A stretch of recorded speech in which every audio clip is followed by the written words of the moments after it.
Hello everyone and welcome to the Redmen TV. I'm Steve Hood, this is Chris Pajak. Over at the board we've got Errol Smith as well. It's match day live here at Redmen HQ, Liverpool versus Bournemouth. We're bringing you the Liverpool team news very shortly ahead of today's massive game for Liverpool as they look to get back to winning ways in the Premier League. Before we start, just want to let all you guys know this season we are proudly partnered by Dr. Emre Sinek, based in Istanbul. Chris, fond memories of such a city. Oh, what a city. It's coming up on the 20th anniversary of that, isn't it? It will be this season, so I've got a challenge. Dan's going over very soon to Istanbul to get his hair sorted by them. Absolutely. You can do that as well. I think if you follow the link in the description or scan the QR code right next to us right now, you'll get a free consultation. So go over there, check it out, and they'll tell you whether you need more hair or less. I think it's for you there as well. You do great dental work as well. So if you're interested, check out the link in the description or in the QR code. And once again, thank you very much to Dr. Sinek for sponsoring all of our shows this year. He's the absolute best. He's helping us bring you this wonderful coverage. Right then, Chris, this time last week, we were all in pretty good mood. A few hours later, Nottingham Forest did a job on us. Yep. Very important. Liverpool get back to winning ways in the Premier League today by doing a job on Bournemouth. Yeah, absolutely. I'd be surprised if Bournemouth played in exactly the same way, but equally, it's not in their manager's DNA, I don't think, to play in the same way as Forest did. But I think he'd also be a little bit soft if he ignored the way that Forest played against us at Anfield. Obviously, we played AC Milan in midweek, had a good win there. It was good to see us come from a goal down and showcase that patience that Slotter's been speaking about since he started as Liverpool head coach. But realistically, I think there's a job that needs to be done by the fans today. First and foremost, we need to make it louder than it was against Nottingham Forest. Obviously, I was at the Forest game. It was particularly quiet. It's never great at the start of the seasons, but it was poor, I think, against Forest. So hopefully Anfield does its job. And he did actually say as well in his press conference, didn't he, that he wanted a little bit more from the fans. Yeah, absolutely. The team's out bad. I was going to hand over. Errol, have you got it? Because I can read it out. See if you want to get your board sorted. I'll read it out while Errol gets everyone in position. So Keith Kelleher in goal. We know Alisson Becker is injured. A back four of we've got Andy Robertson back in at left back, Trent Alexander-Arnold at right back. The manager sticks with Virgil van Dijk and with Ibu Konate. Midfield three unchanged in midfield with Szoboszlai, McAllister and Gravenberch. And then up front you've got Mo Salah.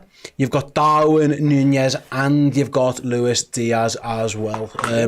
Subs bench, Yaros obviously in goal as the sub goalie. You got Joe Gomez. Chiesa makes his appearance on the Liverpool bench. Curtis Jones, Cody Gakpo, Diogo Jota, Kostas Tsimikas, Gerald Kwanzaa and Conor Bradley. Errol, the first question there, mate, and I'll come to you with it very quickly. You can lose Endo. Sad. And you can bring on, there you go.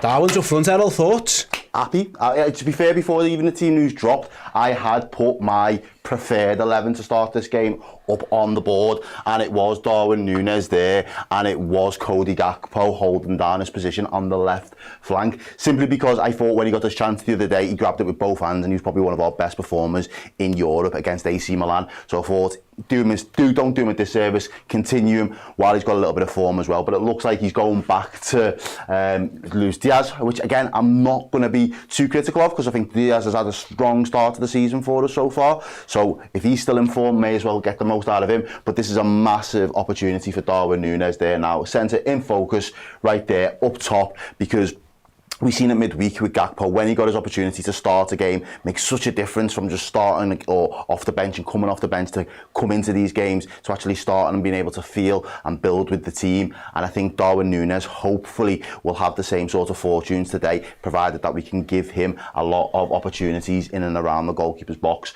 So I'm happy, but he's got to be able to take his chances. For me, it's a big call. It feels like, Chris, we're going to have to get used to this manager. I think his rotations are going to be 2-3 changes max a game. He's done it again here earlier, hasn't he? He's brought Robertson in, he's brought Darwin in as well.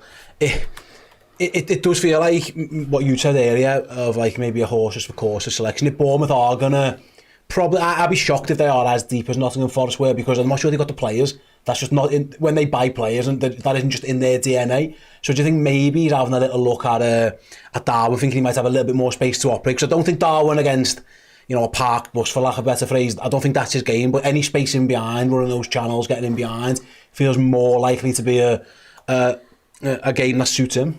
Yeah, absolutely. I think you're right there. Obviously, Darwin needs space to thrive, doesn't he? He's not going to link up play. He's not a Roberto Firmino type of centre forward. I think when he played well last season, it was when Mo Salah was injured, and he was the focal point of the team. Obviously, it's going to be slightly different. And AFCON as well, to be fair. Yeah, absolutely. Yeah, you're right. It was AFCON as well, but he was the focal point, wasn't he? There was no one there to limit his chances and stuff like that, and he started to get goals. He can still get goals, Darwin. I don't think he's the best shooter in the world, but he is an absolute handful, and he comes across like a confidence player as well, doesn't he? He needs a run of games. He needs that confidence of the manager. I was concerned that his first game for us this season from the start was going to be West Ham in the Carabao, and what type of a message that would send when you might make 10 changes and Darwin Núñez therefore leads the line, and you're thinking to yourself, bloody hell, I'm an £80 million footballer here and I'm only playing in the Carabao Cup. Like that is, so it's good in that regard that he's come in for a Premier League game, because the manager's trusting him in a big game that we know that matters and stuff like that. And it's up to the other two alongside him, Mo and Diaz, and the people behind him like Szoboszlai and McAllister and Gravenberch, to feed him the ball in good situations, because we'll know he will find space. It's whether he finishes his dinner, unfortunately, for us at the moment. And I was just looking back at some of the stats, because you mentioned it about how Slot is going to make maybe a couple of changes. So last season for Feyenoord, I did this on the Redmen Plus deep dive. Last season for Feyenoord, he actually only made an average of 1.73 changes to his start 11 throughout the league season. Klopp made an average of 2.81 changes. So it was a lot less. There you can see it. In total, Klopp made 4.82 over the course of the 58-game season, 280 changes. So far this season, up until this game, Slot had averaged 0.6 in his first 5 this season. Klopp averaged 1.6 in his first 5 last season. You can see that as well. So it is about him getting used to how many changes he needs to make, because Slot is a guy that he even said, I might have to change that when asked about how many about his rotation policy. So it's that, when you say something like I might have to change that, it does make you think, I'm going to go my way until I'm proved wrong. And already maybe a couple of changes back in this week, so maybe he's changed his mind already. Yeah, absolutely. I suppose, I'll come back to you, mate. You mentioned there about Luis Diaz on the left-hand side. Yeah.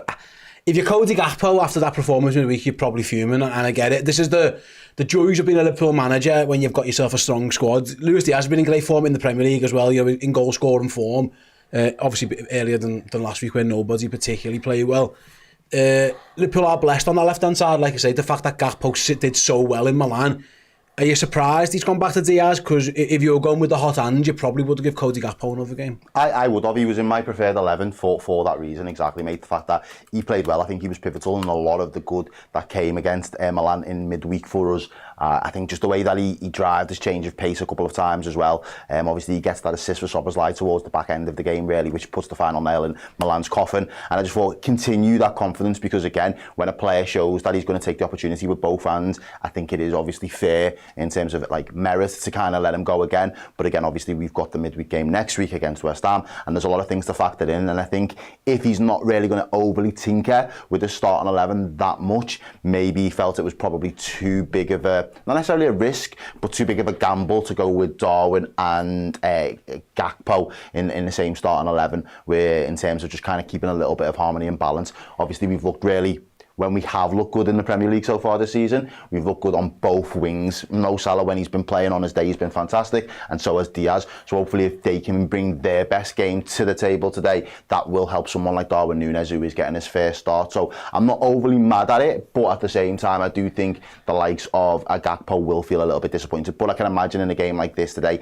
when it comes to substitutions, he should be one of the first players that does get into the game, because, he can be a game changer for Liverpool. In terms of everything else looks the same, apart from you're looking at Kelleher and obviously Robertson going back into things. So really, the massive talking point today is going to be Darwin, and I think that is where a lot of Liverpool fans and attention will be throughout the course of the game. But I've got a little bit of confidence in Darwin still. I've still got stocks in him. I still think he's going to come good. I genuinely do think he's still going to come good. He's one of them. For me, he's still the type of player that he's going to frustrate a lot of people. He's going to miss a lot of chances. He's going to be offside a lot of times, but he's still good to score you double-digit goals across all competitions in a season. He's just got to get that run of games and get that confidence back up. And I think that's where, you know, the work and the man management style with Slot is going to be interesting, because so far it's worked with the other lads. The other lads have found a little bit of rhythm, found a little bit of form. Even Gakpo coming in out the cold and then starting a game, he found form straight away. Can the same be said of Darwin Núñez? It's going to be a massive 90 minutes for him. But as Chris said before, the fact that he's given him the opportunity in a Premier League game over a midweek Carabao Cup game is absolutely massive for Darwin, and hopefully that'll give him a little bit of a confidence boost as well. 100%, yeah, absolutely. Hopefully that is how it goes. Right then, you've got the Bournemouth team for years. Kepa back in goal for Bournemouth. He wasn't allowed to play against Chelsea last week. Put it on mine if you want, Joe. Sorry, Steve. It's just in a bit of an order that people might understand. Yeah. We'll do it in the team order rather than in the number order that these graphics are doing my head in with at the moment in time. I mean, he hasn't changed, has he, Areola? He's sticking with this 4-2-3-1 formation. He's got 4 attackers on the pitch. So they've got Arujo at right back. Who have we got at centre back? We've got Huijsen and we've got Zabarini. And then at left back, you've got Kirk. Has been linked with Liverpool recently, actually, as Kirk. You've got Christie and Cook in the middle of the park. You've got Semenyo on the right.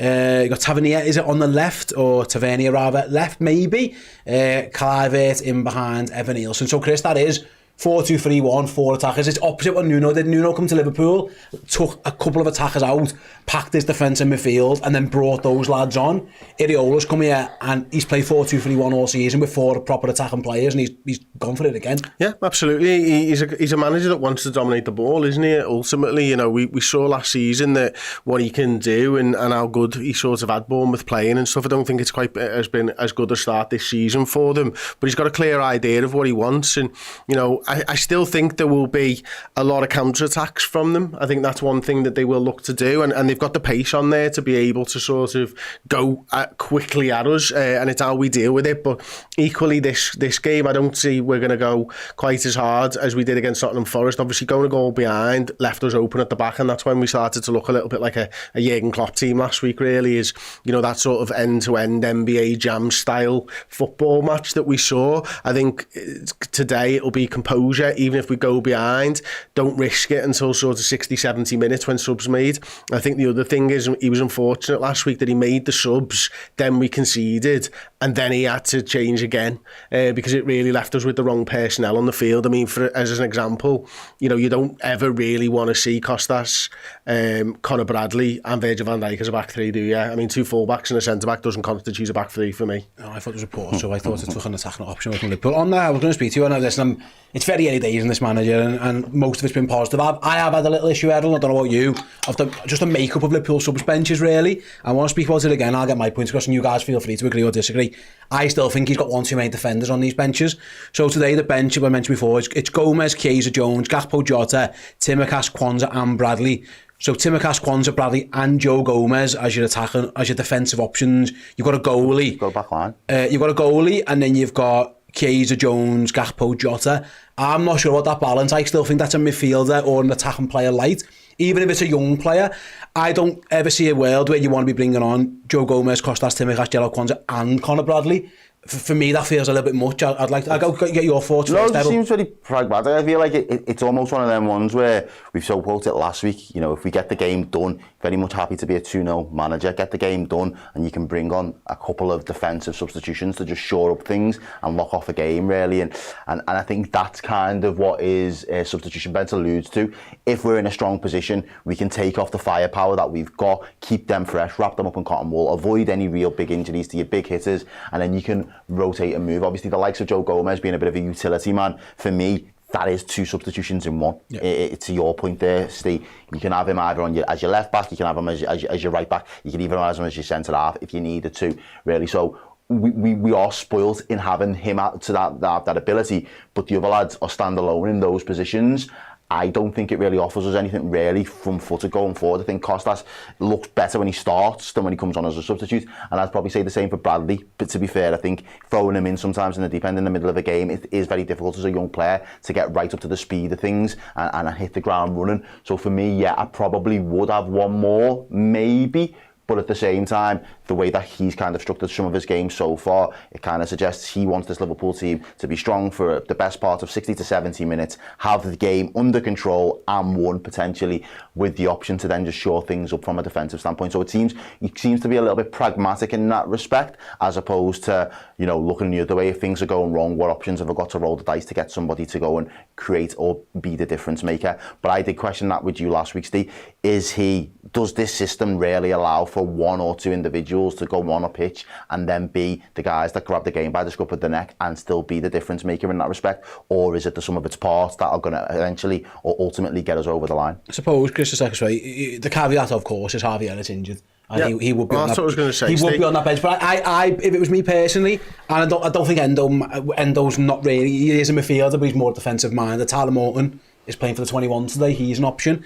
Trey and Yoni was in around the first. I don't see the need to have Gomez, Tsimikas and Bradley if you've got Kwanzaa. I think you could go two of them. We felt this last week. You said he made them changes and then he looked at his bench and it was like, well, I've got Curtis Jones, and then everyone else is like a defender or a defensive minded player. He's already used as attacking options. Yeah, I don't know. I'm just, again, you feel free to disagree.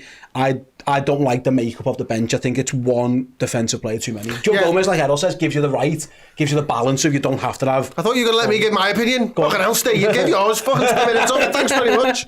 No, I'm kidding, of course. Listen, I agree with you largely, but like, I'd be surprised if the Endo thing wasn't a fitness something, you know. Really, I think it kind of doesn't make sense to me, because we've not seen Joe Gomez at all. So although we think he's a left back, a right back, or a centre half, what does Slot think? He played him at right back in Milan the other day. Yeah, he put him on at right back. Yeah, I mean, he got absolutely tore apart at one point. But like I think we think of him as that left back, but we've not seen him as a left back. We've seen Costas come in as the left back, rather than Joe Gomez, you know. So I think that's one where we probably have slightly more information than the other guy. I think Endo would be interesting if it is a fitness issue or if it's just a genuine drop-in, because I think you're right, you'd probably rather have an extra midfielder on there. You are also right about Harvey Elliott. He would absolutely be on the bench. In terms of saying Yoni, if he's playing for the under-18s, what's better for him? Getting on the bench and not being used, or playing under-18s, under-21s games so far this season?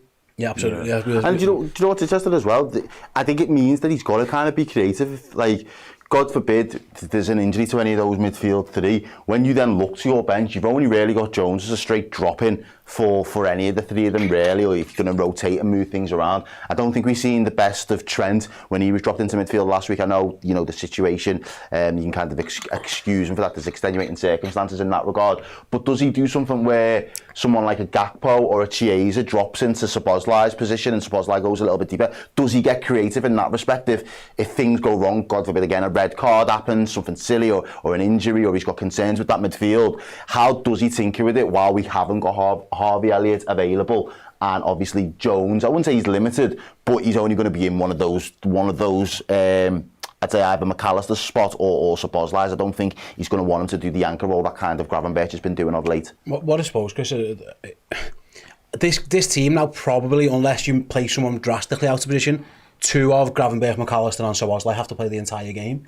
You've only really got Curtis Jones, unless you really think Cody Gakpo. Well, no, I mean, what we saw last week was Trent move into midfield. Yeah. You know, listen, I didn't think of that. That's DPS1. He's put a comment up here who said he considers Trent the extra midfielder. Yeah. Guys, he brings a defender on and moves Trent up. That's what we saw last week. So it's a good point. Yeah, fair enough. I don't like it, but you are right. That's what I said. He has to get creative in one way or another, doesn't he? Yeah, absolutely. Yeah, hello says, why is Endo not even on the bench? We've had no confirmation about Endo, whether he's injured, been dropped, or what. There's nothing out yet. So we'll soon wait and see. It might just be that he might just play the entire 90 on Wednesday. I'd be shocked actually if he's fit enough and didn't do that. I think that is the time when you probably want to give Ryan Gravenberch his rest.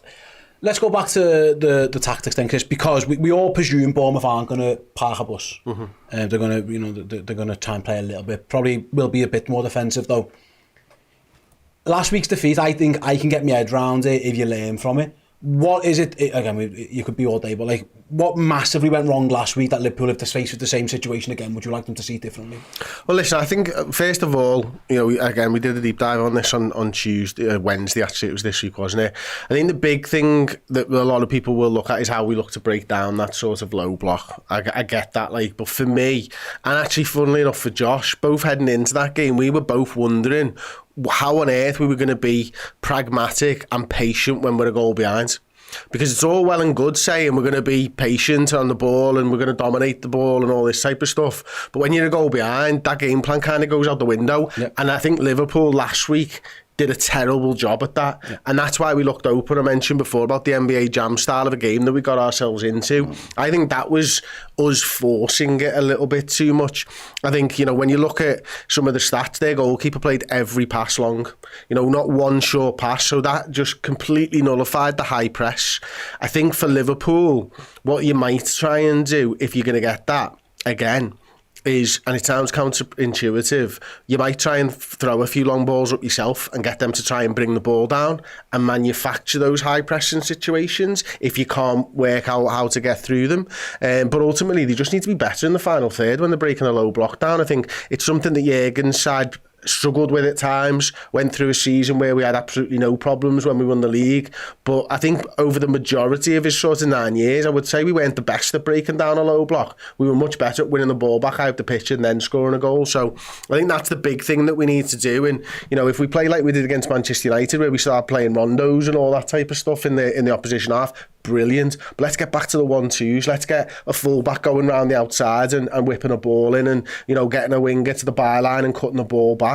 We created those opportunities against Forest, but we didn't create enough of them. So for me, just be a bit more patient and make sure you get into good shooting positions. Absolutely. Errol, one of the things, again, last week when we were looking at the bench, we spoke about this on the show, don't want to go too much, but like, the lack of Chiesa, that's another reason. You know, Endo was on that bench, Chiesa wasn't. That's the other change really to the squad, obviously, that we're aware of, is that Chiesa's now on the bench.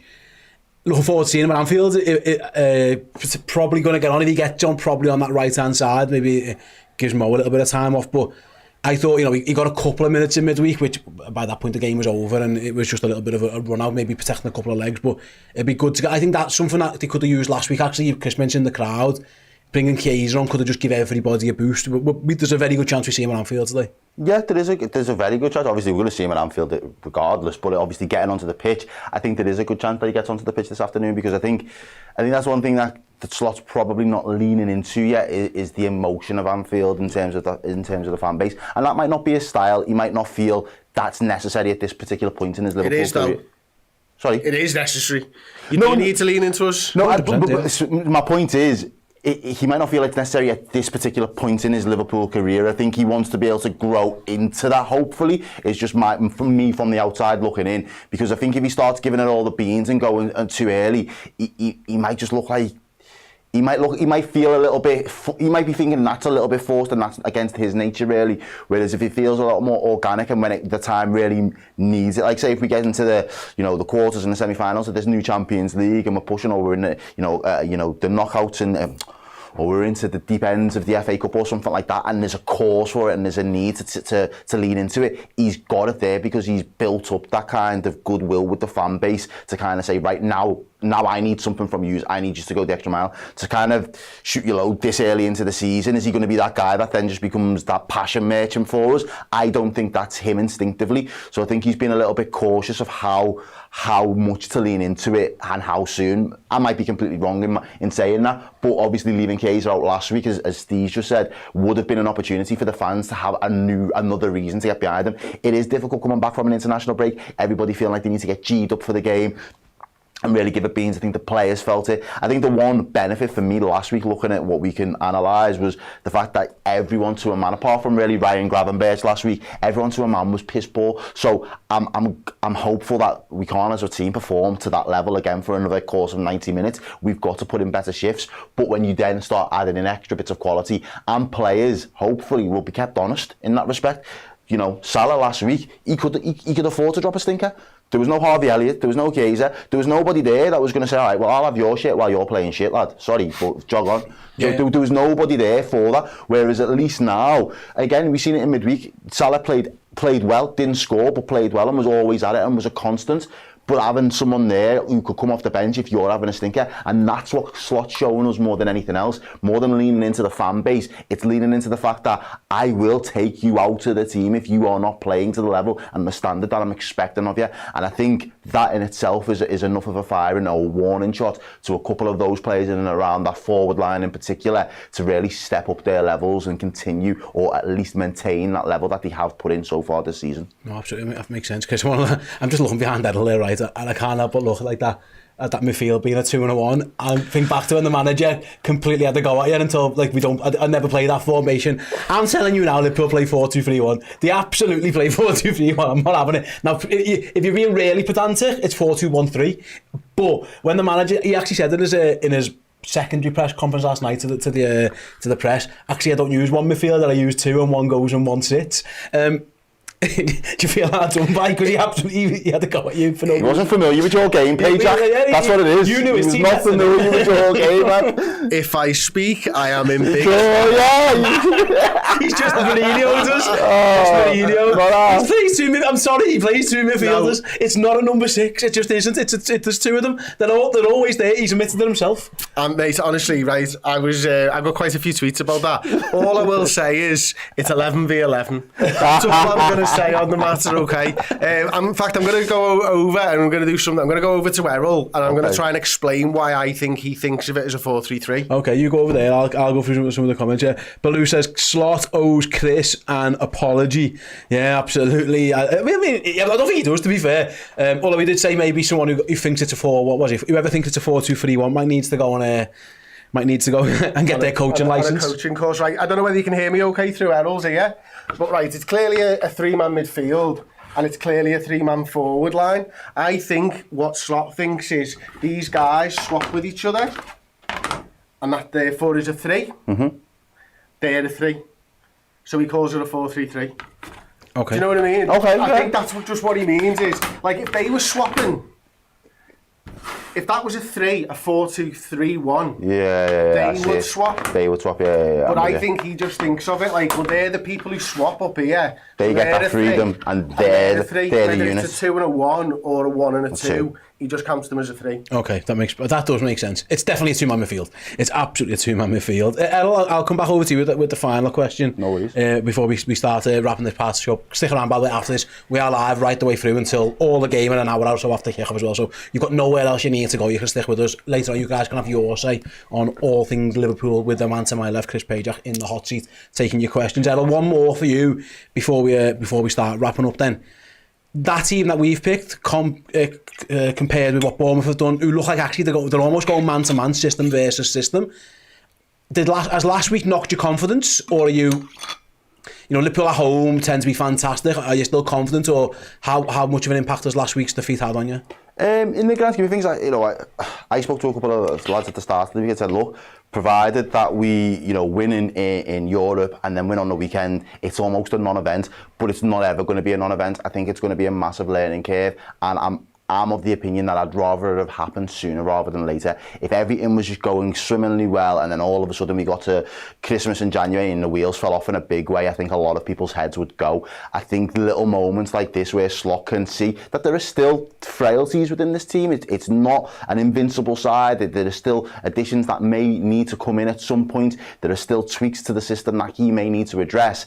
That's all well and good and that's all fine, but you learn more from your defeats. It's life. That's a proper life lesson. You will learn more from your L's than you will from your W's. Let me tell you that for a fact. So hopefully in that little 90 minutes, and again, it was a 45-minute poor performance where I wouldn't say capitulated, but we massively let ourselves down in terms of the standards that we've set for ourselves. I think he will have a good look at those players and think, no, it's not necessarily the individuals, because to a man, it might have been the system, but there's a lot more that I can do from my position to give you and make sure you've got all the tools that you need to kind of dispatch of teams, especially when it comes to those low blocks, because as a team that Liverpool are, we are going to come across more low block sides over the course of the season than we will against the teams that are, maybe do take the approach like a Bournemouth or the likes of a Newcastle or the likes of an Aston Villa. There will be a couple of those that will be in fine form, that will fancy trying to disrupt what Liverpool can do and give it a go, but there will be a massive number of teams within this league that will think, you know what, Liverpool got far too much quality. Let's not give them time, let's not give them space.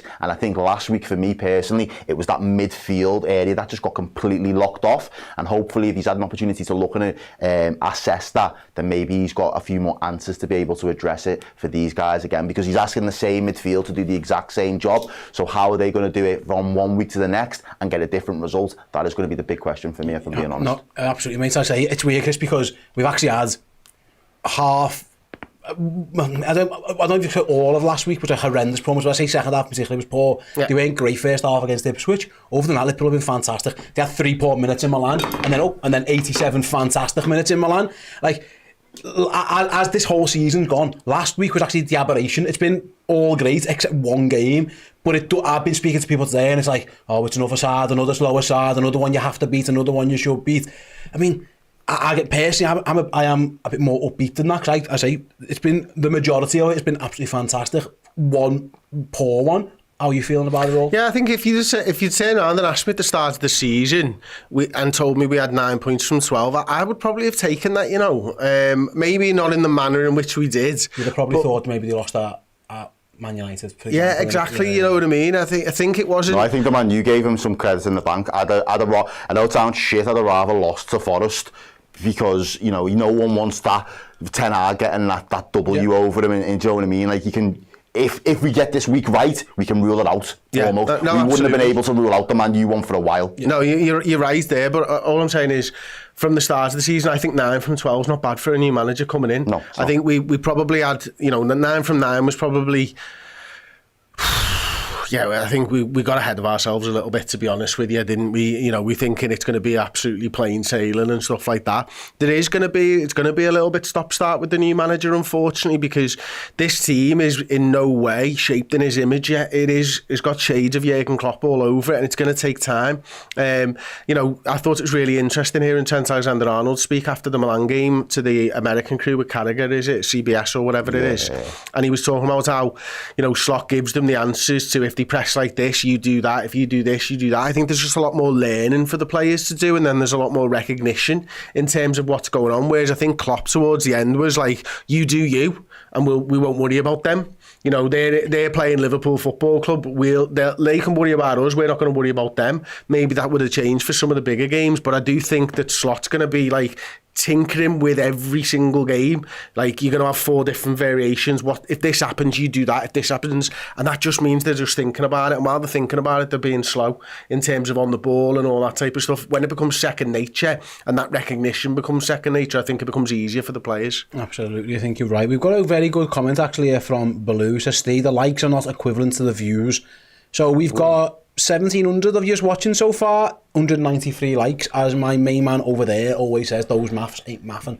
So you can press that like button, there he is. Rookie numbers, them, yo. Rookie numbers. Absolutely stinky rookie numbers, these are. So yeah, press that like button now if you don't mind. Right, me and Errol are going to shoot off for a couple of minutes, get ourselves ready for the watch along. In the meantime, I'm going to leave you in the capable hands of Mr. Chris Pager for the Fan Interactive Show. You guys can have your say on anything Liverpool. It can be today's game, it can be whatever you want to talk about. Chris is the man, so get your comments in the live chat. Use the Discord as well if you're one of our Redmen Plus legends. We'll be back, me and Errol, about 1:45 with the watch along as well, so yeah, stick around. In the meantime, let's hear from Liverpool's manager Arne Slot, who was speaking to the press ahead of this game. See you in a sec. A great result, great performance in midweek in Milan. How important was that, not just to get you off to a good start in the Champions League, but to bounce back from the defeat against Nottingham Forest? And also, was that evidence of the players getting to know more of what you want and expect from them? That evidence, I think they've showed for many games, except for this one game, which you just mentioned, Nottingham Forest. But in whole pre-season and all the games we played in the season till now, I think they showed their quality and how well we can play. For me, it was not only about bouncing back after the loss against Nottingham Forest. It was also the last 2 years, how we performed in Europe. We had some difficulties in the Champions League 2 years ago. And last season, when Atalanta came, was also a difficult moment. So I think we had a point to prove, and the standards were set really high by so many Liverpool teams, but also by a few that are still playing in this team. and we have to try to get back to those standards in this season. And we made a good step against AC Milan. I think if you can play an away game in San Siro, first game, and then not the result, but the way we played, that shows that we are a very difficult team to beat, but we can also play really good football, dominating football in another stadium than Anfield. Hello everyone, welcome to the Redmen TV. I was looking at the wrong camera when I came back then. I've never done this show before. I'm gutted I'm not at Anfield actually. 2 games on the bounce as well. I don't know whether everybody knows, but I've put me back out playing paddle, or padel as it's actually called this week, and it's proper bad. So I'm on the tramadol. I'm feeling okay. But I didn't fancy walking up to the top of the Upper Annie without the assistance of lifts or escalators today. I don't think I would have been able to make it. And Wednesday, I'm giving me tickets to Steve so we can take his lad to the game, because I think that's important as well. So I'll be here Wednesday evening. This is the fan interactive part of the show. We've obviously heard from the Liverpool manager. Thank you very much for that one, my friend. Really appreciate you. We are going to go to a comment from Haslar, who was asked a nice question in the break. And he said, Chris, what player position do we need to take Slot to the next level based on what you've seen so far? Okay. I think that what Slot is going to do with his oodles of cash that he has is spend it on a centre forward. And I think, listen, I might be wrong here. Darwin Núñez starting today may come in and just set the league alight, score Erling Haaland numbers of goals. But I do feel like if he doesn't take that number 9 shirt this season, that centre forward shirt this season, then I can't imagine that he's going to be the future at Liverpool. Early days, of course, I realise that and all that. I'm not throwing the baby out the bathwater. I want him to succeed, I really do. But I've just got an inclination that the centre forward spot is how a manager makes a splash. Our manager changes that team to his team. And listen, we might see Mo move on. As more time passes and he gets to that January the 1st where he can chat to other teams, it's looking more and more likely, as far as I'm concerned, that he will move on. I doubt that Luis Diaz will be here when he's 30 years old. So I think those 3 positions there are probably the ones that make the biggest change. I could see Trent, I could see Ibu Konate or Jarell Kwanzaa and Robertson being here when, in a couple of years' time, maybe less games for Robertson. Maybe you do look to sign a left back. But the midfielders in Dom Szoboszlai and McAllister and Gravenberch and Jones and Elliott, I think they're all there for the long haul. It certainly looks that way at the moment. So other than maybe a centre-half, a left-back, I think the 3 forward positions are where Slot makes it the team his own. And I just think finding a centre-forward that you want, not that you've been left, is probably the easiest way to sort of change your side, isn't it? So hopefully I've answered that question there for you, Haslar. And yeah, we shall move on. Liverpool Truth Channel says, Redmen, what do you think about the leak about Trent wanting to buy a club? Well, I think it came out that it was absolute horseshit and that he wasn't interested in this. Now, if I'm right, Trent has shares in Alpine, doesn't he? The Formula One side, the French Formula One side, formerly Renault. I think Alpine is owned by Renault, isn't it? It's their sports car brand or whatever. I think he's linked with them somehow. So he's clearly, looking at that French market, I suppose. And he's clearly looking to make his money last far beyond his football career. And he's clearly into sports as well. So it probably wouldn't surprise me if Trent does do something. But it would be a little bit strange that he did it while he was playing. I mean, but you never know, do you? I mean, it is a bit of a strange one, but yeah, it doesn't come across like that's something that he actually wanted to do. I'd probably have thought that Liverpool would buy a second club before Trent does. Definitely didn't have it on the bingo card for yesterday or the day before, whenever it was. I think it was yesterday, wasn't it? So yeah, okay. Let's move on then. Thank you, Haslar. I saw your second comment. DPH1 says, Chris, in your heart of hearts, does Trent sign a new deal? In my heart of hearts, he does. Don't get me wrong, the fear is there that he's not going to, D. But I do think that he does get this deal signed. One of the things that I will say, and again, you know, being live all the time, you do tend to say some ridiculous things. I find it very difficult signing up a right back to like 400 grand a week. You know what I mean? Does anyone else think, bloody hell, like, I mean, you've got to be putting in Kevin De Bruyne numbers for that, haven't you? Or Erling Haaland numbers. I mean, I know Manchester United did it with a goalkeeper, but I don't know whether I think Liverpool aren't interested in spending 400 grand a week on a right back. There must be somewhere, like, I don't know whether they do this or whatever, but like where you go, well, Trent Alexander-Arnold could probably give us, what's he get, about 15 assists a season and a few goals. Is that worth 350 grand a week more than Conor Bradley if he was to play every game, probably the same amount of goals and 10 assists? Is it worth that much more every single week? I don't know. I mean, I would pay him, obviously, because he's a Scouser, because he's absolutely brilliant, because he loves the football club, and because we know how good he is. But surely, if you've got like a certain wage budget, and Liverpool have a strict wage budget, spending centre forward or attacking midfielder or winger money on a right back seems a bit nuts to me. Now, you know, I hope I'm wrong on that, because, you know, everybody who doesn't like FSG is going to say, well, yeah, that's right, isn't it, for FSG?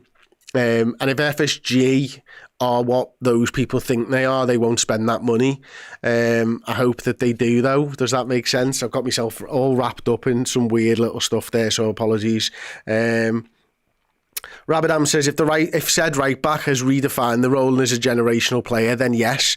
Yeah, I take your point, I do, and I think I agree with it as well. But I am just a little bit like, there's a finite amount of money that Liverpool can spend on wages, and yeah, if the difference is 5 assists between him and Conor Bradley over the course of a season and he's earning 350 grand more a week, is it worth you 350 grand? I don't know. No, Ryan, not at the ground today, mate. Done me back in, so pass me ticket off to somebody else. Diane Butler says, Robbo said some really sweet things about Trent in his book. They're little bezies, them two, aren't they, Diane? So I'm not surprised about that. Horse Girl says, is Harvey starting? No, Harvey is still injured, still out with a broken foot. Alisson isn't starting either, unfortunately. We've got Queevy and Kelleher in goal today. Alisson had a muscle injury, which he found before the Milan game, battled through said Milan game, won said Milan game, and then is now out for this game. Didn't make the bench either. It'll be Yaros on the bench for us today. Anyone who's just joined us, actually, we are looking at 4 changes from the team that played against Milan. Those changes be Alisson for Kelleher, Timikas for Robertson, Nunes for Jota, and Diaz is back in for Cody Gakpo. And it's funny, actually, because I think Cody Gakpo will be the one that feels the most hard done to about not keeping his place in the side, because actually he's probably been our 12th player this season. In fact, I might check that. I feel like he's been our 12th player. Yeah, Luis Diaz had 308 minutes, and Cody Gakpo's had 154, Kostas Timikas 126, Darwin Nunes 88 minutes. So yeah, he's been our sort of 12th player, Cody Gakpo. Obviously he's got an assist now as well. After the weekend for Dom Szoboszlai, that was his assist, wasn't it? So I think he'll do a little bit hard done to, but when you look at it, you know, 3 goals and 1 assist so far for Luis Diaz. Jota, 1 goal, 1 assist. Mo Salah, 3 goals, 3 assists. In terms of Diaz, then he does deserve to come back into the side. He's had a fantastic start to the season, so as much as Cody Gakpo might feel a little bit slighted, I'm sure he probably expected it. Okay, Brace DeVille says, Jota to score. Oh, hang on, my comment's not coming up again here. Jota to come on score, furthering my theory that he is more effective off the bench. He's a funny old player, isn't he, Diogo Jota? Because he's one of those, I think, that's just, he's like the good bacon, and he's streaky. You know, he comes in and he'll score like 7 in 9 or something like that, but then he can go literally a year without having a goal and assist as well. So that's always an interesting one. I feel like he's just in one of those streaks at the moment where he's just not getting the goals and assists, but he is such a clever presser. He's such a clever player, and he's so good at linking that play as well, that he's a big part of this Liverpool side.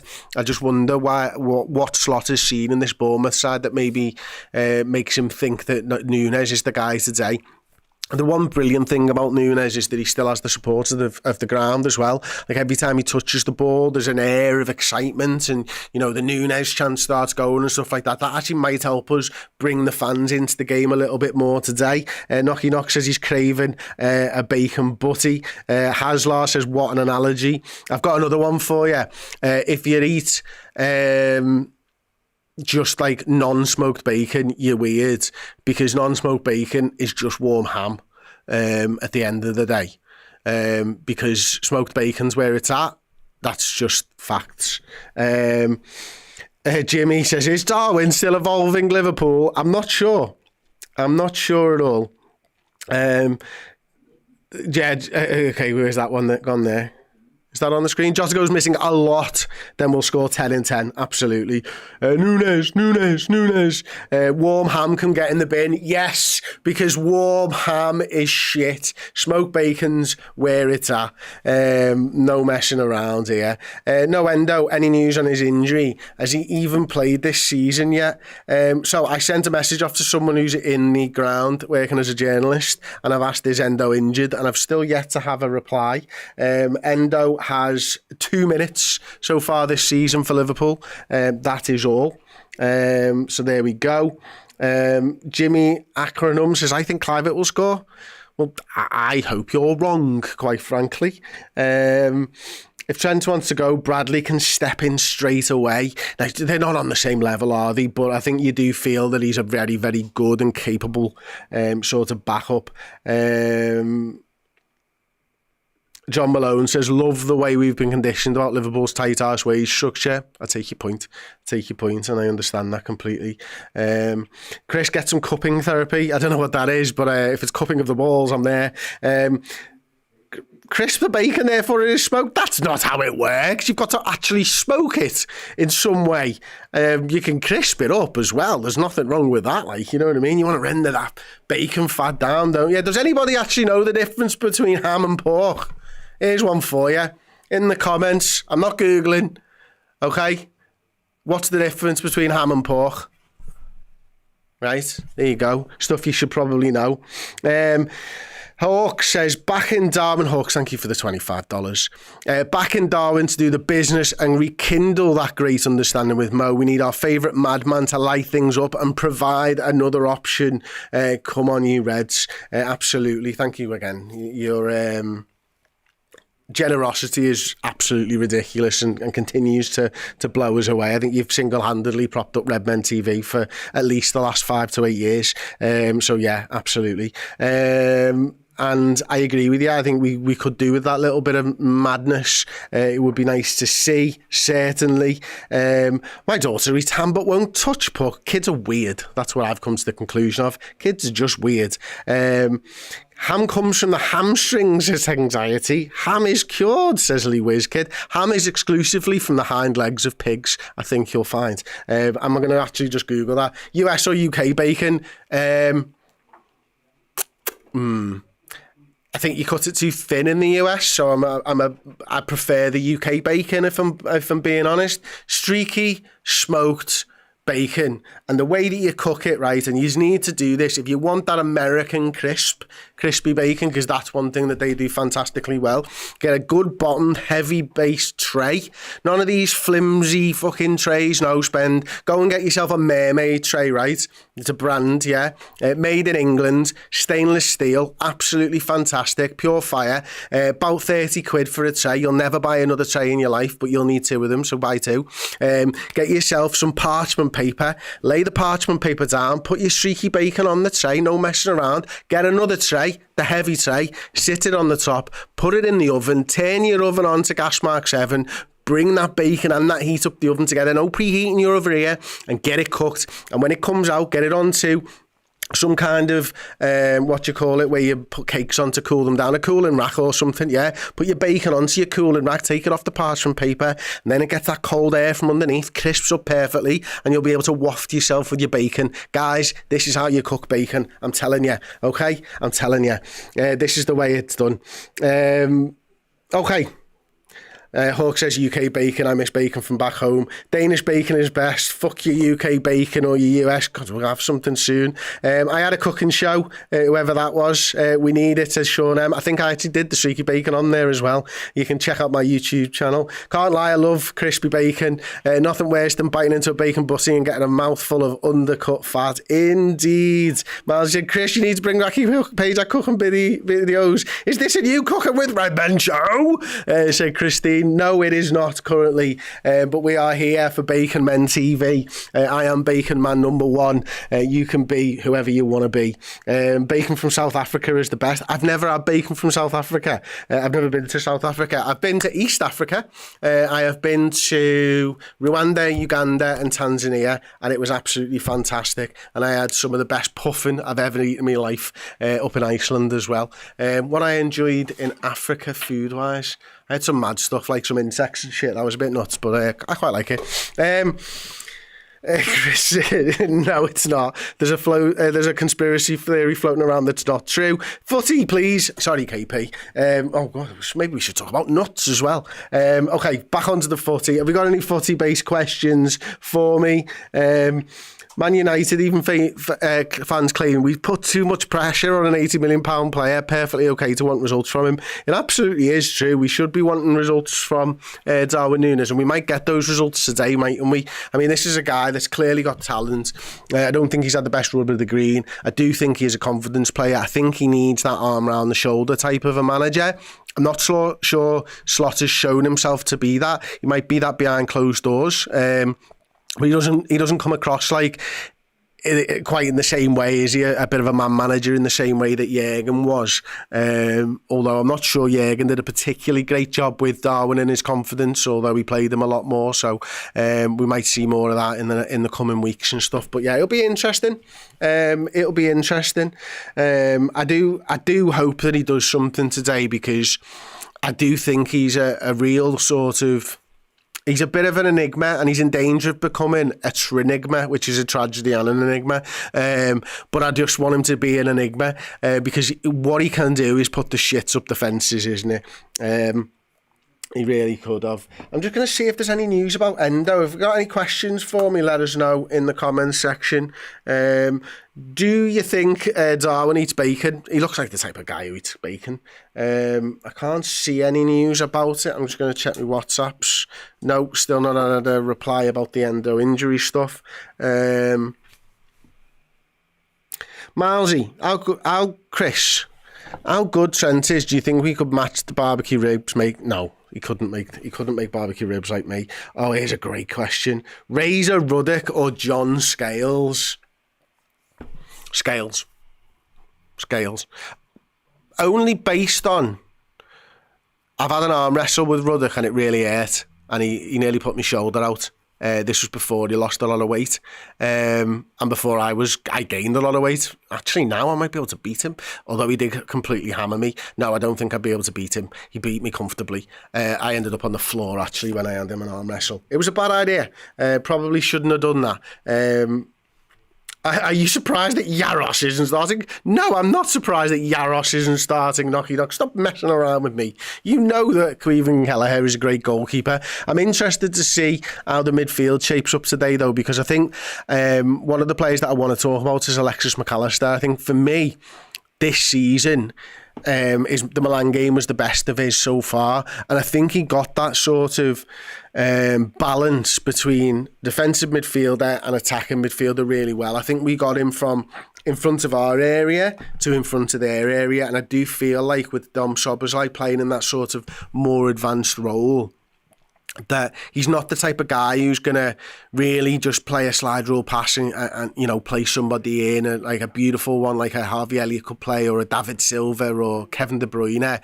McAllister's that guy for us, so I think we need to get him further up the pitch, and I was really impressed with how we did that against Milan, especially after the start of the game where they basically played a similar system to what Bournemouth are playing, and they just had people on them all the time. So Liverpool started to move the ball down the sides of the pitch a little bit more, and then once we'd established that was a way that we were going to break through, we then started to use the middle of the pitch a lot better. So yeah, I think hopefully the middle of the pitch is looking good for us, and McAllister will be one of those guys who can do that. Aaron Carroll Moran says, wasn't expecting to get the horn hearing a man chat bacon. Cheers, Chris. Thank you very much. Much appreciated, Aaron. Really, really appreciate that one. I hope I have not missed any super chats or anything. I'll see. It doesn't look like I have. Oh no. SP says, would love to see Chiesa score. I would absolutely love it. I can't imagine that he's going to have too many minutes today though, is he? I guess maybe a little bit more than he got at the weekend, midweek, against Milan. Maybe 20 minutes for Federico Chiesa. Yeah, maybe 20 minutes for him. Cheryl Ali says, Endo not in is ridiculous. He should leave. Oh, ouch. Okay. Have I missed any more? I don't think I've missed any more than that. Apologies if I did miss a super chat. It wasn't on purpose. I do try and read, obviously, as many comments as possible. Dark Fields of Me says, it's hippier. Stupid fucking question. Agreed, it was hippier. That was the answer. Bab was the era of the John Scales and the Razor Ruddocks and the, Phil Bab. And who was the other one? Oh, Julian Dix. Oh, why did Liverpool sign Julian Dix? Ronnie Whelan or Mac 10. Every footballer from the 80s, Mamongu, would sell you that Ronnie Whelan was one of the most important parts to any team. Been lucky enough to spend a lot of time with Liverpool legends and been away with them on tours and stuff like that. And every single one of them tells you, we thought we would win when Ronnie Whelan was in the team. So right now it's Whelan. In 5 years' time, I'll answer the question again for you. Hi, Stars, who just says, hi, Chris. And Steve Harkness, there's a shout. Gerard or Dalglish. Listen, my dad will tell you Dalglish and I'll tell you Gerrard, and the reason is that I was of an age where Steven Gerrard was absolutely everything to me. But I probably recognise that Dalglish was maybe the better footballer. I've seen all the videos and all that type of stuff, don't get me wrong. But for me, it was purely about era, and my era was the Steven Gerrard era. So absolutely. McAllister or McManaman? McManaman. I know he didn't leave as well, don't get me wrong. Any word on what the actual Alisson injury is, says Sam Jacobs, who calls me Padge, which is an interesting one. It was a muscular injury, I think, wasn't it? Let's have a little look at the Premier League injuries here. Okay, Premier League injuries, EPL injury table. Can we get this up? And then if we open up Liverpool, Alisson, thigh injury according to that. Let's have a look at the player page. He has a slight issue with one of his muscles. We wonder if this game tomorrow, this was said yesterday of course, is coming too early or not. He didn't do it in the Milan game. He felt it before, then he felt it more and more. Now we have to see if he's ready for the weekend. He was currently a 25% chance of getting into the squad today. He did not make it into the squad today, unfortunately. Somebody says brown sauce on the bacon butty, not red. Absolutely agree with that. If they're the two sauces you're choosing from, it's brown sauce, preferably. For me, sweet chilli sauce is where I'm at with bacon butties nowadays because I'm a grown-up. Okay, Milan Jovanovic or David Ngo, who was worse? Milan Jovanovic was worse, I think. John Alex Dennis says, I'm concerned our squad isn't big enough this year. Are you? No, I don't think so. It's not something that's kept me awake at night, that's for sure.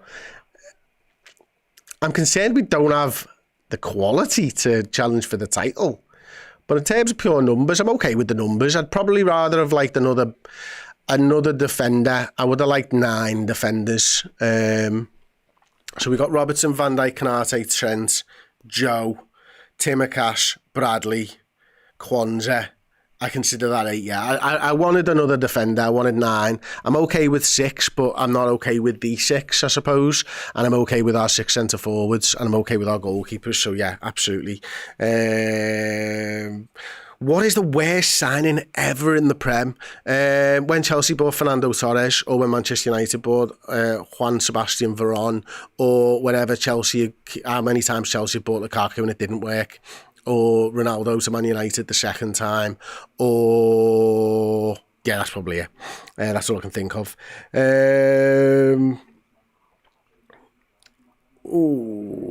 Massimo Taibi was a bad goalkeeper for them as well, to be fair. Pogba was a bad one. Artemella was a bad one. Yeah, some great shouts here.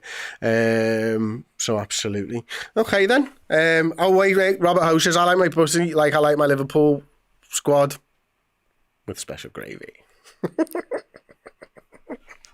Oh, there we go then. Right, it's Steve and Errol on the Watchalongs. They'll be back very shortly. Here's a clip from this week's Oppo preview with a very special guest. We touched on the approach earlier on then. How do you think Areola goes at this one? I touched on Nuno Espirito Santo setting up in a very low block and making life very difficult, very congested around the centre of the pitch in particular, extra man in midfield, all that sort of stuff. Do you think Areola copies that, or do you think he just comes and has his own ideas, his own philosophies, and that's the way he's going to go? I think he'll come with the same philosophy he comes with every game. High intensity, high press, cause problems, be chaotic, make it difficult, be energy, be all the things that teams don't like defending against. But I guess there'll be 2 kind of trains of thought here. A, he would have analysed that Nottingham Forest Liverpool game to within an inch of its life, and he will go, well, hang on a second, there's something in that. And also, Liverpool have probably the best weapon when it comes to counteracting Bournemouth in Richard Hughes, because Richard knows probably better than anyone else exactly how Andoni likes to play, how he'll set up and what he'll do. So I'd imagine that Richard has spent a bit of time speaking to Arne Slot and the coaching team to say, well, these are the things to look out for. So you might get Andoni say, right, Richard knows exactly what I'm going to do, so we have to do something different. Nottingham Forest have gone and done this, so we'll take a bit of that. Or he could turn around and say, well, no. We're just going to go and do what we do because that's what we do. So I'm quite fascinated and intrigued as to how they do approach the game and what they do and how they do it, because there are multiple things that could affect what they decide to do in terms of the game plan. So it's difficult for me to try and answer that question because, as I've just identified, there are multiple things at play here. But I think the one thing you will definitely see, I don't think you'll see a low block from Bournemouth. I don't think they'll go there to Anfield and go, right, let's defend, let's let Liverpool have the ball, and let's just try and see what we can get. I think there will be an energy and an enthusiasm to say, right, we kind of have to take the game to them and we have to do what we do best. And that's all out. Hey everyone, welcome back. Yes, it's Watchalong time. I'm Steve Hoare. That is Errol Smith. Thanks very much to Chris Pajak for hosting the last half hour or so. I don't know what's gone on in that show, but we're talking about people with shiny heads, something to do with bacon, and something to do with Hosami and Jon Kramkom. I don't know what's happened. I don't want to know, but that's what I can see in the chat. With Pajak, it could have been anything. Honestly, it could have I absolutely don't know. been anything. I must admit I wasn't watching. We went to the shop. We went to the shop and got some lunch and some sweets. That's where we were at. But yeah, I've got no idea. I don't want to know. That is no context Redmen at its finest. There's also a super chat from John who says, okay, if you're not worried, then I'm not. Again, could be anything. That could be absolutely anything. I don't know what Chris was. I think that might have been squad size. Squad. Oh, did it? Yeah, I think that might have been squad size. Yeah, that while we're waiting in the wings. Right? So I've got no idea what's happened, but I hope you all had a wonderful time with Chris. Anyway, I'm sure you. Do you know what we didn't do in the build-up segment? Any predictions? No. We didn't get none from Chris, didn't get none from the people in the chat, and we didn't get none from me or you. No, that's right. So I think we've got a little bit of admin for you guys in the chat there. Absolutely. Steve. A couple of things then. Let us know whereabouts in the world you're watching. You can do that as well now. We can press the like button. 2.5 over 1,000 people and only 500 likes. As Errol would say, they're rookie numbers. Yeah. So hit that like button. Let us know. Yes, some score predictions as well if you want to get those involved. Chris, score prediction. Chris has gone for 2-0 Liverpool. I said 2-0 as well on the build-up show yesterday, so I'm going to go for a little 2-0 as well. I'm going to go for the 3-0. I think we're going to bounce back. Today's a day for the bounce back in terms of the Premier League. So yeah, I'm going to go for 3-0. Got a couple of people in the chat there. We've got Paul French going 2-0. Ashley Jewell's gone for 3-0. Michael Dunn's gone for 3-0 as well. Great minds think alike. We've also got All About Nat going for 3-1, calling in from the Peak District. District is down, isn't it? Yeah, a little bit down, yeah. Yeah, I know, I've been there. Yeah. I think that's where Chris has a little gap for once. Carlo Perkins says 5-0. Eddie Hardy says 3-0 to us as well. Who else have we got? Chris Edwards saying 4-1. Paul French, he's a Scouser in Warwick. Cat's gone for a 2-2. Why? No. Oh, little Desmond. We don't want a little Desmond. Cat. Come on. No way. No, Positive vibes. We do bias Liverpool chats here. Cat. No 2-2. This is no ballet. This is no African ballet. No. No Desmonds, no ballet dresses. Yeah, no. None of that. Not interested in any of that. that. Oh, thank you very much. Do not bring them vibes in here because they are not welcome. Thank you very much. I appreciate your support. And I appreciate your honesty, but I'll be honest, that's no good for us. That does nothing for us. Like for what it's worth, and we always get asked, and me and Errol will do this now. How are you watching the game? Where are you watching the game? The game is not on UK TV at 3 o'clock. It's illegal to do that. So for us to say that we would be in the UK and watch that game, it wouldn't be allowed. It's completely not allowed. So what we've done, this is all fake. This is a green screen. The desk is real. Me and Errol are real. Chris is real, and the production staff are real. Everything else, real. The snacks are definitely real. We've had to get ourselves on a plane and fly ourselves on this green screen and all our equipment to.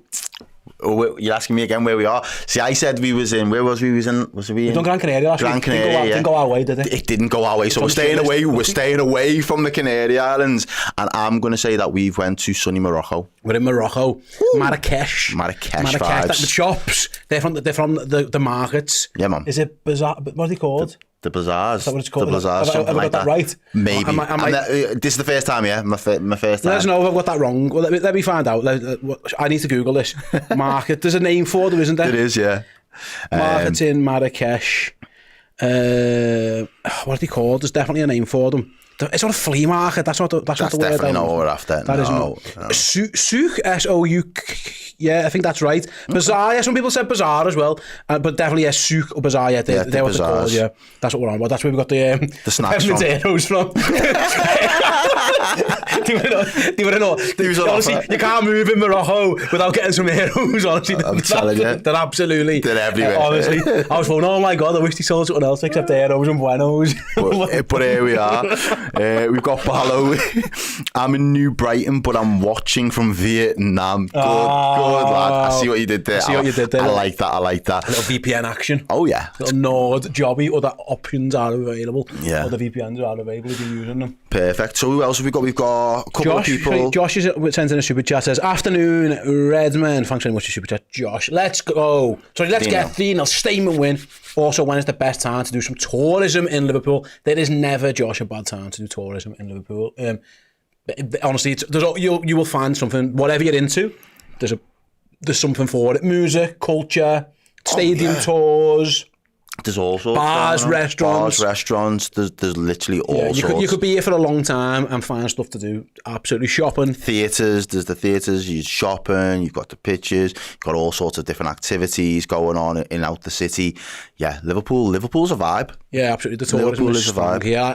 If you just went towards the city centre docks area, you'd find yourself busy all day. You wouldn't go hungry. You wouldn't go thirsty. That is for sure. If it's sunny, obviously, Liverpool in the sunshine, there's genuinely nowhere better in the world.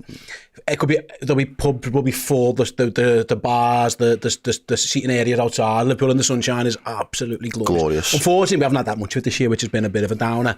But yeah, Liverpool in the sunshine is great. I'm missing it already. This flight to Marrakesh, I'm already very, very homesick, and looking forward to getting back there. But apparently it's a bit colder there. I mean, that's what I've been told. I wouldn't know that for sure myself, because we're not there, because that would be illegal. Right then, I'll go back to this game. Then we spoke obviously before on the build-up show about like confidence potentially being damaged a little bit by what happened last week. I think it's really important actually, and I think it goes back to Josh's point about getting a statement win.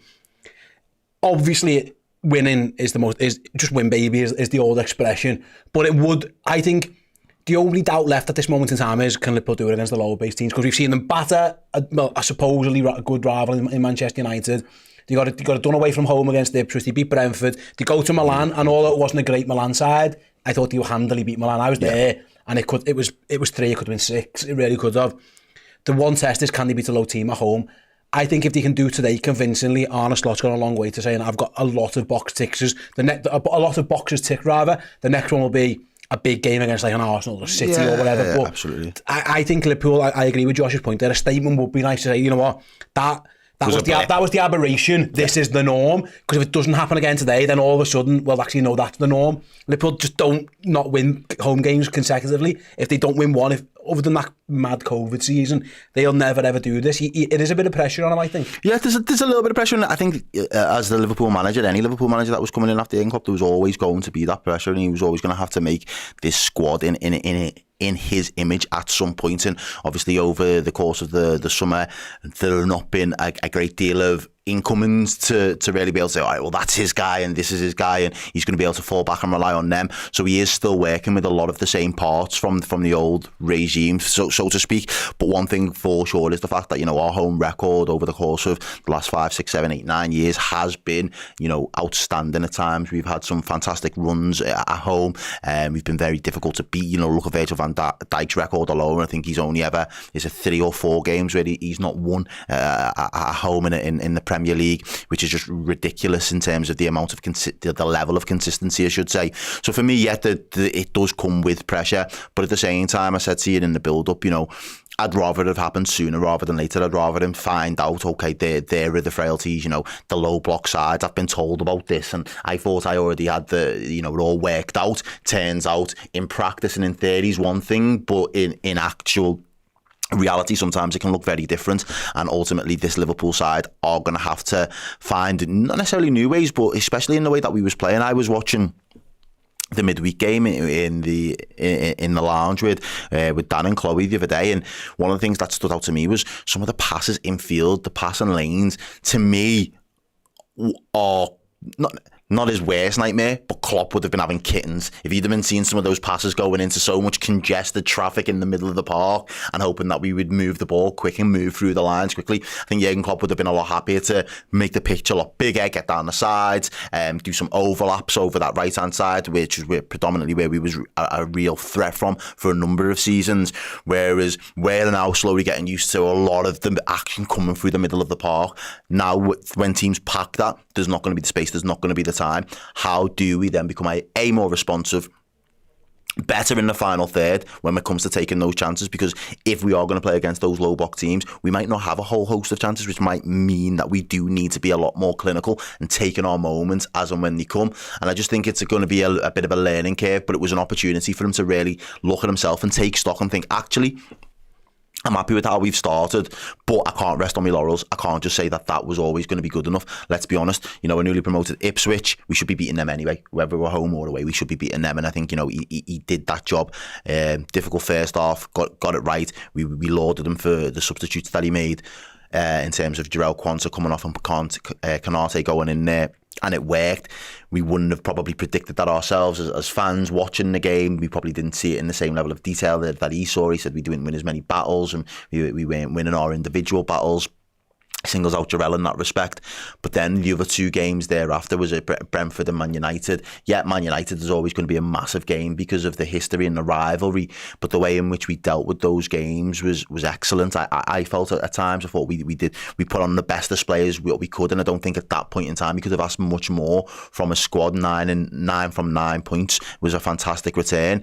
I think it was a humbler, and it brought us back down to earth to say, well, this team isn't a finished article, and there are still gears and levels that we need to work through and get towards if we are going to consider ourselves serious contenders for any of the big honours this year. And I think it came at the right time for him to really take stock of all of that. Absolutely. I'm looking at the chat here, by the way, and a lot of people are going like, why isn't Gakpo playing? Why isn't such and such playing? And they're all legitimate questions, and I understand it. I think it goes to actually Liverpool have actually got quite a lot of good players in good form. Yeah. To be honest with you, like I say, there's a lot of questions about Endo. At this time, I've got no idea why Endo isn't on the bench, or I don't know if he's injured or it's just a manager's decision. We don't know that. But also, Yeah, I don't know. Is the honest answer? Maybe he just had too many players. He did say the other day, I've got 20 odd players. I've got more senior players than I've got allowed to have space on the bench. So it might be something to do with, I don't know. Maybe he got a little knock in Milan. We don't know. We're about 3 or so minutes away from kickoff here at Anfield. At Anfield, we're watching, of course, from Morocco. So we're going to take a quick break. In the meantime, as the players come out onto the Anfield pitch, we need loads of things from you. It's not too much. It's absolutely fine. There are 2,500 people watching now. So you wonderful 2,500 people, every single one of you, click the like button. It's right down there. It's underneath the stream. Press that like button now. Again, we want you to tell us 3 things. Where are you in the world? What time is it? And what scores you think this game is going to end. Let us know all those things. Press the like button and we'll be back with the full watch along of Liverpool versus Bournemouth in about a minute's time. See you then. As you know by now, if you sign up on redmenplus.com as a Club Legend subscriber, you are in the prize draw every single month automatically to win incredible prizes from us. And it's generally signed stuff. And we peck the heads every time we meet somebody that used to play for Liverpool. And last time we saw Steve McManaman, we got him to sign this wonderful A Crew shirt.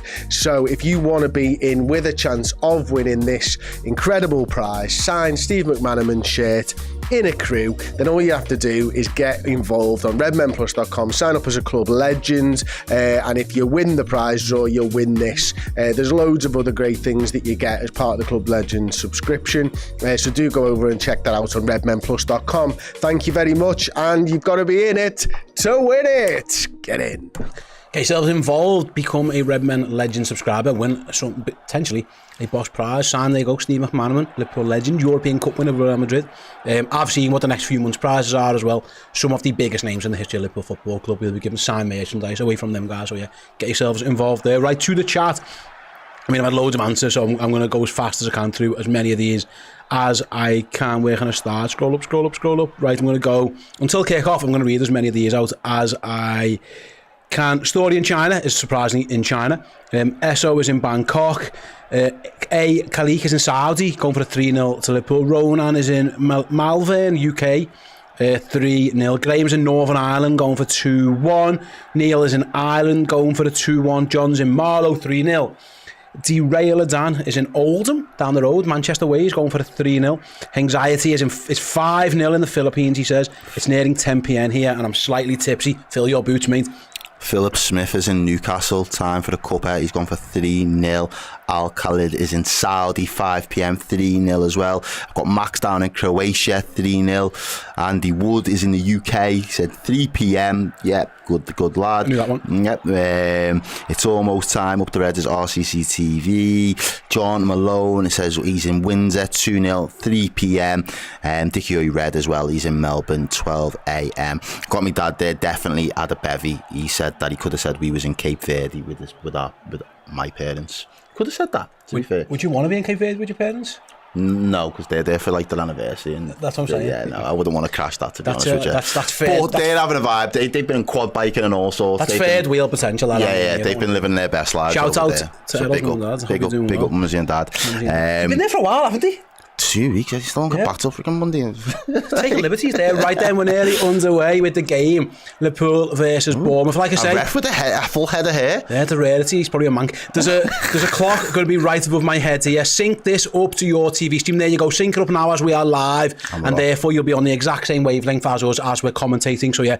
There you go. There's that. Sync it up to your clock. You might have to pause us. You might have to pause your TV. Whatever you've got to do, get yourselves involved. And yes, we'll guide you all the way through Liverpool. This is not your first rodeo. Oh, Luis Diaz went down like he shot. It was like he held the stands. He got kicked in the chest. He's gone down straight away. Ooh. But it took him a while. And it's a yellow card. A yellow card. 20 seconds in. It's Christie. Ryan Christie is caught Luis Diaz in the chest. High foot. What does he do? Yeah. Oh, it is a bad one. Like it's under his arm.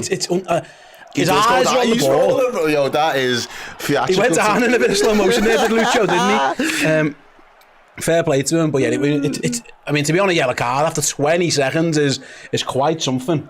Yeah. But he is. That's what Ryan Christie's on. I forgot to play a song, Errol, so I'll try and get one going. We didn't get a chance. Fucking cards were flying out and everything before we got to play a song on. Well, Bring that down a bit, please, Joe. That's loud. There's the atmosphere that we're after, innit? That must be one of the earliest yellow cards in like, the history of Premier League. It's gotta be. He could be off after 5 minutes, him. He's going to be walking a tightrope now for 90 minutes. Absolutely. Here come Bournemouth down there, left-hand side. It's a foot race for Trent. He's not gotten there. Oh, no, he has. Well, he has. Well done, Trent. The corner, though. Johan with the super chat says 3-0 to the Reds. I'm from Utah, making some breakfast burritos. They love a breakfast burrito in America, you know. Yeah, it's good. It's good, kids. Yeah, it is. It's not bad. A little bit of bacon, the American sausages. Their hash browns are weird, though. They're like grated potato rather than like a triangle. Yeah. Anyway, 1 minute, just 2 minutes in now, Bournemouth do have a corner. First test perhaps for Kevin Kelleher in the Liverpool goal. In, of course, for the injured Alisson Becker. Got a bit of a tight hamstring. So corner comes in, it's got near post. Lewis Diaz heads it comfortably. And yeah, it goes all the way back to Darwin's there, trying to get up to full speed. He's going to put all the press, though. He's going to put the press all the way onto the goalkeeper. He's given it away, yeah. He's given it away. Chance for Liverpool, ball across the box. Is it going to get there? It might fall to Salah. It doesn't. Goalkeeper clears this time. Get away with one there, Bournemouth. It was poor from the goalkeeper in the first place, but just about got away. Oh, no, Konate's in trouble, and Van Dijk bails him out. He was under pressure. And now Keller. Oh, yeah, a little bit of both goalkeepers under pressure. And Bournemouth have forced Andy Robertson into a mistake. Van Dijk loses head offside, yeah. Van Dijk screaming at the linesman there, saying, come on, get on with it. That wasn't great from Konate there. He was ahead of that battle, and I think it was Evan Nielsen who beat him to the ball. My score thing isn't working here, my flash scores to get the scores of the other games. I don't know if it's down, so I'll have to Google, good old Google. I know, but I don't like it because it sometimes spoils the Liverpool game if it's delayed. Oh, yeah. See if maybe turn the Wi-Fi off and give it a little reset, see if that works. Konate there coming in, doing some firefighting. Big slider from yeah, massive.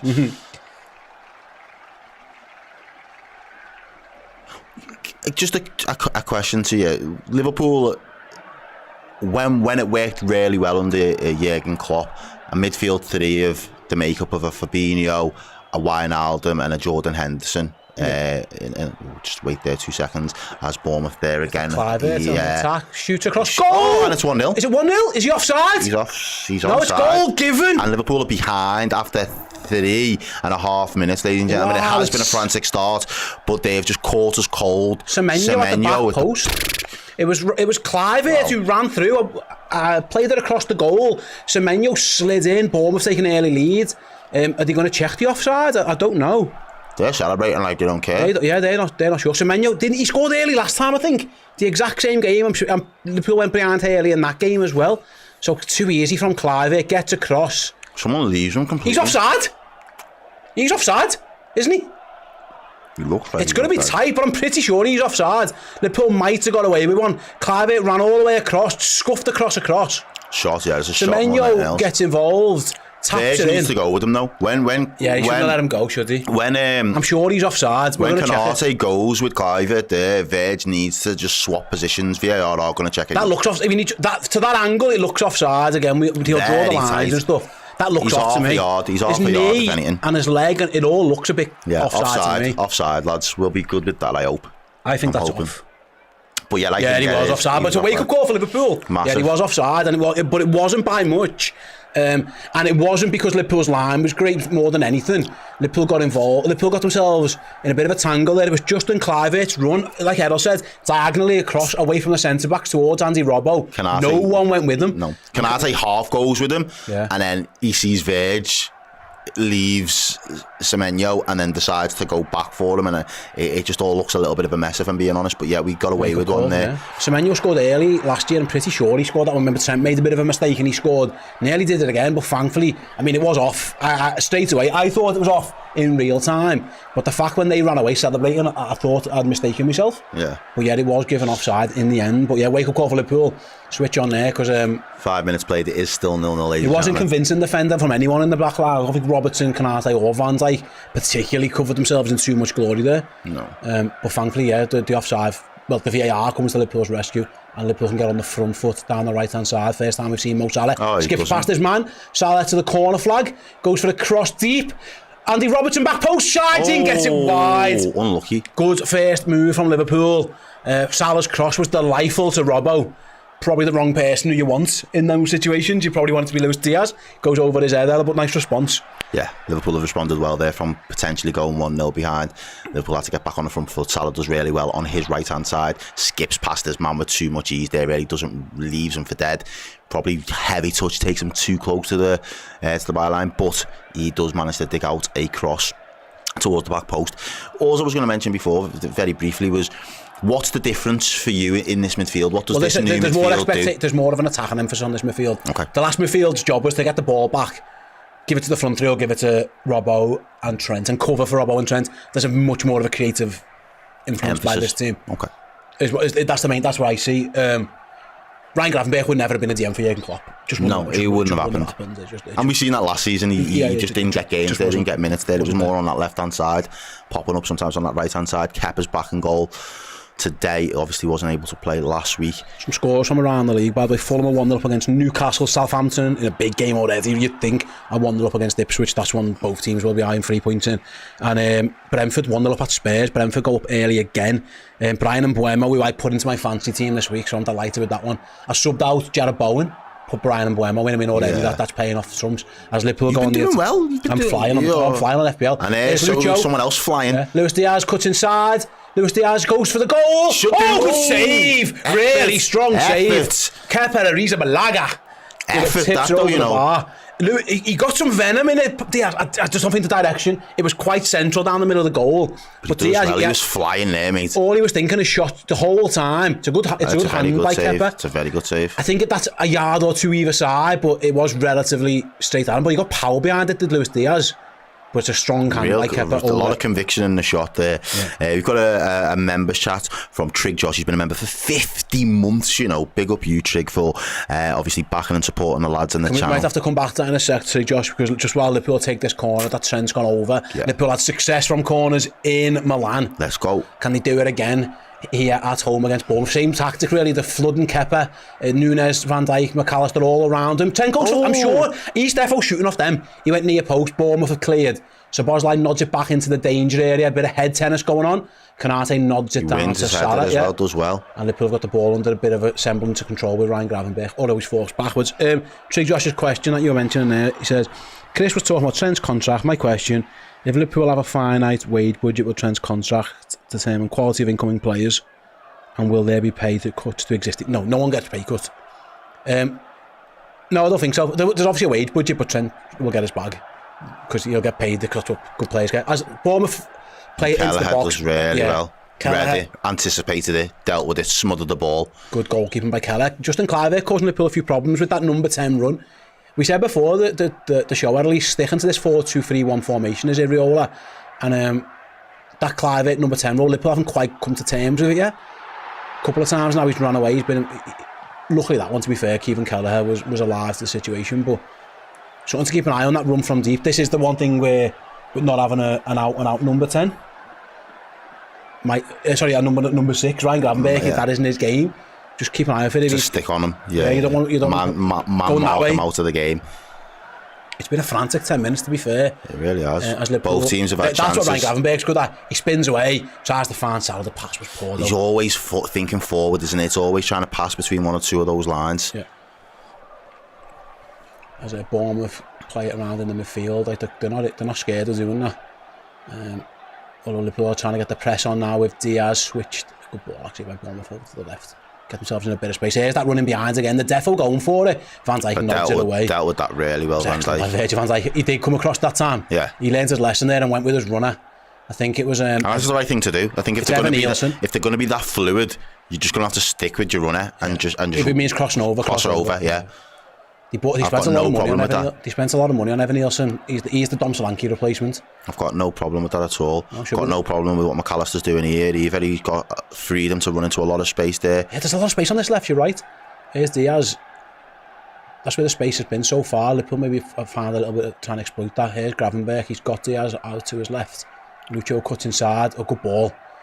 So Bosley's going to go all the way across. He's got Alexander Arnold if he wants him. Takes his time a little bit, goes to Ibu. Yeah, Trent wanted that much earlier. So Bosley's going to cross it himself. Oh, it's a high cross. How's your touch, Ryan Gravenberch? Not great, is the answer. It bounces off him, throw in.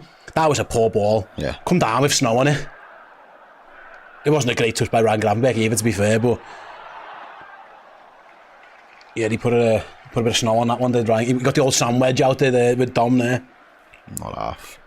Rita Whelan with the waves. Where are we up to on these likes? Someone said we got to 1,000, have we? 1,000 likes, come on. Well done. There's 3,500 if you're watching. If you could hit the like button, doesn't cost you a penny, helps us out, the old YouTube algorithms and all that. As Lucho cuts inside. Cuts away from two men as well. He's got Salah to his right. Mo Salah. Lovely. Just a bit wide. Salah looking for someone to lay it off to. Lays it off to Szoboszlai. Gets it all wrong over the bar. It just, the momentum fell out of that with Diaz's pass. It just kind of made Mo Salah go a little bit wide, and then by the time Szoboszlai shoots, he's under pressure. Yeah, it didn't ever quite work out for Liverpool. Didn't go into his path on his left, did it? To be honest, I don't think Salah's pass had enough good weight on it either. He kind of dribbled it into him. By the time Szoboszlai had the shot, he was under a lot of pressure. Thanks very much for the super chat. Drake Josh says, already we 1k likes. Well done, the peeps in the chat. Absolutely. Have a song. McAllister, fire. What a pass! Ball. It's Mo Salah! Mohamed Salah shoots! Good save by Kepa. What a pass on the half volley by Alexis McAllister, though. That was glorious. Drilled it is the word. You should have went the other way there, Salah, though, I think. Gone far post. Oh, yeah, try. Let's have to watch it again. I'll have to see for the second time. But on the half. What a pass. He's on side there, Salah. Times his run excellently. I don't think he could. No, the defender there does well. And he wants to go on his left foot, doesn't he? He wants to go on that left. He's trying to just curl it into that save. bottom corner, yeah. It's a good save. Liverpool going to have another corner there, guys. And Liverpool have reacted well, I'd say. Absolutely. We've Everton looked sharp. By the way. Everton, that's a big game for them down there. Everton beating Leicester 1-0. And it looks like Robbo, he's got his hand up. Little in-swinger. They're still putting pressure on the keeper. That seems to be the MO. And it comes, Kevin flaps at it and gets away with it in the end. He was saying he was fouled, no foul given. No, definitely wasn't. He definitely flapped at that though, and Bournemouth just ran it out. And he ran it out to play completely, and Liverpool are going to get the multi-ball to get it back on the pitch. And we are underway. That wasn't convincing from Kepa at all, was it? Felt like he just can't, like flap is the word. Ryan Gravenberch to end the season as our number 6. He already is now, to be honest with you, mate. That's a super chat from RS. Unless you mean with the number 6 on his back, do you mean? I don't think so. I think he's happy with what he's got. Have we got a 6 at the moment? Is it Gomez? I can't remember. I'm rubbish at these things. Diaz there, nice feet. Szoboszlai. Yeah, I see the point that Steve was making before as well in terms of the three in midfield. You can see it, the way that they move, that midfield is very fluid. Szoboszlai's just popped up over on that left-hand side now. We don't have a 6, according to Google. There it is again. There's the space is left. Szoboszlai knows and he's come across. Down the lines of Robbo.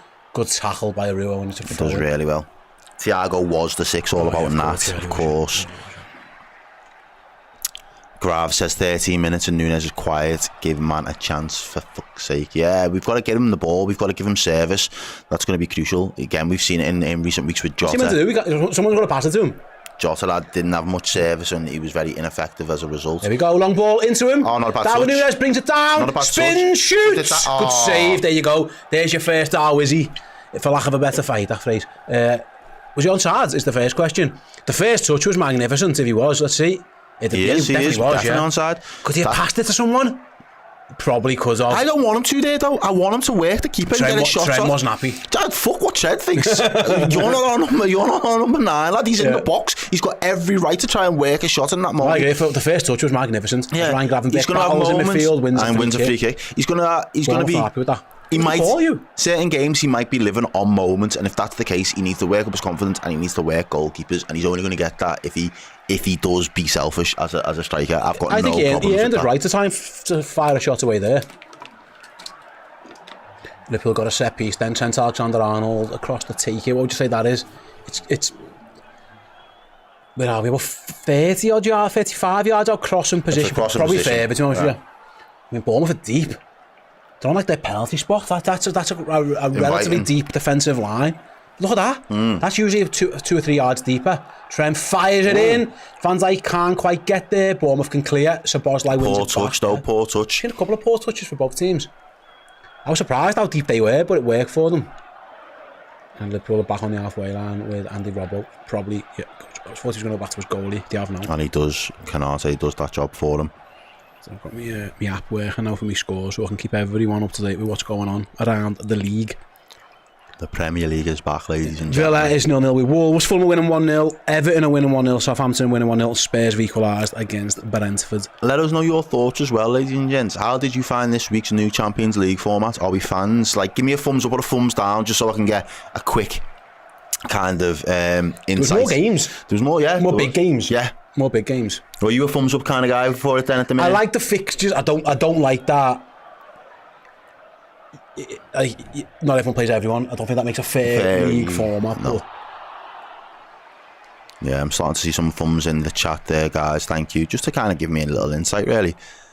That's what I don't like, but... Need more time to decide. Like, for example, I'm with you, Minister. Mister or whatever. Yeah. Hitchin Bar says, I've been called into work early, so I can't spend my Saturday with you beautiful men, but I hope we get an early goal so you don't stress too much. So do I. And thank you very much for calling it beautiful. Enjoy work. Keep it in your ear if you can, headphones and that. We'll commentate on the game for you. Seen quite a few thumbs up, still got a number of thumbs down as well, so it's still a mixed bag. I don't think anybody has been, it's not unanimous yet. I think, like, for example, it's Amazon Prime, yet you and I'm doing that one. If it's to do with the pot, like, yeah, I don't know, like, I'm not quite sure how not playing out the same teams works, but we'll see that when we get to it, won't we? Liverpool have won it back again anyway. Ball into the middle, Darwin flicks it round the corner, Diaz can't get there, and Kepa can smack that one clear. Oh, and Bournemouth might win that. No, Van Dijk says no chance, mate. Not a chance. Comes across, not only does he win it, and it's a great ball there. Passed it to Robertson, he finds Sabozlai, he finds Gravenberch. Yellow card! Bro! Got to book him for that. Bournemouth are definitely... Clive is definitely, yeah, absolutely. I'm liking this ref. A ref with a head full of hair doing his own job. It was Dom Slanky scored his first Tottenham goal, I think, by the way. That's who equalised. He was going to be 007. He was the next up for 007, man. Not today. He scored in the 8th minute, I think. Bournemouth, by the way, two yellow cards in the midfield / number 10 area. Something to keep an eye on throughout the course of the day. Liverpool play that quick free kick. Is Ibu. Right, says, what's your thoughts on Zubimendi's supposed U-turn? I mean, the supposed U-turn was then rubbish, wasn't it? Later, I mean, paper talk. It's just paper talk. I don't know, mate. If he wants to play for us, I don't think Liverpool would hold grudges. No. We'll be the first player who's changed his mind and changed his mind back. You know what I mean? That's one of them.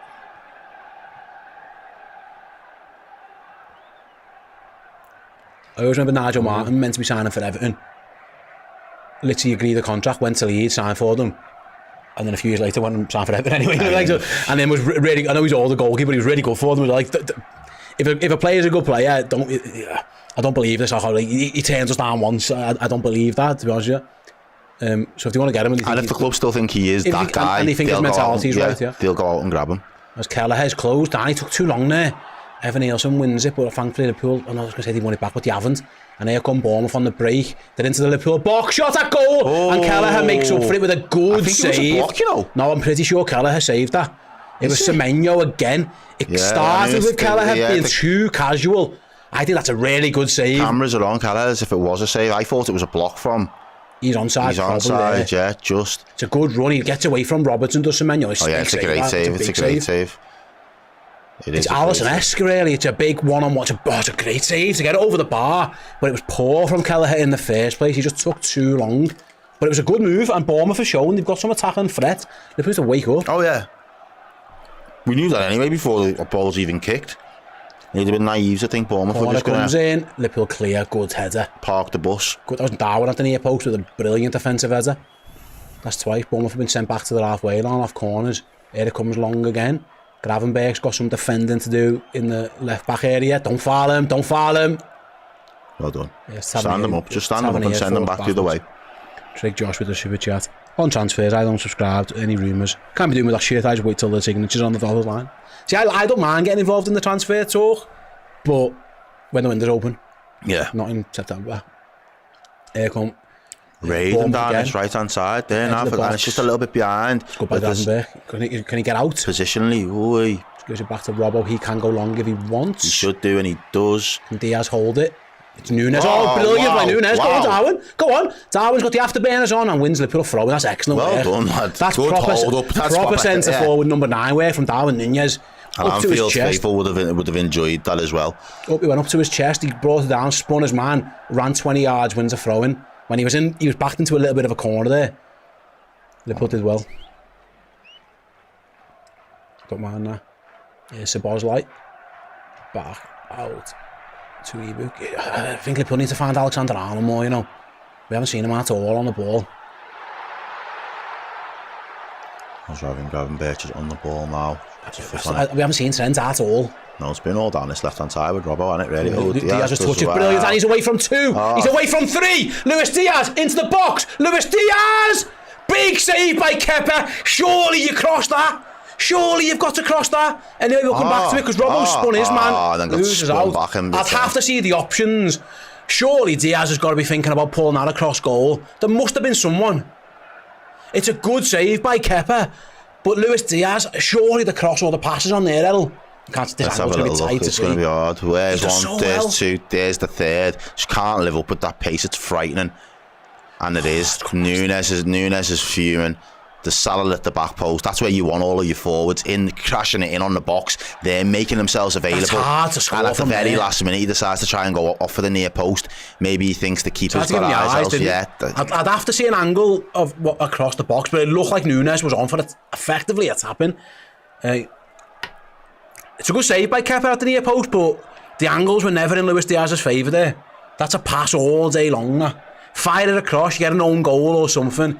It's going to be so difficult to score. And that's what I from mean. there. The service to Nunes it's got to be in those moments. We've got to make better decisions in that final third because Diaz did so well as well. That I think he's got to pass that. You've done everything that you want to do. You've done everything that you needed to do in that position. That's tough to score from there. You remember near post goals like that so well because they happen so often. As Liverpool just conceded a poor corner. Wow. That was Canate. I remember Bobby Firmino's and Luis Suarez scoring similar goals from there, but it's very rare. Right. That's got to be. It's got Seen to it before. Nicholas Jackson against West Ham just through Areola's legs. It's got to be a pass. But Bournemouth have got another corner anyway. Needless one as well.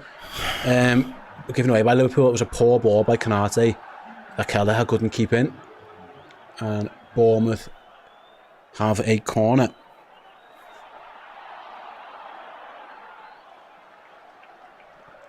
Corner comes in. It's a better corner. Big header. Dealt with by Van Dijk or Canate. one of the 2 of them. Volley He was both under it. Yeah, and Van Dijk's telling Kelleher get on with it. Yeah, Akash says Diaz should have passed that. That's a clear miss. Big opportunity. It was, you know, when you look at the stats at the end of games and you see. I think he should have. Again, Luis Diaz knows more about football than I'll ever know. But I haven't seen the side angle, but it looked like the arm was open for what would have been a tap in. Or worst case, you try and make a defender do something. Yeah. Can you force him into a clearance, an own goal or something? Kepa had that angle covered. He had his positional sense spot on. But Liverpool have won it back on the halfway line with Alexis. And can they go again? They've got to find Alexander-Arnold more. There he is now. Trent on the ball. Well, gives it away, to be fair. Maybe that's why I haven't been passing it to him. Ryan Gravenberch's won it back though. Just a couple of times Liverpool have been a little bit casual in possession. Like that again. But they're them passing lane ones that I was talking. Liverpool won a free kick, to be fair to them. They're them passing lane ones that I was talking about before though, that just make you wince a little bit because I'm not used to seeing them from this side, but obviously they've been encouraged to make more of those cute passes in field, in between the lines, to obviously try and free Szoboszlai ultimately. Refs hold the game up. He's going to their bench. Is he booking someone? He weren't happy with the free kick given against Lewis Cook. Someone on the Palace bench is going to get yellow carded. Is it the manager or one of the staff? Oh, right, okay. Their manager. I think he was waving a yellow card at somebody, I think. He's a very passionate man. I've seen him do this a few times. I'm good, mate, thanks. Okay. Yeah, he's not happy with the yellow card. I think it was him. He's not happy, but he's been booked anyway. He does that, you know, he's a very animated man on the sidelines. Right, 25 minutes, feel like they've flown by. It's still 0-0 for Liverpool. They've had a couple of opportunities. Bournemouth themselves, they had one chalked off early for offside.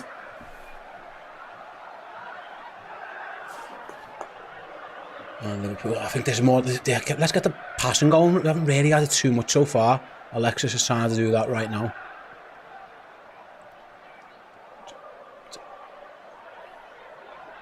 all the way back to Kelleher. I mean, Trent's playing right back. He hasn't drifted inside yet. We haven't seen that at all from him. Maybe that's why he hasn't been on the ball. As Canate goes long, really long. As Diaz onside. He's winning the Kepa's out of his goal. Lewis Diaz! 1-0! And Lewis Diaz scores. It's horrendous from Kepa. It's brilliant from Diaz. It's horrendous from Kepa. Again, we'll check all the offsides and the VARs and all that kind of stuff. Come on. It's a big long ball from Ibu Konate. I don't know why Kepa's doing. He's been so good for 25 minutes, but he's made a stinker decision there. He's come out as goal for no... What's he out as goal for? For no reason. But it wasn't easy for Lewis Diaz to do that. He's brought it down. He's blasted it past the man on the line. And you know what, Cody Gakpo, we were saying before the game, deserves a star, but so does Lewis Diaz. He's been in great goal-scoring form. He's massively onside. He's onside. That's a great ball, you know. What's the goalkeeper doing? He comes, he goes, he stops, he stays. What a touch. Oh, it's magnificent from Lewis Diaz. He brings it down on his thigh, I think. He does.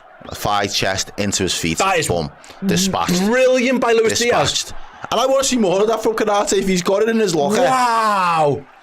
That is outrageous goal from Lewis Diaz. That is ridiculous. Kepa has had a stinker. I don't know what he's doing there. Why has he come? You've got to come or go. He goes back, he goes forwards, he's in out like doing the okey cokey.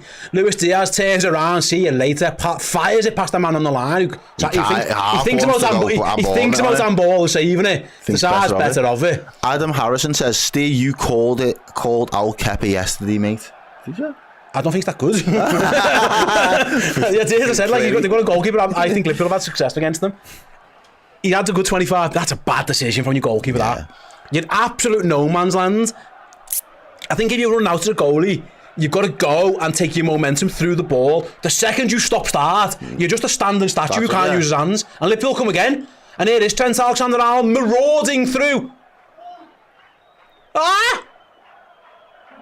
Goal! Lewis Diaz has scored! Get out of here. What? Lewis Diaz makes it 2-0 in a matter of moments.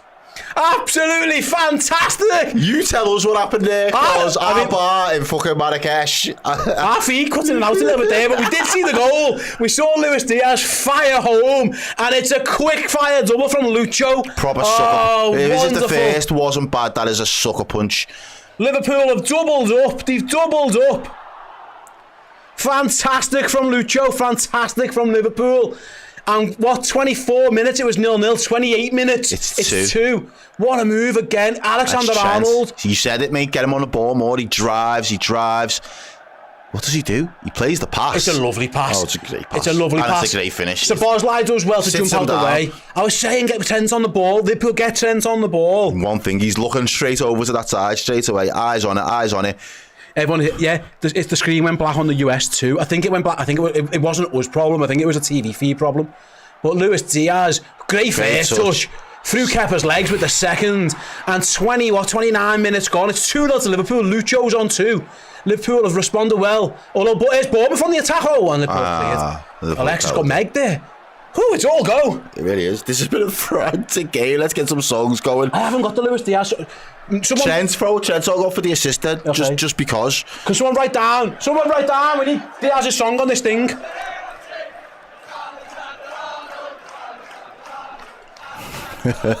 All the Liverpool fans around the world have been duped out of seeing how that happened in real time. Bournemouth on the attack though. Shoot that goal. Saved by Kelleher. Good save by Kelleher. Dealt with. Yeah, I'm annoyed at how easy Bournemouth have got through a couple of times now. Darwin wins it back. Bournemouth win it back. Diaz wins it back. Darwin's scrapping. They're all going for it, aren't they? Darwin's still there. It's not Darwin! And wins the throw-in. Not really where I want to see him, but I'm not mad at it. Darwin just takes someone out and wins the ball. Yeah, I think a lot of people have got the black screen affected a lot of people around the world. To be fair, it come back on just as Diaz was scoring, but I don't know, we didn't figure out how it got there in the first place. It was so good by Alexander-Arnold.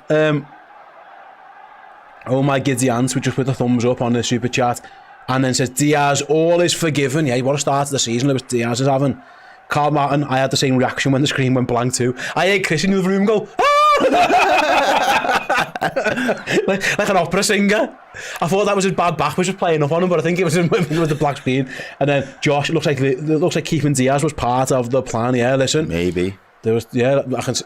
Bournemouth go for goal from miles out. It was Evan Nielsen. I mean, good luck if you're going to try and score from there. I think Kelleher was comfortable. To be fair to Errol, he got some venom on the shot. He does. He got some power behind it, like. But it's always rising. Always rising. How close was it? Because I think Kelleher dived low. Wow. The negative man says a first half hat-trick, and I'll give him some praise. He scored 2 goals in a minute.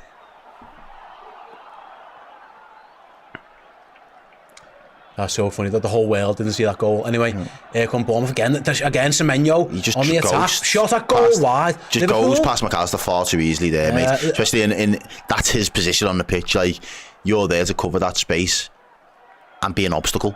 You just gave him the pathway towards goal. Just too easy. That's way too easy. Bit lazy there from Alexis McAllister, if you ask me. Yeah, not great. Graz, I will take 3 points. And again, as you said before, we spoke about it at length. The reaction that was needed if there can be early goals. Salah, that's not far by Salah. Salah's adjusted to a foul. We might have. Someone's asking, can we sing the Diaz song because we haven't got it? Here's Luis Diaz. He's from Barrancas. It was good the other day in Milan. That got a good going on the train on the metro station. Na na na na na. It's a good song, actually. But yeah. Luis Diaz. That's me thinking. The response from Liverpool today, a week's difference, and we're already 2-0 up. What I would say, more they're potent. playing against a team who are open because they're coming on the attack again at Bournemouth. That's just the way. If I'm coming to Anfield, if I've got the players, I'm not playing like this. I'll be honest. But listen, Bournemouth, bar at half a yard or 1-0 up after 3 minutes. So they'll be looking at it that way. They've just won themselves a free kick on the edge of the Liverpool box as well. Semenyo is causing problems. He's a bit of a thorn in our side at times, that guy. I'm really regretting my drink choice. The Red Bull, that's not even Red Bull, is it? It's sugar-free. It's sugar-free shite. It's not good. Well, you should, yeah. I should have read the side. Yeah, not ideal. We'll get a water if you want, mate. I can have a for a minute. No, it's alright. It's liquid. It's just I'm just regretting it. Buyer's remorse. If Dr Pepper want to sponsor us, please. I wouldn't even take money. Just give me free Dr Pepper. The amount of money I spend on Dr Pepper is absurd. I've had a couple of Dr Peppers this week, and I haven't not drank them for about 6 months. I think that, and I forget how good a nice cold Dr Pepper. It's different. I would be shocked if there's a day that I'm not drinking it. As the Bournemouth cross comes in, back post, Canati, he's fouled. Surely he's fouled. Yeah, ref gives in the end. It was a good ball, actually. Huel, what's Huel? Get Huel on the go, like. Huel's the Joe has Huel. Does he? Yeah. It's like Is it nice, Joe? Huel. It's like a meal replacement drink, isn't it, Joe? Is that right? Is it for like if you're working out and that? Yeah, protein. I'm not in my workout bag at the minute. I'm in me eating fat. Yeah, storing up fat for the hibernation winter period right now. Let me tell you. Yeah, so since I come back from America, I'm the same. Kelleher takes his time. Looks like Spurs have turned it around. They seem to be 2-1 up now. Spurs are winning. Yeah, you're right. I think that hasn't updated on my app though. 2 of them gone for the same ball there in the middle of the park. Salah and Nunes both get underneath it. It is Bournemouth that come away with it though. Smith Rowe scores for Fulham. He's in my fancy team as well. Emile. Steve's fancy team are having a good time with it. Wolves have scored at Villa. I always said this, that Champions League into weekend thing, it's always a thing you got to be careful of. Here comes Salah. Mo Salah across the box. Still going is Mo Salah. He wants to shoot. He took too long. He had options. He had 4 men in front of him there. Salah. And here comes Semenyo on the attack. And he's powerful. Yes, Robbo. Well done, Robbo. That's classic Robertson, that for me, Just stuck to his task. Yeah, literally that. And he's now on the ball, turning us around the other way. That is classic Robbo. Good. And maybe, having a week off for some players like him as well now at this point in his career is not all a bad thing. Yeah. Spurs are winning with Brennan Johnson. 2 for 2. He's taking a little bit of slack this week as well, that young lad. Yeah, he's doing all right, didn't we? Here comes Liverpool on the attack against Salah. Again, taking a little bit too long. Dilly-dallying on the ball. Can't really get it out of his feet there, Mohamed Salah. Loses the ball back. Starts to press to try and win it back. All the way back to Kepa. And it's going to be Szoboszlai now. He might give you on him, be careful. He's done well, to be fair to him. He's done him! He sends Szoboszlai back to Hungary with a little half turn there. So keep on running, Tom. Get yourself back into position, pal. It happens to us all. Getting rinsed by a goal, he mustn't be... It's demoralising. A little Cruyff turn, but Bournemouth haven't gone anywhere. They're still in their own box, and Liverpool are trying to press them. They go out to their right back position. Can Liverpool take it off them? Good by McAllister, throw in to the Cherries. 5k people, is it true? Is the 5k in the chat? Near enough for now, yeah. Press the like button. Get it in. We've got a lot of you watching. Get it in. Press the like button down. Loads and loads of you watching along with us. And Jono, yes, it is. I do join the 12-man podcast of a Monday evening for the Race for Europe show. Dan Potts, go make sure you subscribe to his channel because he is a good lad. He's one of the good Arsenal fans in my books anyway. They're very few and far between, so when you link up with a good one, you kind of got to give them the credit and the rating. So yeah, make sure you do go and pick up Dan Potts' channel because he got a lot of time for Potts. Gareth says, sure, I've just joined. Who scored? Thanks to the super guys. It was Lewis Diaz twice in about 2 minutes. Ooh, Robert Skinner. Errol try a freezing cold dandelion and burdock drink. Advice from an old fella. Dandelion and burdock is an OG shout. You know, I used to love that. The fella used to deliver it to your house. Here come Liverpool down the right. It's Darwin Núñez. He's got Salah inside. He's got Diaz back post. He's looking for a pass. He still can build it. He shoots. Oh! Darwin! Darwin Núñez has killed one past Kepa into the far post. Look how much it means to him. He's delighted. He's Look how much it means to him. What a finish. Liverpool's number 9 given his first chance. Bro. He's emotional. Bro. Incredible. Everyone's going over to him. He is actually he looks like he's almost in tears. Crying. That's a madness. Fantastic goal from Darwin Núñez. Liverpool 3-0 up. Unbelievable. It's another long ball down the side. It's a nice little flick on. It's lovely. Lovely again from Liverpool. So fluid in attack. As you said before, Chris came over to the board. He mentioned it. It is 3. It's 3 up front that can go anywhere at any point in time, whenever they want. And Darwin absolutely buries that. Kills it past Kepa. One thing on his mind. He's worked the shooting opportunity. Left foot. How'd you like that? How'd you like that? Oh, pick that one out, Kepa Arrizabalaga. Didn't even smell it. Nowhere near it. Oh. He's on his goal line diving full stretch, reminiscent of when he couldn't get near Mo Salah's goal all those years ago. Oh. Didn't even get a whiff of it. And now it looks like an excellent managerial decision to throw in Darwin. Darwin was emotional. He was leaning on the corner flag almost like in tears. What a moment. Obviously, it's been a tough couple of weeks for Darwin Núñez. That might be the best goal he's ever scored. He scored some good ones. That's up there with the best Liverpool goals he's scored. It was fantastic. Reminiscent of Newcastle. He scored a brilliant one against the E's, actually, last year in the Carabao Cup. But that's as good as anything. That's absolutely fantastic on his left foot from Darwin Núñez, and 38 minutes gone. He's got that dog in him. And the Reds are fired up and they're winning 3-0. He's got that dog in him. Big up man like Darwin. And we said, Bournemouth... Patience and taking your chances with both fucking hands when they come. Well done. Here come Bournemouth on the attack again. Brilliant. Well done, Trent. Come on, deal with it now. Bournemouth has still got it though in the end. Yeah. I think Trent did well enough. I think he did. Battled.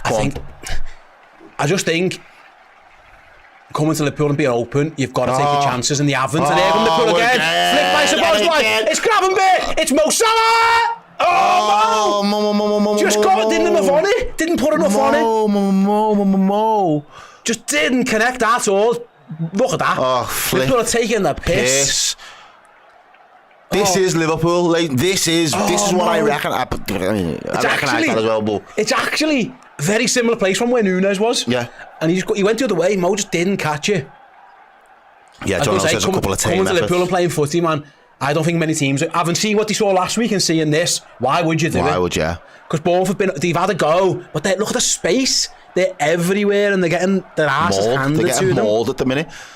Liverpool How about them Reds, says Carl Martin. Let's go, Liverpool. Absolutely. Too much quality. And there you go. Any doubts about Liverpool at home after what happened last week? Well, you know what? They've answered it in the best possible way. Someone said in a super chat early on before I think the ball was kicked, can we make a statement? 3-0 with a statement or something? Well, we're 3-0 after 40 minutes, and the way that we've done it has been a statement in itself. Yep. The response, the reaction, the attitude, the mentality, the desire, everything, every object. Go on, Ryan. Brilliant by Gravenberch. It's it's 4-3. Come on, let's play it right. He's got Diaz, surely. Szoboszlai, pass it. No, he didn't. He just didn't make his mind up. Why didn't he make his mind up? Bro, whoa. Anyway, it's still alive because Diaz has kept it alive. Liverpool had a big opportunity for number 4. It just looked like he had to slide Diaz in for the hat-trick. For the hattie. And then the negative man would have been bigging him up. We all want to see that. Fucking hell. Liverpool are running through their midfield at times. Gravenberch wins it, fine, so Boz. 2 passes though, mate. I think it was 1. There's Alexis, edge of the box. 1-2 with Gravenberch. Not with Nunes, rather. Wins it back. Oh, unlucky. Semenyo's actually the 3-0 down. He's having a good game. Comes away with it. And bullied again. Look who's actually winning that. Oh, it's Darwin! And he skins his man. That confidence. Darwin Nunes, right-hand side. Wins it back and advances forward. That's brilliant. And the cop rightly cheers Nunes' his name for that one. John O says it could be a stat padding sesh. Do it. Fill your boots. Fill your boots. Smell blood. Be greedy. And you know, one of the big 2 teams in Manchester City and Arsenal are going to potentially drop points tomorrow. 1, if not 2, will drop some level of points. So this is a big game. Boots. This is a weekend where Liverpool had to win to really maintain That's good. parity with the others at the top of the Premier League. Gravenberch so good on the ball. So Look at good. that. Look at that. Plays it. 4-on-4 now. Again, Liverpool. Szoboszlai's touch is a little bit heavy. He's always going to battle and run back for it, but he put himself into trouble there, really. First touch was shite, really. I'll tell you what, mate, Gravenberch, some player. On the ball. On the ball, yeah. He's got that Thiago element of, he looks it under pressure and he just drops the shoulder and he's in 4 yards space. He's gone. And you're like, how's that happen? Like ghosts away from players. I told you the other day, he's like a Yaya baby. Here he is again on the ball. He's very Yaya-esque, and it's always forward. It's always forward. Darwin's allowed to turn and advance. I think that's his instruction, though, you know. Yeah, it should be. Just when you get the ball, you turn, you get your head up and you play it through the lines. Diaz, edge of the box. McAllister, good. Unlucky. It's good by Christie, I think it was. They put one it back, though. McAllister's... Salah will do well to keep that in. No, it's going to be... he's annoyed at himself there, Alexis. He was falling away and the pass went wide. Playing well. How many people in the chat now? How many likes are we on? We're on 4-9 people watching, 1,600 likes. Press that like button, folks. Let's get it in. If all of you press the like button, it might be one of the most likes we've ever had on a stream. Wow. Let's try it. Why not? It's a new dawn. It's a new day. It's a new Darwin. Gareth says, lads, where am I telling the pilot to fly me to watch the game? I can't get a ticket to Anfield, so I need it on my TV. We're in Morocco. Yeah. Ironically, watching US coverage in Morocco. Trig Josh says 1.6k likes and we're not even a half time. Keep it going. Nearly 5k watching. We can get to 2k. Go and share the stream and let people know that you're watching with the family. You're watching it with the Redmen. We're all the family. We're all together. We're all let together. Them know. They're all struggling for a 3 o'clock bit of coverage. Let them know that we've got them boxed. Choppy Carl, I want a Gravenberch goal because the lad deserves one. Yeah, he's been fantastic. I'm happy if we keep clean sheets and he's there in that 6 in the hub.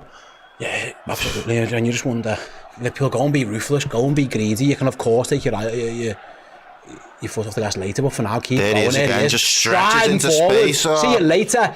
Darwin down the left-hand side, pull it Plays back. Plays it back. Done well. It's Gravenberch. He's got Robertson, uses him. He's got McAllister. Now he goes to Diaz instead. Diaz takes too long. So on that's the one thing I would be critical of us of. We've been slow on the edge of the box. Yeah. And it's very unlike us. Because we like popping the ball around there, but a couple of times Liverpool have took too many touches. JJ says, I want a clean sheet. Trig Josh says, 1.9k likes. Fucking hell. Let's go. Let's start breaking records of our own, ladies and gents. This is your show as much as it is ours. Let's do it. Let's do it together. So happy for Darwin, says Colin with the super chat. Thank you. You could tell it meant everything. Oh, it did. He was emotional. It did. And you can see that's why he is an emotional person. You're never going to take that away from him. So we need to channel into it. And we need to be the clever ones. Not to feed his ego, but to support him along his way. Because Joe, we've got a super chat for you. Change the title on your video. Oh. We're winning 3-0. Thanks very much to Josh with the £2 super chat. Keeping us honest. Listen, call us out if we're making mistakes. No, it's yours. Joe is making mistakes. Yeah. Call us out. Nice one, Joe. We're front of house, you know what I mean? Like, we just get the slack for... Nice one, Joe. Not naming names with a team, Joe, but when one of us makes mistakes, Joe. Yeah. Papa Z says, play us a song, Steve. Absolutely, play you a song. Let me just see. Yeah, Liverpool have cleared the ball. But it is a fact. This 3 minutes at a time there, ladies and gentlemen. We've just hit the 45-minute mark. This is as much your show as it is ours. Please do get involved in the chat. Please do like the stream. And please do share it with your friends and family. Let them know that the Reds are fucking awesome from Redmen HQ. And you can join us here. And we will keep you live and direct right up until the final whistle. Let's go. Tell your mates to tell their mates, and before you know it, We're flying. We're already flying. Liverpool are flying. And can they end the half on a flurry with Bournemouth Sabah? It's Virgil. Go on, Virgil.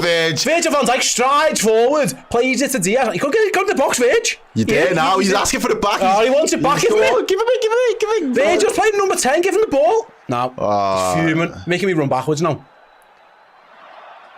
You know, he's staying there, you know. Give me. Go on. Just.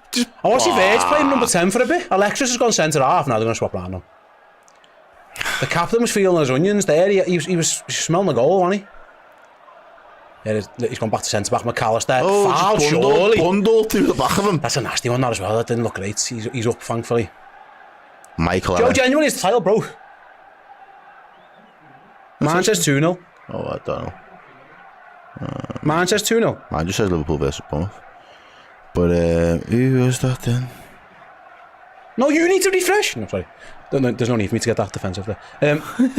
Andy App says I'm watching from the land down under tonight. Up the effing fucking Regia. Michael LFC says Redmen TV is the best watch along for any club in the Premier League.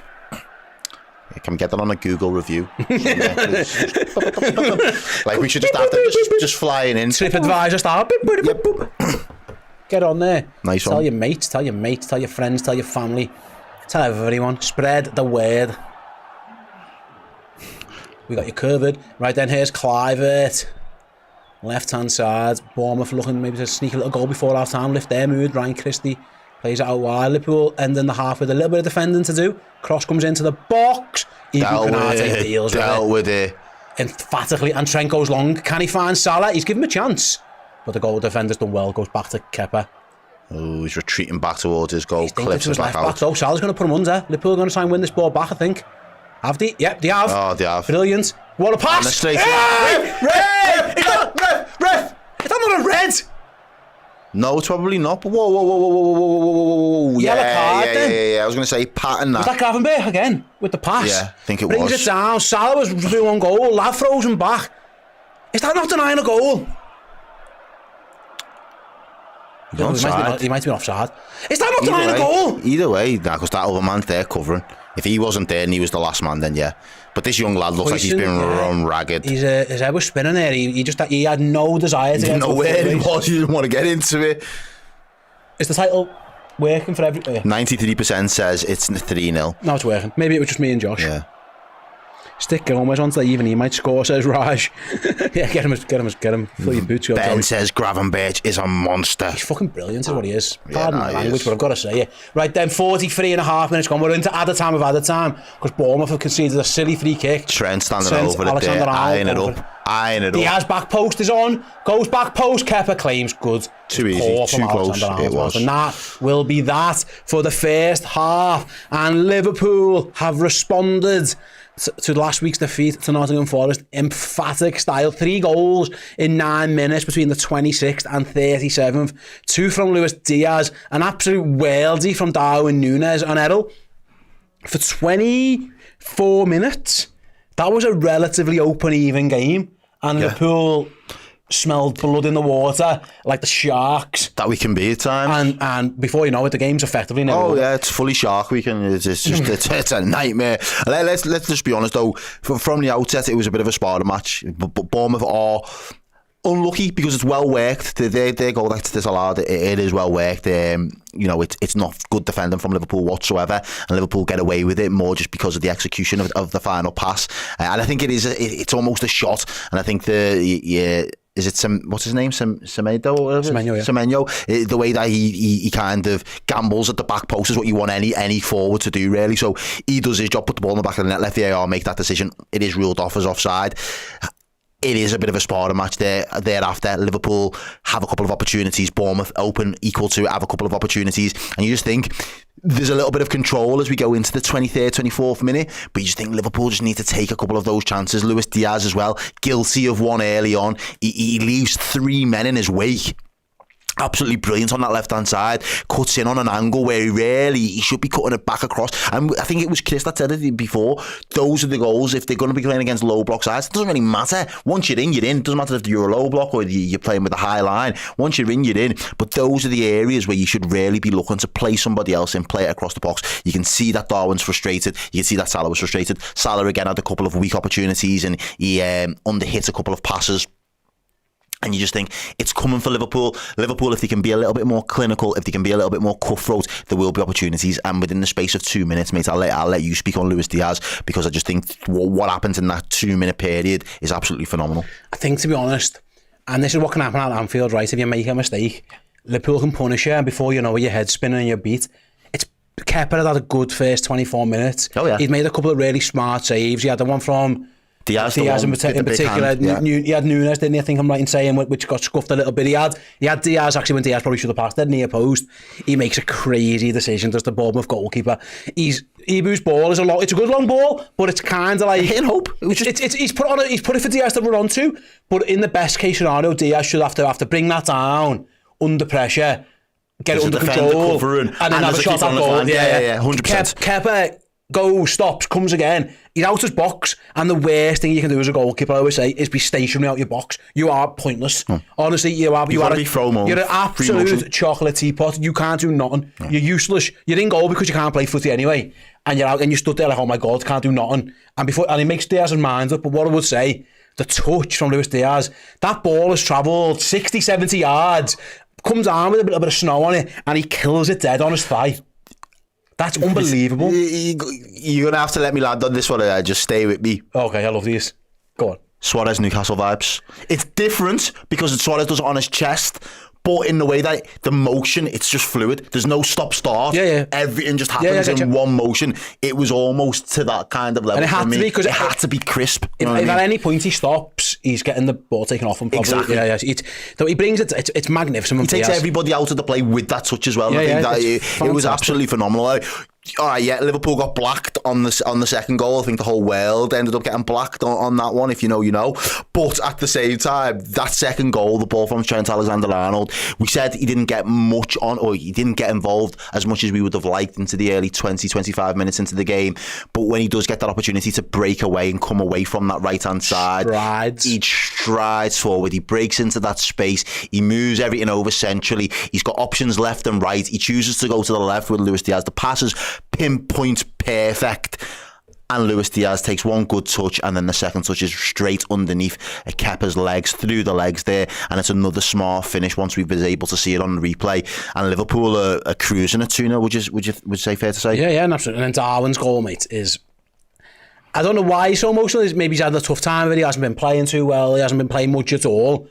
But it's a wonderful goal from Nunes. He wins so it's a little 1-2 on the halfway line with Salah. He sprints forward, cuts inside on his left, and curls what can only be described, I would say, delightful. Yeah. If I was thinking of adjectives for that goal, delightful. Chef's kiss. Just magnifique. Little 1-2 with Salah. Salah got an assist for that, another Moses Salah assist.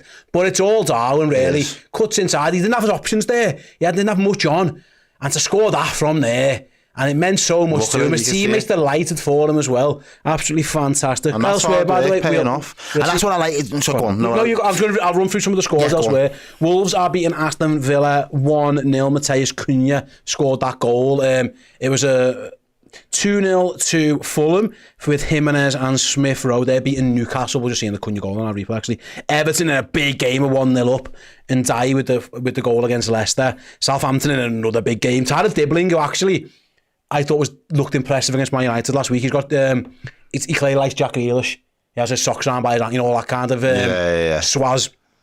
You've got Brentford, we're 1-0 up at Tottenham after Brian Mbeumo's early goal, but they're now 2-1 down. Thanks to Dom Solanke and Brennan Johnson. So there are your scores in and around the Premier League so far. The one thing that I was just going to touch on there very briefly, and Jack can have this discussion as well.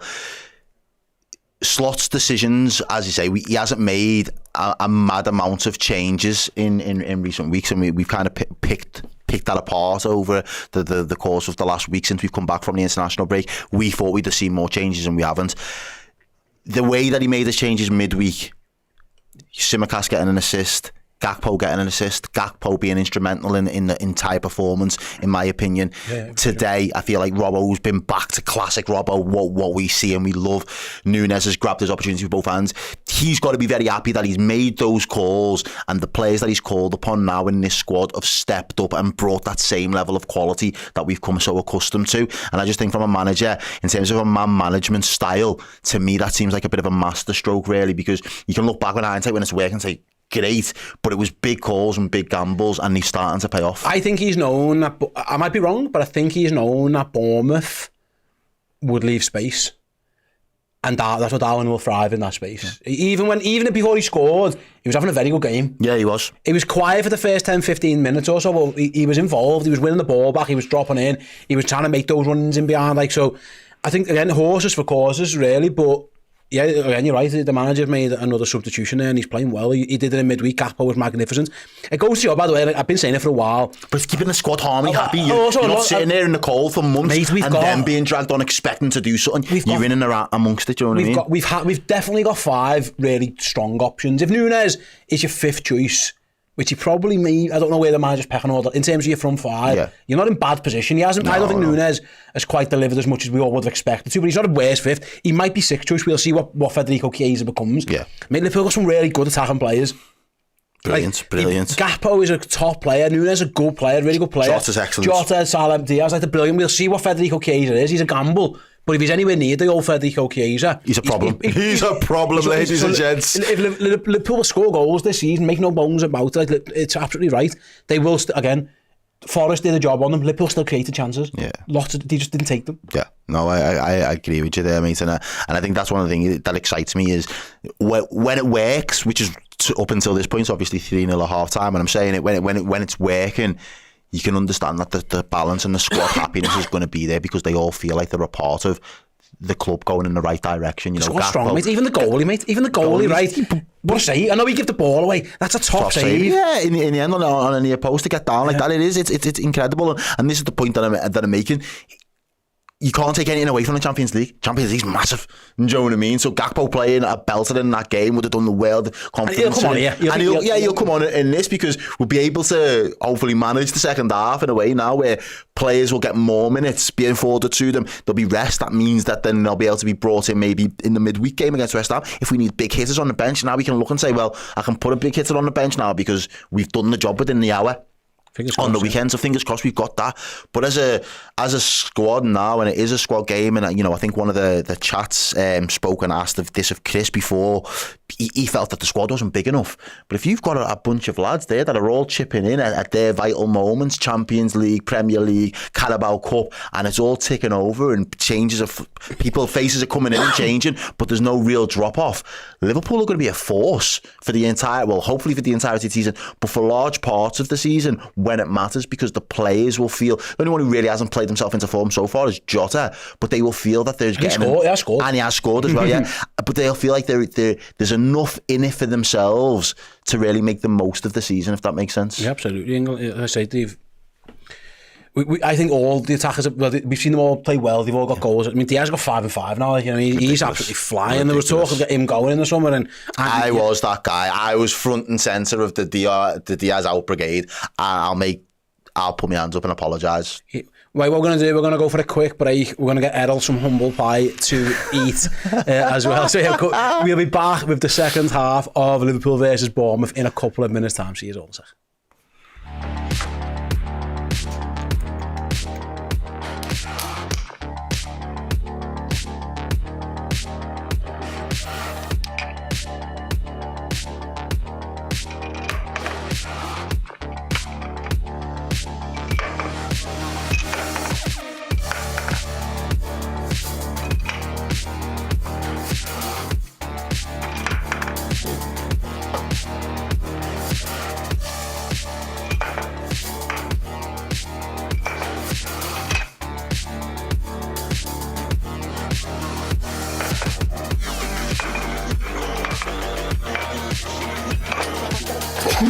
We've had just done that.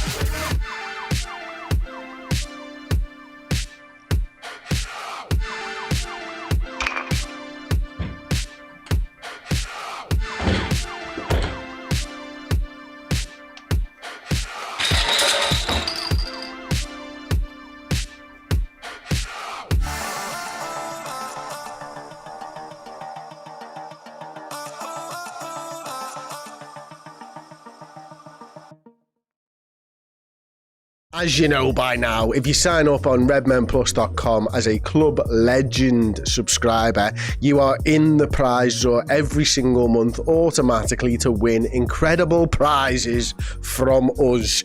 And it's generally signed stuff. And we peck the heads every time we meet somebody that used to play for Liverpool.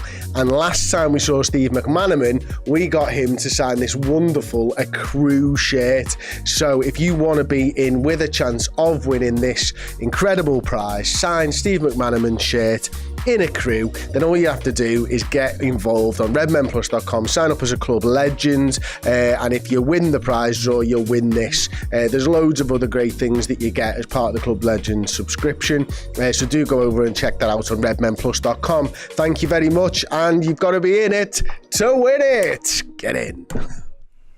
Welcome back. How's the humble pie? All right, wasn't too bad. I'll accept it. I'm big enough, grey enough in the hair to know and to be able to accept. Mate, I've always said, right, I want Liverpool. If I ever think a Liverpool player I have doubt, I want them to prove me wrong. Oh yeah. The last thing I'd want to be is right about Liverpool playing not being good. I've got doubts. I'll be honest. I am probably one of the biggest Nunez doubters. I'm fucking made up he's done that goal. I'm made up for it. I'm made up for all of it. When you see how much it means to them on a level, you just can't help it. It's infectious. I want them all to do well. I love every single one of them. I want them all to play well. I did always fit this to myself in the criticism I had of Diaz. It was never about his ability or the ceiling that the lad had. It was always just about give me more goals, give me more assists. If you do that for me, I'm going to love you. You're going to be one of my favourite players. But you frustrate me more because I know it's in you. Whereas Darwin, you see the flashes and it's hitting, he blows hot and cold. Diaz was just inconsistent with that end product for me. And this season, he started like he's a man possessed. And again, there have been extenuating circumstances for him over the last 2 seasons. You know, he got injured at Arsenal the season before last.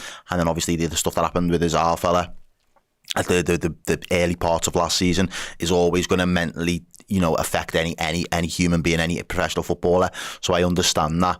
But we are starting to see the best version of Luis Diaz at this moment in time, and if he can continue in this vein, we have got another serious threat and problem on that left hand side. And again, it's exciting when you then have to bring in a Gakpo, because Gakpo knows if I don't take my chances, I'm not going to be in the game the following week. So it's keeping them both honest in that respect. Output is going to be the best metric for all of these players across that front line this season, for me personally. Absolutely right. What about 30 seconds, a couple of minutes away from kickoff? I'm sure Liverpool aren't going to be changing too much yet. I think we're going to be as you were for a while, maybe later down the line. If he wants to have a little look at resting a couple of players, he might be able to do that. Although, if he's got half an eye on resting them for the week as well, then we'll see. I mean, it's not something. It's going to be urgent, Errol, as you. In theory, we don't know what his team's going to be for West Ham. Why don't you fill your drink? Why don't you open your drink? It's fine. But if you're winning this like comfortably, you could take a few off and maybe go a little bit stronger against West Ham. Well, I think that's just the bench. Even if you just pack the bench with strength to just say, all right, yeah. Underway, by the way, kick off. Match up. If you haven't already, sync up with us. Our clock's there. Your clock on your game, and away you go. Cheers. Bottoms up. Different drink. Different vibes. You've gone off the Black Red Bull while you're on. Just a little cheeky cider. Little cheeky midday cider for the main man. Newcastle have just scored, by the way. 2-1. No, there's Harvey Barnes has scored.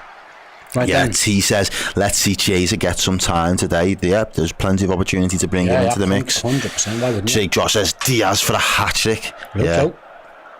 I hope you're right. Steve Ryder, can't wait to meet up with you guys again next month, boys. Errol, you're going to be there on the 19th. Hey, Steve, buy us a bevy, lad, because the 19th is my birthday, so I'm just saying. You coming?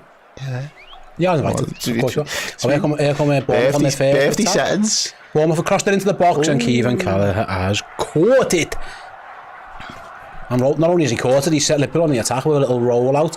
And Trent's gone long. Who's he looking for? He's looking for Salah, but ambitious. Goes back to Kepa. Darwin's going to put him under pressure, so Kepa kicks long. Szoboszlai wins it though. Go on, Don. And he's going to get it again. Into the box for Szoboszlai. Just overruns it ever so from McAllister. Oh, he's given a foul. We have the ball. Why didn't you just let us play on? We've got the fucking ball. He's Verge is asking that question. Why would we want a free kick there? When we was 10 yards further forward, come on, Rev. With no defenders. The guy pulled back Szoboszlai then loses the challenge, but it forced him McAllister. He's running through. And for some reason, the ref stopped the game. That's odd. Very strange. Alex Dennis says, is there a better left winger than Luis Diaz right now? Thank you very much for the super chat, first and foremost. And I thought the standard of left wingers in the Prem last year was particularly poor. But Diaz he's doing really well. Ball into the box, Nunes heads it across goal. A little bit behind Alexis, unfortunately. Oh, nice back. Just passed it with his head. Cushioned header. I wouldn't call that a header, I'd call that a pass with his head to Virgil. Cushioned header, that was the best way to describe it. Do you think, is there in another... the world or in the... Oh, no, in the league, is there... Who else really stands out, left wingers? Who's flying at the moment, I'm trying to think. Arsenal, they're kind of Martinelli struggling. Trossard's bit past. Pass!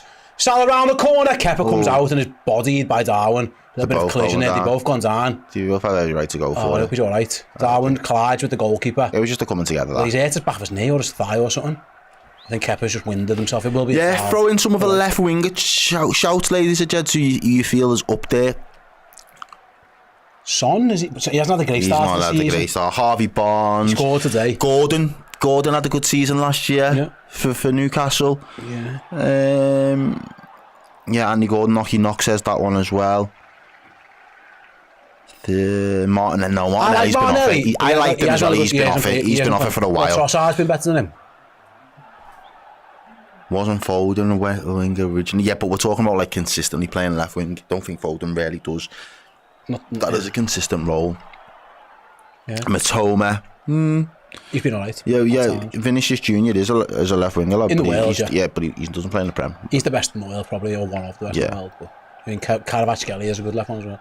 It's Bournemouth on their left wing anyway, although it's with their left back now. Now it's across.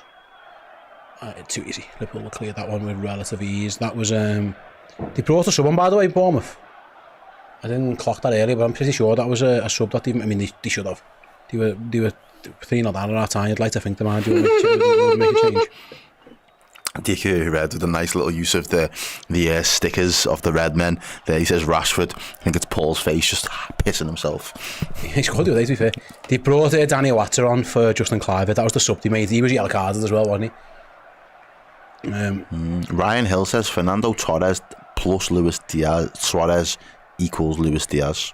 I mean, that's just not true. But it's... he'd be the greatest. He'd be like Messi. Come Bournemouth on the attack. Liverpool got some defending to do. Shot at goal, deflection over the bar. Could have went anywhere. Wide. I'm not quite sure. Kelleher was rooted. I'll tell you what, Semenyo is having a good game. It's a bit... Doesn't deserve to be on the wrong end of it. It was Gravenberg. Oh yeah, it's a complete end. It was Gravenberg who won the ball and then got the block. To be fair to him, he did well. Yeah, he did.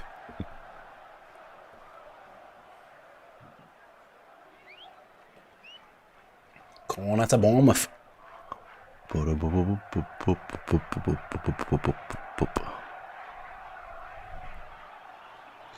Bournemouth take it short. Edge of the box. They've tried a little set play here. Hasn't worked for them. No, they've been sent back to the corner flag. Andy Robbo's won the ball. You want to throw in? Yeah, he has. Brilliant, Andy Robbo. And it wasn't till they're throwing. He's still good by him. At this point with that corner routine there, Bournemouth, it didn't work at all. And they're back on the halfway line again. Feels like every time they get a corner, it ends up with them back on the halfway line. That's how it's felt so far. D, thank you very much. I appreciate the compliment, my guy. He says, have you been losing weight because I'm looking tidy? Am I? Do you think I'm looking tidy? I think I've been gaining weight. And he's just sat next to me. In comparison to maybe there's that as well, to be fair. I haven't been doing anything different, I'll be honest. Actually, I've been playing footy a little bit more recently as well. Been back in the footy and enjoying that. We didn't have a song for the second half. Let's go.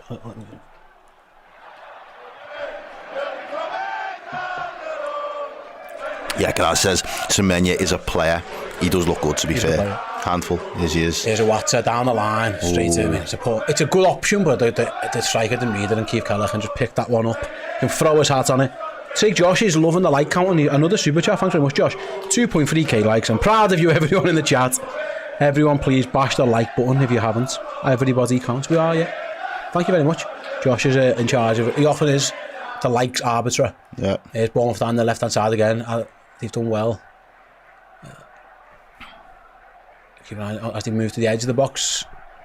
It's a Watcher again. up against Alexander-Arnold, plays it out, and Ryan Gravenberch gets in the way, gets it under control, plays along, what a ball. pass, straight to Diaz. And Diaz on the half turn, about to holds twist. It up, does well, and Andy Roberts flies down the outside. Unlucky.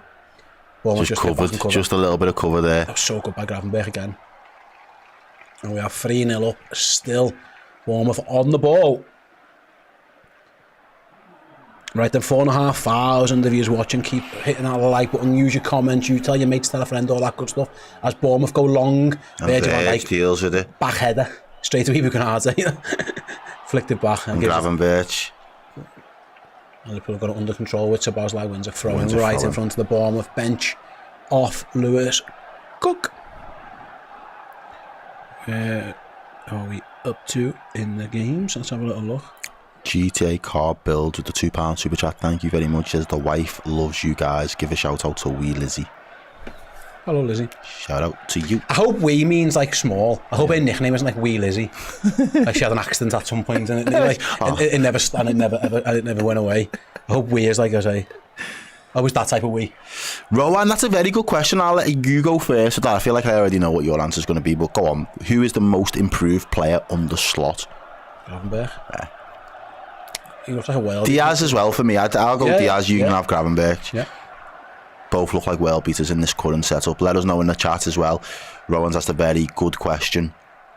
Who do you believe is the most Trent Strider through midfield. Alexander-Arnold, lazy ball, gets it back. Wins it back. Alexander-Arnold on his left foot. On his cuts own. Inside. And ball!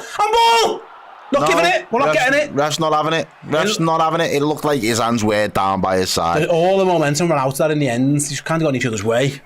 Yeah, everyone's there saying Gravenberch easily. And Diaz. They're the two answers. They're the two that spring to mind so far. Kanate maybe, but he was in poor form at the end of last season. That might have been a form thing rather than anything else. Here's Semenyo been a Bournemouth danger man so far. Runs into the box, still got it, shoots straight at Kevin Kelleher. Kelleher does well, because his body behind it. Comfortable save in the end, but again, that Semenyo is just he's still going. He is not giving up. I don't even think Ben's the only player that's gone backwards is Quanta. I don't even think Quanta's gone backwards. That's a penalty for me. Let's see. Nah, yeah. He's putting his hand down, isn't he?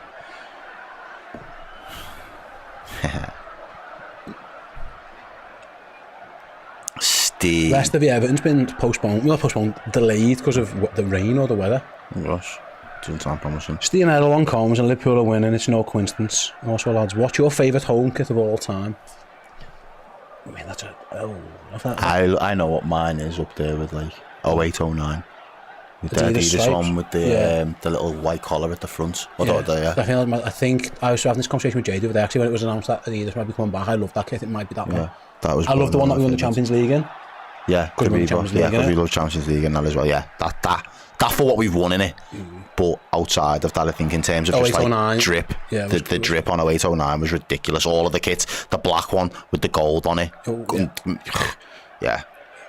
Even the green one. That period from 07 to like 09. Yeah, I love the one that we won in the new camp with. You know, the John Arisa, Craig Bellamy gold. That white and green kit. Yeah.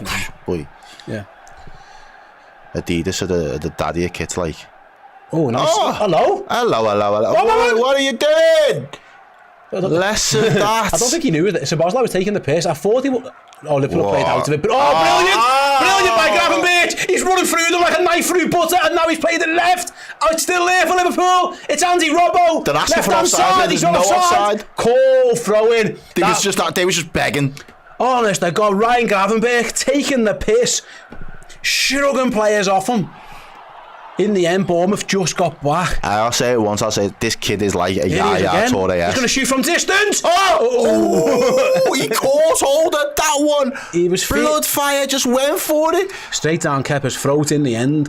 He's saucing. He is absolutely saucing at the minute. This kid, look at that. Swerved as well, didn't it? Oi. I love me some Ryan Gravenberch in this form. He might got himself a yellow card at there. No, he hasn't, just a foul. I think they were both sliding in for that one. Right then, elsewhere, while we've got a little break in the fixtures, We've got Villa still 1-0 down to Wolves. Fulham are 2-1 up against Newcastle. Everton, Leicester is still, I think, on a delay with the weather conditions. What the fuck's going on in Leicester for there to be bad weather conditions? Liverpool obviously still 3-0. Southampton are still 1 up. Tottenham are still 2-1 up. There you go. Got you covered. Don't have to watch anyone else. Listen to us. We'll keep it updated as Bournemouth take their free kick over to the right hand side to the dangerous Semenyo. He goes inside, back to Semenyo. Van Dijk nods it clear, and Andy Robbo gets shut of it to Szoboszlai, who turns in a dangerous area and gives Ibu a ball he might not have wanted. And in the end, I'm not sure why Szoboszlai's giving that to him there. Ibu had to just kick it long in the end, and here come Bournemouth with a Watcher. Crosses should be meat and drink for Keith Keller, and is. Szoboszlai shouldn't have given him that ball. No. I was like, why are you giving me that ball? Liverpool are about to bring Curtis Jones on. Yeah. 3-0 up, we look after some legs, it makes sense. Especially in that midfield, when you think of the shift that they're going to have to put in. McAllister has had a couple of injury issues, hasn't he, recently, so maybe for him. Gone the other way. Szoboszlai's punished for a free kick. It's going to be a free kick to Bournemouth. Nick Smith says, I imagine Jürgen is sitting somewhere watching with a beer or two with a smile on his face. Absolutely. Yeah.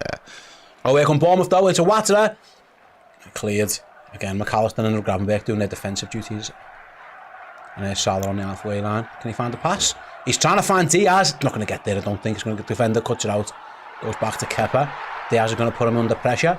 He's forced long. That should be a Liverpool ball. The time has restarted there, by the way, ladies and gents. Joe, even. Yeah, we've had an issue with the clock. We'll get it fixed. We'll get that sorted, don't worry. Don't know what happened there, but we'll fix it. It's fine. We're on 58-15 right now, for those asking. We'll get that sorted. As Alexis McAllister has the ball. Looking for Nunes. Darwin Nunes, chests it down!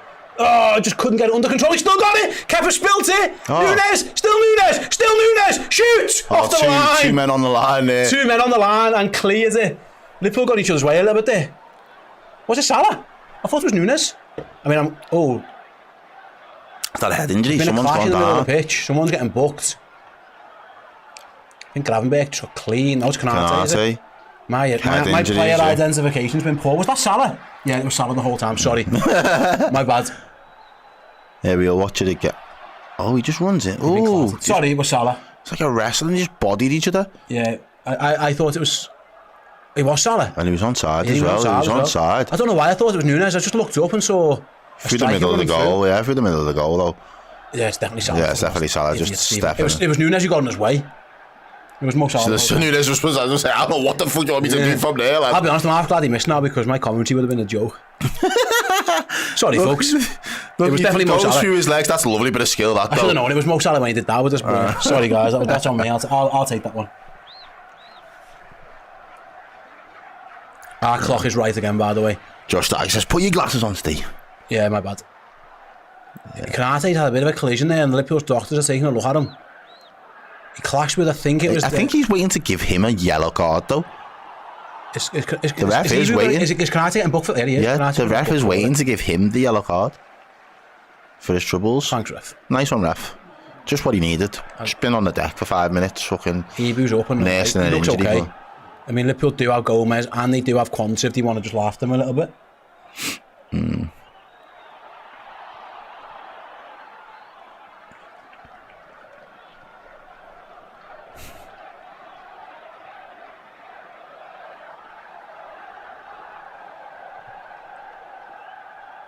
And it's Dominic Szoboszlai. That doesn't surprise me. He's played a lot of football. So Szoboszlai goes off, Curtis Jones comes on. Gets a round of applause from Anfield, does Dom Szoboszlai.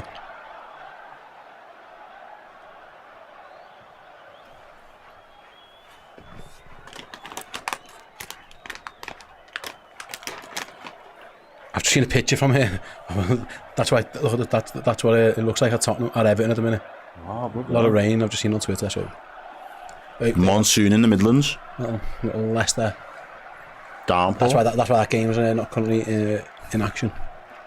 Right then, back underway. Ibu's fine. Liverpool have made the sub. Jones is on. Szoboszlai is off.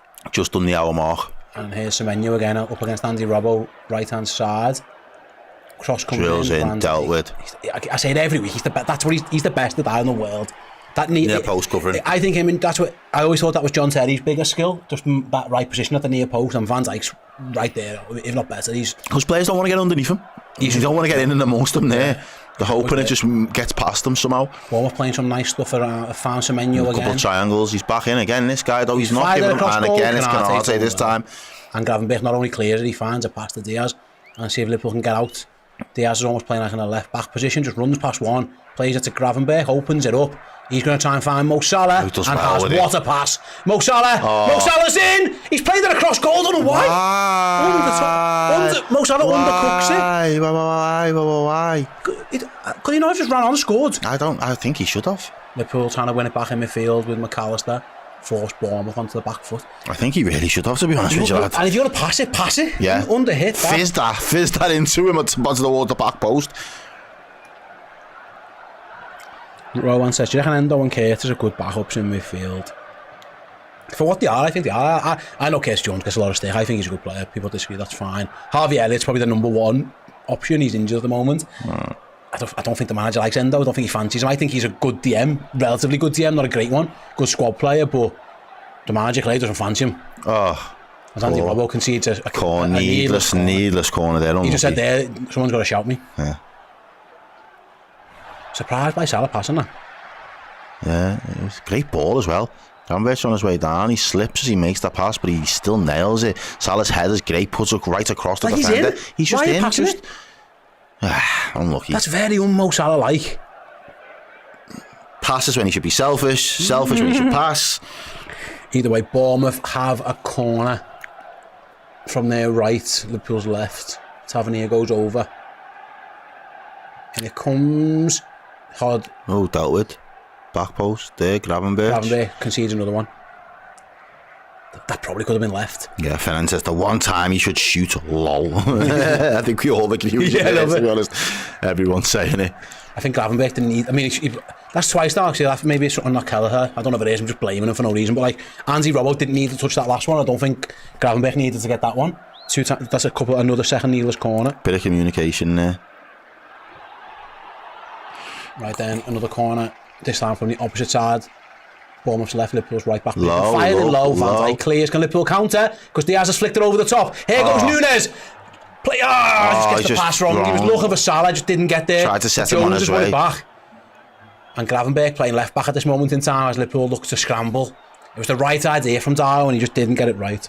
Colin says it looks like the atmosphere is evolving to the new style. I mean, I think last week we just... Yeah, Chris said it was flat. I mean, I'm not there, so I can't say what it's like today, but sounds better on the commentary.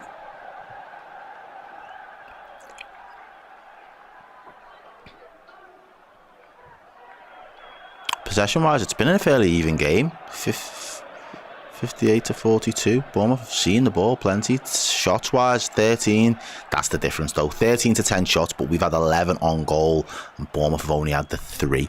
That is the big difference there. They come again looking for a goal over. He strides down the left-hand side. It's Owatse. He's got his left back to his outside as he goes up against Canate, but he cuts inside. Does well. And Darwin Nunes comes back to the defence. Oh, he's won it back, though. Just gets cross comes in. And Verge does excellent. Van Dijk's headed it clear, but it's not gone yet from Evan Nielsen. He's going to recover it.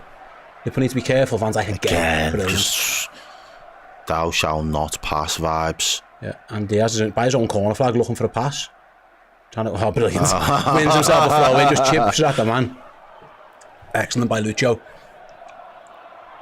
The defensive work rate from the forward line today I think has been exceptional as well, to be fair. I mean, namely Diaz and Darwin, but I think they've put a shift in. That was Darwin getting back. Yeah, covered every great blade of grass, is what I will say. I do look forward to the YouTube show if it continues like this. Rohan, if everyone keeps fit, thank you very much for the super chat. There's a chance. I feel we have a better team than Arsenal. Fans always make the difference at the business end of the season. Got a long way to go before them conversations can be had, but yeah, I'm with you on that. I think we're better than Arsenal. Oh, there's Gravenberch again, just puts his foot on it. There's no midfielders around him, and it's 5-on-4.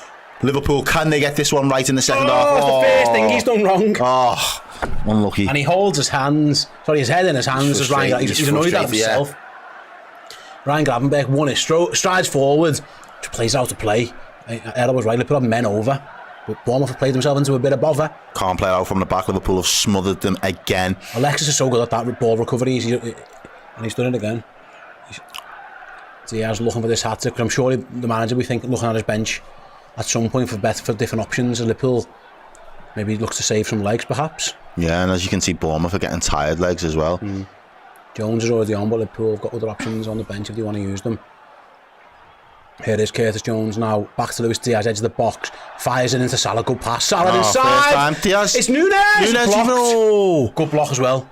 Nunes did well, and then Bournemouth are going to look to counter. Salah, who's that? No. It's a chance. Alexander Arnold half stopped them, but Bournemouth have done well. McAllister's won it, what a challenge! Wow! It's Luis Diaz, edge of the box, still Luis Diaz, plays it to Nunes. Nunes underplays it to Salah. Come on, boys, let's test it now. Let's make sure with them passes, lads. Let's get clinical, can't we? That was a bit casual. We've had chance, yeah, very casual. Oh, Bournemouth nearly lose it to McAllister. What are they doing? Bournemouth nearly made a mess of that one, but in the end, they just get it out to the right back. He just kicked it out of play, and then he panicked there. Just a couple of times there, Liverpool haven't just made sure that right pass had got there. Liverpool in the second half. Smell blood, lads. Really do. We're on 5,000 people watching live. Thanks very much everyone who's enjoying the stream so far. Again, if you can press the like button, nearly 2,500 of you has, which is fantastic. Thanks so much. If you can click that button, it really does help us out. It's free for you guys. This is just the way YouTube works. Yeah. The percentage of people watching who like the stream, it's all algorithm stuff. It helps us out. Tell a friend to tell a friend. Hopefully you're enjoying the streams. In fact, let us know as well what you're thinking of the stream, what you think of the new setup, the new way we're doing things, one stream and all that good stuff. Let us know how you're getting on. Because we do listen to your feedback. Yeah, absolutely. Listen, if we can be better, we'll be better. Your feedback is why we do it the way we do right now. So we listen to the people. What a pass! What a ball! And Darwin, it's good defending. He's done well there. Unlucky. Salah was in. I thought he should have played it into Darwin. But Salah's then adjudged to a father's man.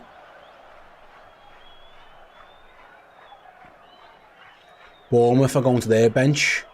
Ryan Christie got booked after 20 seconds. He's going off. It's a triple change for Bournemouth. That was easy for me to say. Right, let's see what people are saying. As we're getting closer to the 17-minute mark. Yeah, Chris Campbell says, it feels like Salah needs to be more rested now so we can keep him at his best. Potentially, yeah, I would agree with that. Or having the option to bring somebody on in his place without such a big drop-off, I think is going to be important for us. Fish says, perfect for Chiesa today as Salah has not been totally at it. That's why we've got him in, I think. Again, it's just jumping on the back of that. Tom Mundy says, love you guys. I want you to commentate my wedding. Send us an invite, that'll be sick. Yeah, 100%. I would do that. That would be a vibe. Where do you live? Where do you live, Tom? There you go. You're going to get your wish. We're going to see an Anfield debut for Federico Chiesa. We're also going to see Cody Gakpo. You mean you'd think that is just Diaz and Salah's days over? You would think. Stefan, the fact that you're here doing commentary on the game is enough for me, lads. Brilliant stuff. Thank you very much. We have one up there from I Am RTB. I love the new stream format. Looks professional, and I can stick it on while I'm working. Thank you very much. Appreciate that. Liverpool are going to go to their bench in a moment, but Bournemouth just give them the ball back, so they might get there in a minute. But Liverpool with Antonio says, I have my wedding next July. Redmen interested. Hey, if you need commentators for weddings, I think we could. There's definitely a market for that. I think we could do that. One of the Sam Crispin says, hello lads, how are we playing? Is it a deserved 3-goal lead? Yeah, it wasn't. Yeah. Here's Curtis Jones, brushes off one man, sets it away. Here come Liverpool on the attack. McAllister finds Mo Salah. Maybe he's about to go off, but Salah's in the box. Mo Salah rounds his man. Just that little cheeky chop. How's that not gone in? Something's been given. He's given a foul. He's given a ball against Darwin. Fucking hell. He's not happy with it, Darwin. As he said, it come off his shoulder. Salah beat his man, all ends up, and then it was a bit of a scramble. Tom Mundy says, Wilshire, I'll speak to the wife. I'm in. Salah, see you later. Brilliant there. It's a good save by Kepa. That wasn't a that's some save. Watch this. Up off him. Nah, just hits him. If you're not going to give a pen, defender clears off the line. The ref give him ball, so it won't count. If you're not going to give a pen, it's Darwin going off. Fair enough. Nunes goes off. He's got his goal.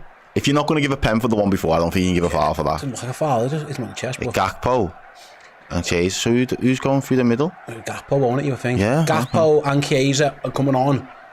It's Diaz and Nunes going off, so you imagine... Boris says the same thing. So is Chiesa going to play up front? Maybe. So this was a handball, but theirs wasn't. I think isn't it different for defensive and attacking handballs? Possibly. You boys make my day for the 3 o'clock kickoffs. Thank you, says Raj. Thank you, Raj, for tuning in. Let's have a look who's going to play where then.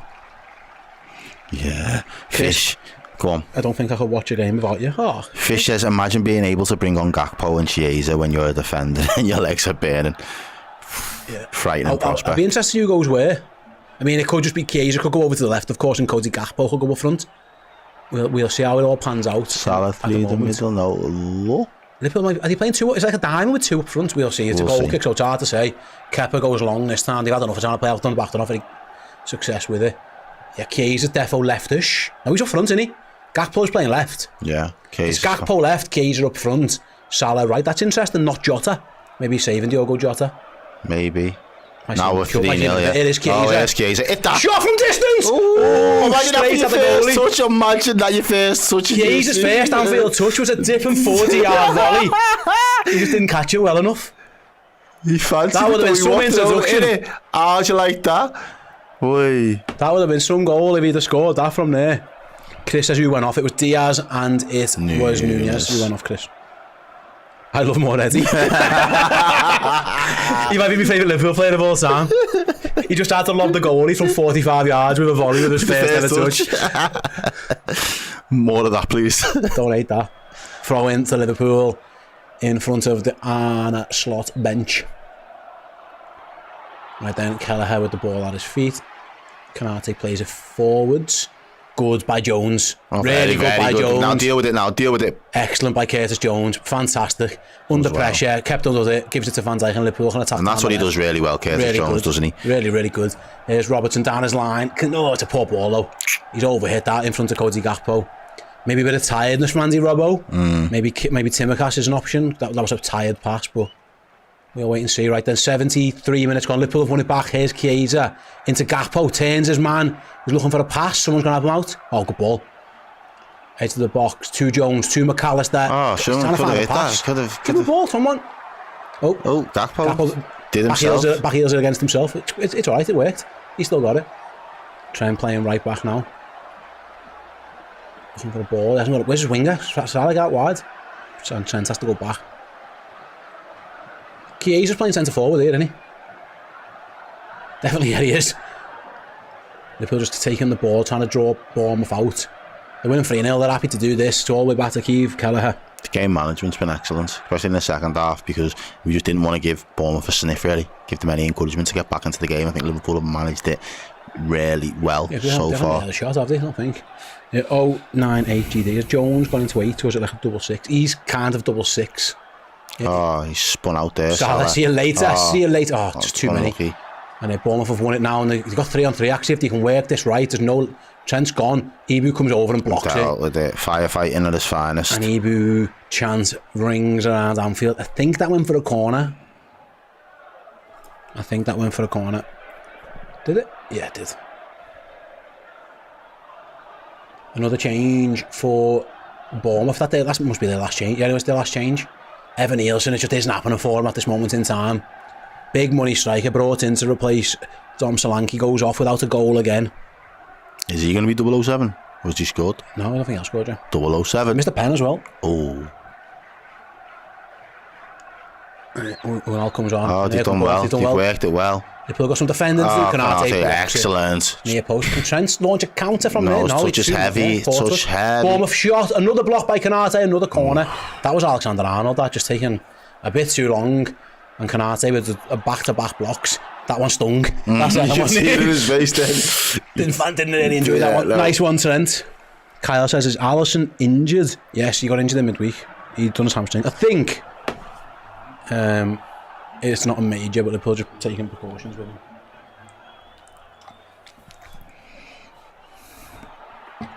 Corner to the visitors, Tavernier.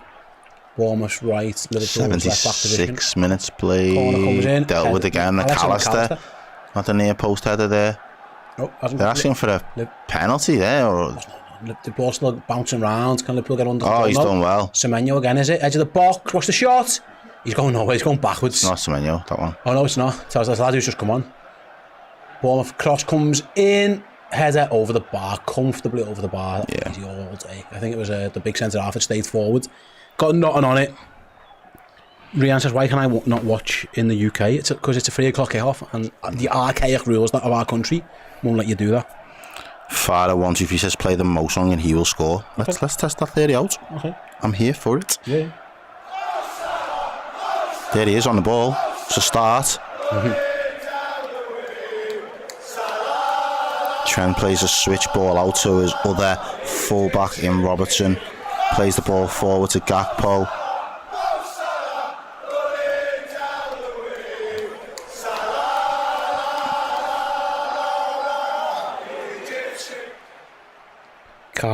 Curtis is on fraud. Watch. Curtis has been really good since he come on, hasn't he? I don't think he's misplaced the pass so He's far. been excellent since he come on, honestly. Liverpool go long again. It's up towards Chiesa. Good touch. Edge of the box. It's Gakpo. It's Chiesa. Oh man, it's the post. And he hits the post. Oh, you can't believe his luck. You can't believe his luck. It might have been offside. I don't know. We'll see anyway. Was he offside? It's Konate again with the big dipper. Yeah, he's offside. Yeah. Fractions though. I think the flag went up. The layoff was lovely. They wouldn't have counted. I don't think. Spills back to him. And he has venom, he strikes it clean, man. Yeah, I think the flag went up after. Well, the linesman put his thumb up because Bournemouth are clear, but I think he was just offside anyway. But he's had quite the introduction so far, Federico Chiesa. He's had a couple of chances. Well, I say chances, he's tried to score from the halfway line or something at one point. As Van Dijk just bails his defender out. It was under hit by Andy Robertson. But thankfully all is well. Man on, Ibu, man on! Nice. Don't like your name, I don't know why I shouted that. I'm in Marrakesh and he's... It worked. It worked. It had the desired effect.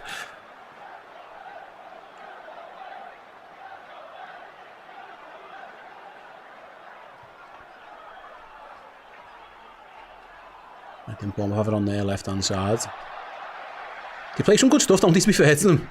They're on the edge of the box now. He's Meg McAllister. He's still going. Now McAllister's right back. I know. Give a foul. Foul away. How's that a foul? Dangerous position that though as well for the free kick. Not sure about that one, I'll be honest. But it's been given.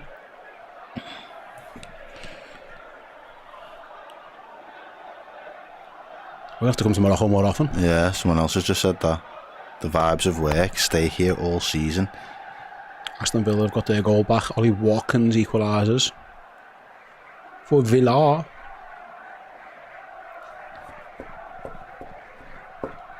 $2.7k likes. If we could get 3k likes, can we try and get 3k likes, guys? We've got 11 minutes. I don't think I've ever done a stream with the Redmen and ended up on 3k likes live. There's a challenge. Can we get to 3k? Me and Errol. As Bournemouth have a free kick, what would you say? 35 yards out, very central.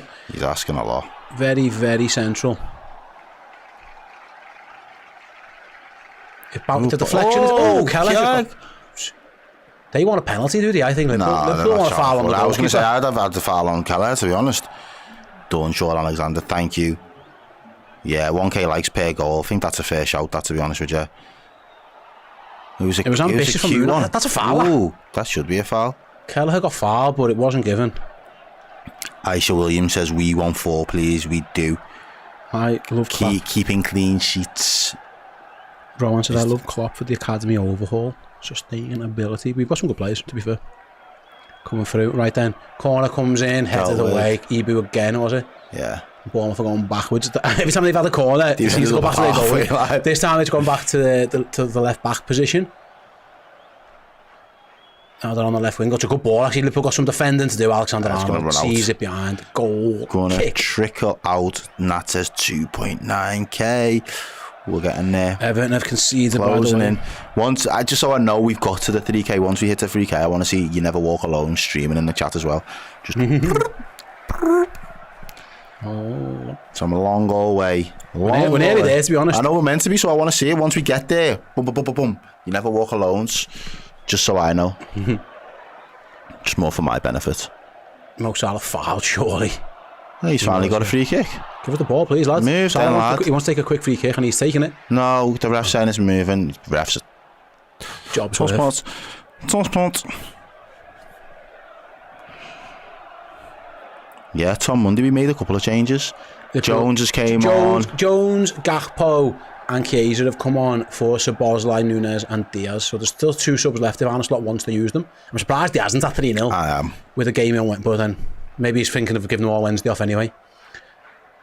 Here come Bournemouth. They go long actually, and there might be a chance here down the left back position. He should have put his flag up by now. He's in. He's going to shoot that goal. Good save by Kelleher. It's a great wanted save. The offside. It never got given.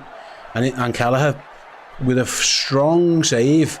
It's been all Bournemouth for the last 5 minutes though, mate. Bournemouth has not given up. That's a lovely little flick around the corner to get into his path. We've hit that chat. There you go. Do you never walk alone? Streaming. I take it we've hit 3k on the likes. We love to see it. You guys are the best Watchalong duo on YouTube by a mile. Appreciate that, mate. Thank you very much, Josh. Good save by Keith Kelleher, keeping his clean sheet intact. This is your show, guys. This is your vibes. You help create it. As Liverpool comes in on the defence. What a save! What a save by Kelleher! He's just denied what looked like a certain own goal. As it bounced back off the bar, Liverpool still haven't cleared it. Oh, brilliant. And then Gravenberch wins it. And slide, no, I don't like that. Do not be slide tackling like that in your own box. You give it away. We'll have to see a replay for that. Oh my days. What a save by Keith Kelleher. What a save. Thought David Ryan midweek was fucking unbelievable. Ball goes back into the box. Bournemouth scream for handball, not given. Liverpool on the counter. Salah. Can we get the fourth? Can he kill it? Mo Salah into the box. Do him. Cuts inside, loses it out. Defended excellent. Well excellent defended. Excellent defending. And we still haven't seen the replay of that save. That looked a worldie to me. As it bounced back off the bar, I think it hit someone. And then goes back towards his goal, and he gets a big palm to get it away, smothers it away from goal. End to end, because they're going Bournemouth again. It's Bournemouth, mate. They're having a go. Semenya. He goes down. No, get up. Into the hands of Kelleher. No, it's not Semenya. Has he gone off? Who's he? Why do I know their players? I've got no idea. Some lads anyway, he fell over. Still haven't seen a replay. Brent says, can we get a 4k likes for Keith and Kelleher? You might be asking a lot. I don't think we are, that's a lot there. But I'm here for it. So if you're feeling good, you're feeling kind, drop a like. You know the drill. But yeah, thank you very much. The chat's been electric today. But we've been sloppy. I don't think we've been sloppy. I think we've had a couple of moments. Bournemouth have been alright. Second half, we've been casual in the final third. That'd be the only criticism. Yeah. But with 3-0 up, I can understand that. That was fantastic. I need to see that save again. Because that looked like an absolute worldie from the goalkeeper. To keep hold of his clean sheet, fully deserved. Ball around the corner. Trent was excellent there. Nice. The 1-2 as well. That was one of the best 1-2s I've ever seen. It. And there's a back there again. At the back, Mo. Salah, Gakpo, Cody Gakpo, Jones. Blocked wide. Someone called for a late Jones call as well, and he had his fucking chance. Why? Curtis Jones. That was wonderful. That was lovely footage from Liverpool. If that goes in, it's an absolute world-class team goal from Liverpool. It's a brilliant 1-2. Salah to Trent, to Salah to Gakpo. Lays it to the edge of the box for Jones. He's trying to place it into the corner, and he's so unlucky. It just hits the defender's heel. He does think he's got a simple tap in. It's good defending. Yeah, he really does. So close. That saves just like a goal, Colin Tully. Yeah. Hit that there. Jay Clark hit it over 5k viewers. Everybody liked the stream. I agree. Right then, corner for Liverpool. Left footer into the box. Headed clear. Just aiming towards. And Bournemouth are going to try and play out. Cody Gakpo's going to try and take it off them. He's done it again. He's not got there. And now some defender for Curtis Jones, and now for Alexander Arnold. 1v1 with his man. He's forced over to the left back area. Trent, not somebody he's been too often, and he's beaten. And Bournemouth go to the byline. I think they're out. No, it didn't. It didn't run out, but Kelleher's done well, smothered it. 2 hands. Jobs are good, and right then, and Liverpool again. Curtis Jones takes it up to the halfway line.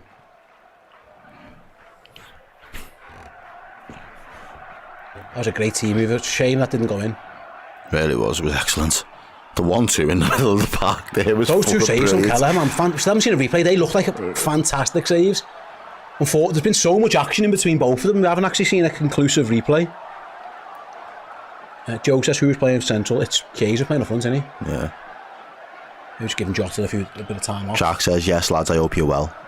All the better now that we're Liverpool cruising 3-0 with about 4 minutes to play. Always helps, doesn't it? Salah then trying to get him manhandled as usual. Into predictable. And he gets a free kick for it. At last. Bloody hell. Kirkes has been all over most of the all game, finally. Wow. And he's booked his man as well.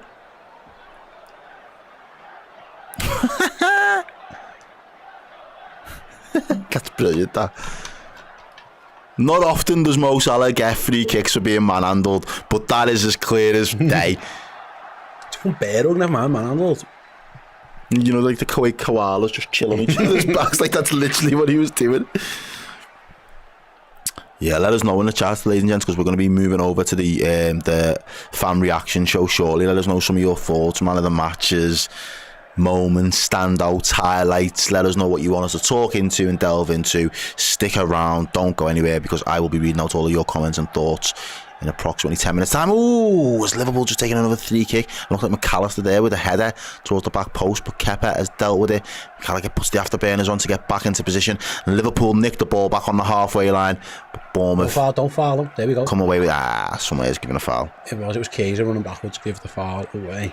Man of the match shouts are coming in there now as well. I will make a mental note of a couple of these. Who's our man of the match? Gravy Boat, Diaz. It was Lewis Cuff who got booked just earlier, by the way.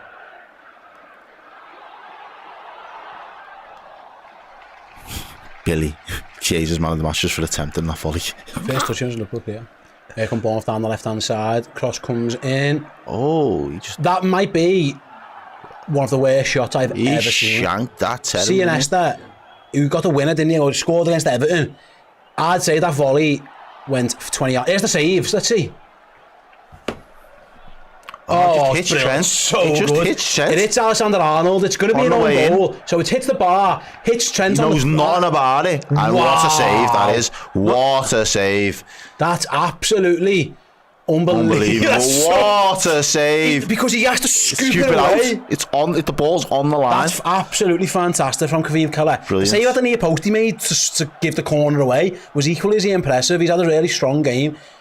He gave the ball away once in the first half, made up for it with a very good save, and he's made a couple of outstanding saves before. I know you're doing the player rankings later. I think he has to be high up on your list as well. Yeah. He's been brilliant. Liverpool's goalkeeper for 88 minutes. You know what I was going to say to you? Here come Bournemouth on the attack, edge of the box, shooting chance, straight at Kevin Keller, who knocks it over the bar. No, he doesn't. I said that. He catches it, saves it. It was Alex Scott with a shot. And to the lad who was in the chat last week blaming us for the 1-0 loss, I have not seen you giving us our flowers for this 3-0 performance that we're witnessing. Yeah. If we're to blame when we lose, can we get some credit when we fucking win?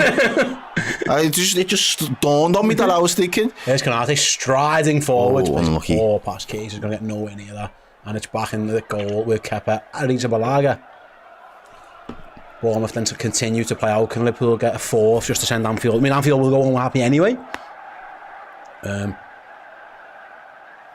a 3-0 performance so far. Thanks so much to the 5.1k people watching. What did we hit? 3,000 likes. 3,139 The numbers likes. are mad. Thank you so much, everybody. What we'll do for that, I will come back to that in a second. I think I'm going to give everyone a freebie. Ooh. As Bournemouth are offside. For the 3k likes and for the 3-0 win, I'm going to give everybody a free month of Redmen Plus. Redmen Plus, our subscription service. If you sign up as a monthly captain subscriber, if you're not subscribed already, go to redmenplus.com. If you use the code, let's say LFC, when you sign up as a monthly captain, I'll give you it for nothing. Give me 10 seconds to make that now. I'll get it made right now.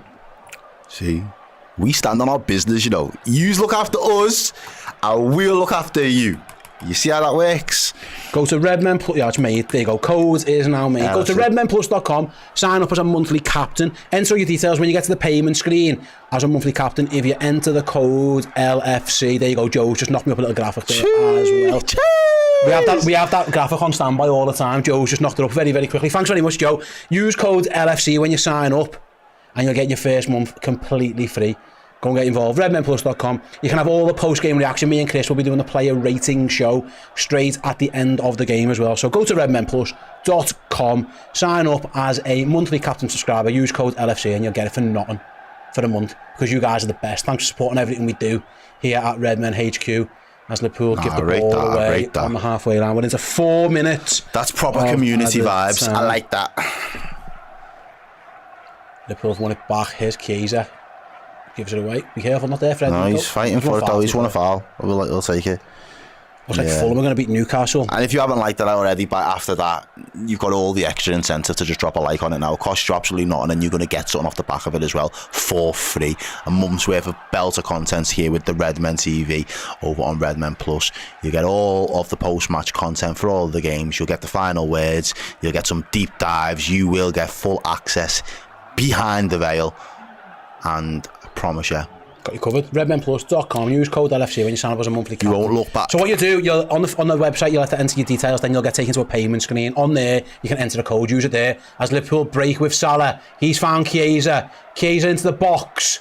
Passes across goal. It goes through Jones's legs. Cody Gakpo shot blocked. It went through Salah. Was it Salah's legs it went through? Sorry. I'm having Let us know in the chat. It was Salah's. I thought it was Jones. It was Mo Salah who kind of slipped. Let us know. Nice. Cody Gakpo sends in for the echo. Plays it inside to McAllister, steps over it. Salah's gone up front now, hasn't he? And Chiesa's gone to the right. That's what confused me there. Let us know in the chat once you've signed up as well. If anybody, new members have signed up, let us know. Give us some feedback. Yeah, if you do sign up, yeah. Website's crashed. Everybody's ran to it. Broke the internet. Oh, no, you're joking, are you? Have you broke the internet, Steve? Oh, jeez, I hope not. Yes, Marcus Black says I've signed up. Oh, it has as well. Steve Hall breaking the internet here, ladies and gentlemen, with his office. Shit. Chris! I broke the website. No, it's fine, it's back.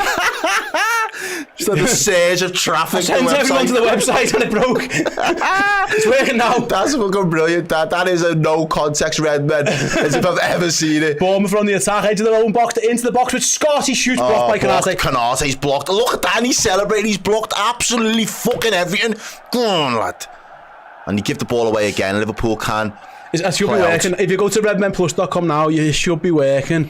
If you bring that screen back up for me, please. If you go to that yellow button there that says join today, go there, fill your details in on the next screen, use that code LFC, and you'll get it for nothing. As Bournemouth go on the attack down their left, Liverpool desperate to go to this. There are 20 seconds left. Can we keep hold of this clean sheet? Alexis McAllister tackles. Two of them just say that we will. That's what I'm talking about, ladies and gents. It's still broken. I mean, there's a lot of traffic going to it, I guess. Just keep trying. We'll keep that code going. We'll keep it going for a few days, so don't give up. The day Steve broke the internet and broke the... Kim Kardashian, our own website. Kim Kardashian's arse and my discount code.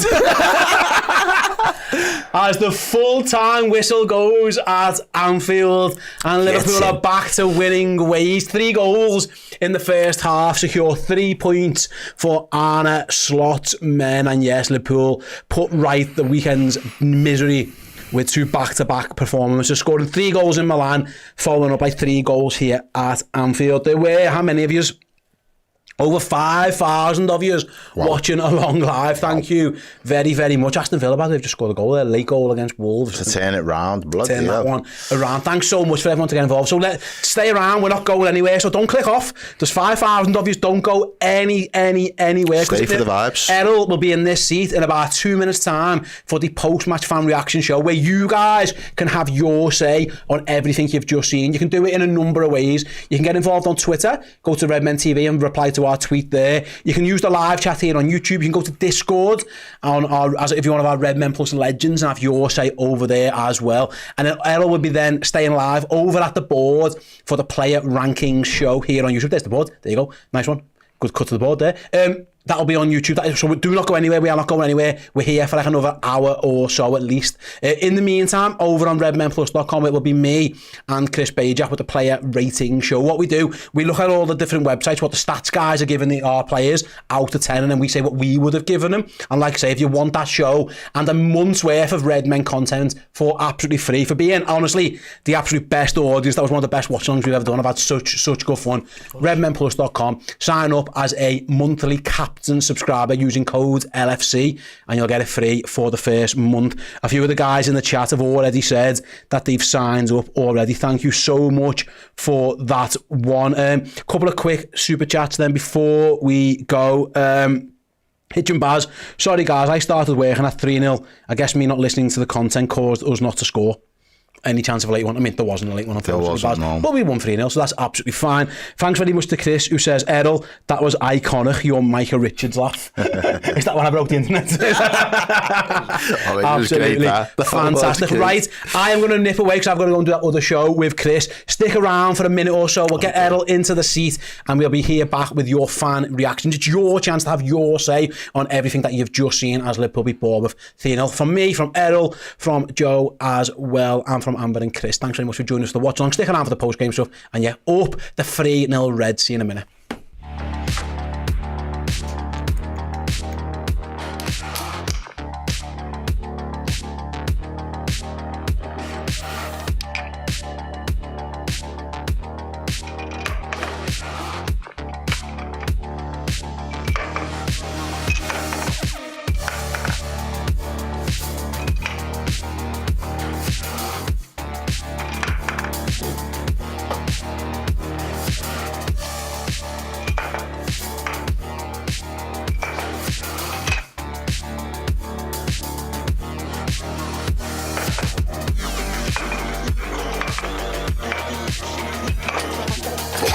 If I'd have just done that.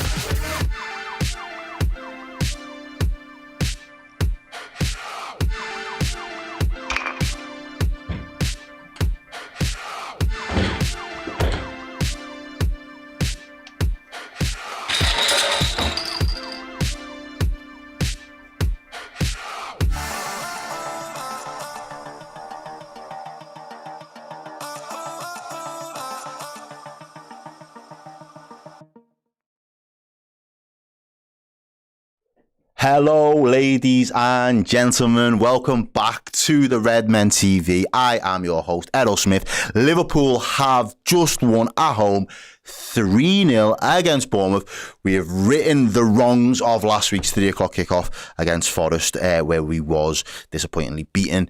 And we're back to winning ways, ladies and gents. How does that feel? Please, this is your fan reaction show. Do let me know in the comments down below. Leave the comments downstairs. I will get to them. My initial, not even a relief. I'm immensely proud of the performance from the lads today, from back to front. Again, a little bit of a nervy opening 10 to 15 minutes, especially with the prospect of going 1-0 behind. Obviously, VAR does come to the rescue.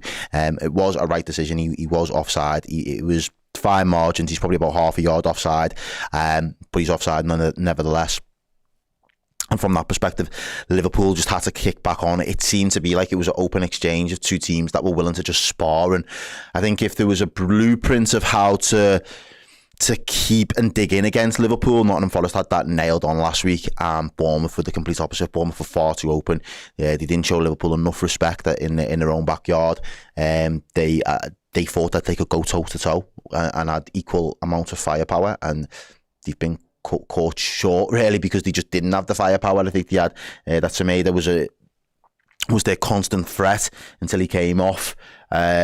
But again, I just thought Liverpool were fantastic. As we approached 25-30 minutes mark, it just went from 0-0 to 2-0 like that. So let's just jump into it. Let's get some of your initial thoughts and reactions to it. Dickie Red coming in there just says, thank you very much, Errol and Steve, and the producers. Feel better, Chris, as well. Jack Denver says, so happy with the Núñez goal. Yeah, I mean, he clearly, I've said it for a long time. Núñez is a very emotional individual, and he clearly is a confidence player. That will do his confidence the world of good. And in terms of the emotional state of him, he just wants to be loved. I mean, that's the thing. As I've got older, I realise I am a lot older than these players now. These players are in their 20s. My 20s have been and gone. They're in their 20s. They're still young men. They do need to feel loved, adored, and supported through the good and the bad times. I think Liverpool as a fan base do a very good job of that on the whole. But there is also the criticisms of that we want the very best of the best. We want the Haalands, you know, we want the De Bruynes, we want the Salahs, we want the Trents of this world, we want the Virgils of this world to be performing at that level at all times. And when you fall short of that, there will be those criticisms levelled at players. But Darwin Núñez, since he's come to this club, has done nothing but want to be at his best and do his best for Liverpool. It hasn't always worked for him, but ultimately, when you see how much it means to him when he scores just one goal like that, one goal, pure brilliance, excellent execution and finishing on him, you've just got to, I can't help as a person not feel for him, and that to me, I warm to players like that. Trick Josh says, Rob Davies, I am mate surprised Everton players can even get out of bed. Yeah, Everton again probably shit in the bed to be honest with you. We've got a super chat there. Thank you very much for the super chat. Come on lads, it's our year, mate. Early doors, but yeah, we're on the right track for now. Baldwin says we were shit in the second half. Do you know what? I think all the hard work and all the work was done in the first half, though we had done the damage. It would have been nice to do a little bit of Mortal Kombat fatality, finish him in the second half, where we just bag another goal or two. But I think the game management in the second half was as good as I've seen from Liverpool for a while. I also believe that we was a little bit wasteful at times in the final third in that second half. There was opportunities there to really take the game away from them, and someone said earlier in the chat that we should be stat padding as in terms of the performance, and we didn't take that opportunity. Can we be critical of that? Of course we can. Am I going to linger on that and dwell on it for too long? Absolutely not. We just won 3-0 and we got 3 points, and we're back in the mix, so I'm not going to take that. Anxiety says, Darwin had me crying with how much he reacted to that goal. Honestly, lad, it was proper emotional. Like, I genuinely felt for him. He looked like he was an emotional wreck, and he might be as a person. Do you know what I mean? He seems to just have that in him, and you know, he's a little bit like Marmite at the minute. People are either going to love him or hate him, but I've always loved him. I've always thought that there's a player in there. I want to see more of it consistently. You know, Luis Suarez, another Uruguayan, frustrated us at times in his first season, the season and a half at Liverpool, but when it clicked, it didn't half click, and I still think Darwin's got that. I think at some point in his career, obviously I'm not talking 5 to 10 years time, I'm talking in the next 12 to 18 to 24 months, it is going to click. I would rather it click here at Liverpool than abroad somewhere else, and he just lights up the Champions League for 2-3 years. I think we do have a player there that can still hit the heights. We've just got to be patient, and we've got the options. The weight of the world is not on Darwin Núñez's shoulders to perform for Liverpool when you've got the riches up front that we've got, is my opinion. Morgan King, I will take this point though. We shut up shop, defended really well in the second half. No need to go mad looking for a fourth. Love how Slot is leaning into talent of Virgil and our brick wall that is Kanate. Yeah, absolutely. I did think though it was slightly open in the second half. It did feel like late in the game, Bournemouth was still knocking on the door. Bournemouth didn't know that he was beaten and he was still up for the fight, which is credit to them as well. But it would have been nice for Liverpool to have found a way to kill off the game, whether that was either taking the sting out of the game so it wasn't back and forth in a bit of a basketball game. But as I say, we got the job done. We kept a clean sheet. That's the most important thing as far as I'm concerned. Gareth Baird says, Errol, are you going to Belfast the next time the Redmen come over? Anything is possible. Absolutely anything is possible with the lads here. So if we can sort it, if we can arrange it, if they go back across, and if I'm free and available, I'll do my best to get over there and join the gang. Carmine says, love Errol on these. Big up yourself. Thank you very much for the love, people. I do appreciate it. Make sure you do go and follow the channel as well. Support, subscribe, share the content. Football content across YouTube is blowing up month on month at the moment. Make sure that the Redmen is always on your YouTube homepage, because we pump out some of the best content across the board. And I am biased in that respect. I'm a biased Liverpool fan. I'm a biased Redmen content creator in that respect. So absolutely. And don't forget, for being a part of today's watch along, ladies and gentlemen, Steve Hall, the man the man that is the man, the myth, the legend. He has decided to give all of you guys in the chat a month's 3 Redmen Plus membership if you go and sign up using the code LFC when you sign up today. He'll leave it up there for a couple of days, ladies and gents, so make the most of the offer. It was an absolutely unbelievable watch along. That's what it's all about. It's connecting with you guys. It's watching the Reds. It's being able to bring you all of the action right throughout the game, giving you our thoughts, dissecting it, unpacking it all, and then ultimately leaving at the end of the day with a smile on our faces. That is the best recipe for a watch along, and today's was absolutely elite. So for that benefit of you guys will get a month's free Redmen Plus access. So for just watching the free content, you're going to get more content that ultimately we put out there for people to pay and watch, because we love you guys and the community that you have built. Definitely your show just as much as ours. Andrew Beale says, just signed up, Errol. Liverpool were boss today. Arn has got the boys going. Keep up the great content. And that's what it's about, giving you guys the opportunity to see behind the paywall. Try before you buy. And ultimately, I know if you watch enough of this stuff on YouTube, you will love the content that's on the Redmen Plus. It is absolutely top draw.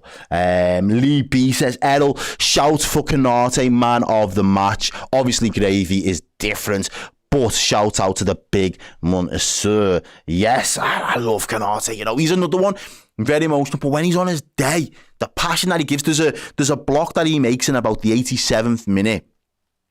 Obviously, the game's already put to bed, but he blocks another shot, and I think it's about his 3rd or 4th block on the bounce, to be honest with you. And he blocks it, he flies in, just diffuses the situation, gets up, there's no one else around him, and he's celebrating on his own like he's just scored. And that's what it means to these defenders at the minute, to keep those clean sheets. That's what it means. They feel that is equally as important as a goal. And when you're talking about momentum and things going right for you, all of those little moments in your season, actually, that once you start, it's compounding interest. After a while, it really does just become a form of a life of its own. And all of a sudden, teams start to feel demoralised before they even kick a ball and think they're not going to get through this Liverpool defence. And that is another exceptional performance from another exceptional player within that back line. And, you know, there's all the talk about Saliba and Gabriel as the best defensive partnership.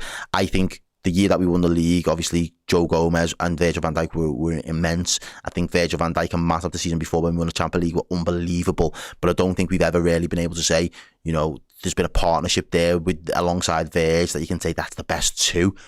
Canate, this could be a season where he really solidifies that for Liverpool and gives us that extra little bit of credential within this squad. Right.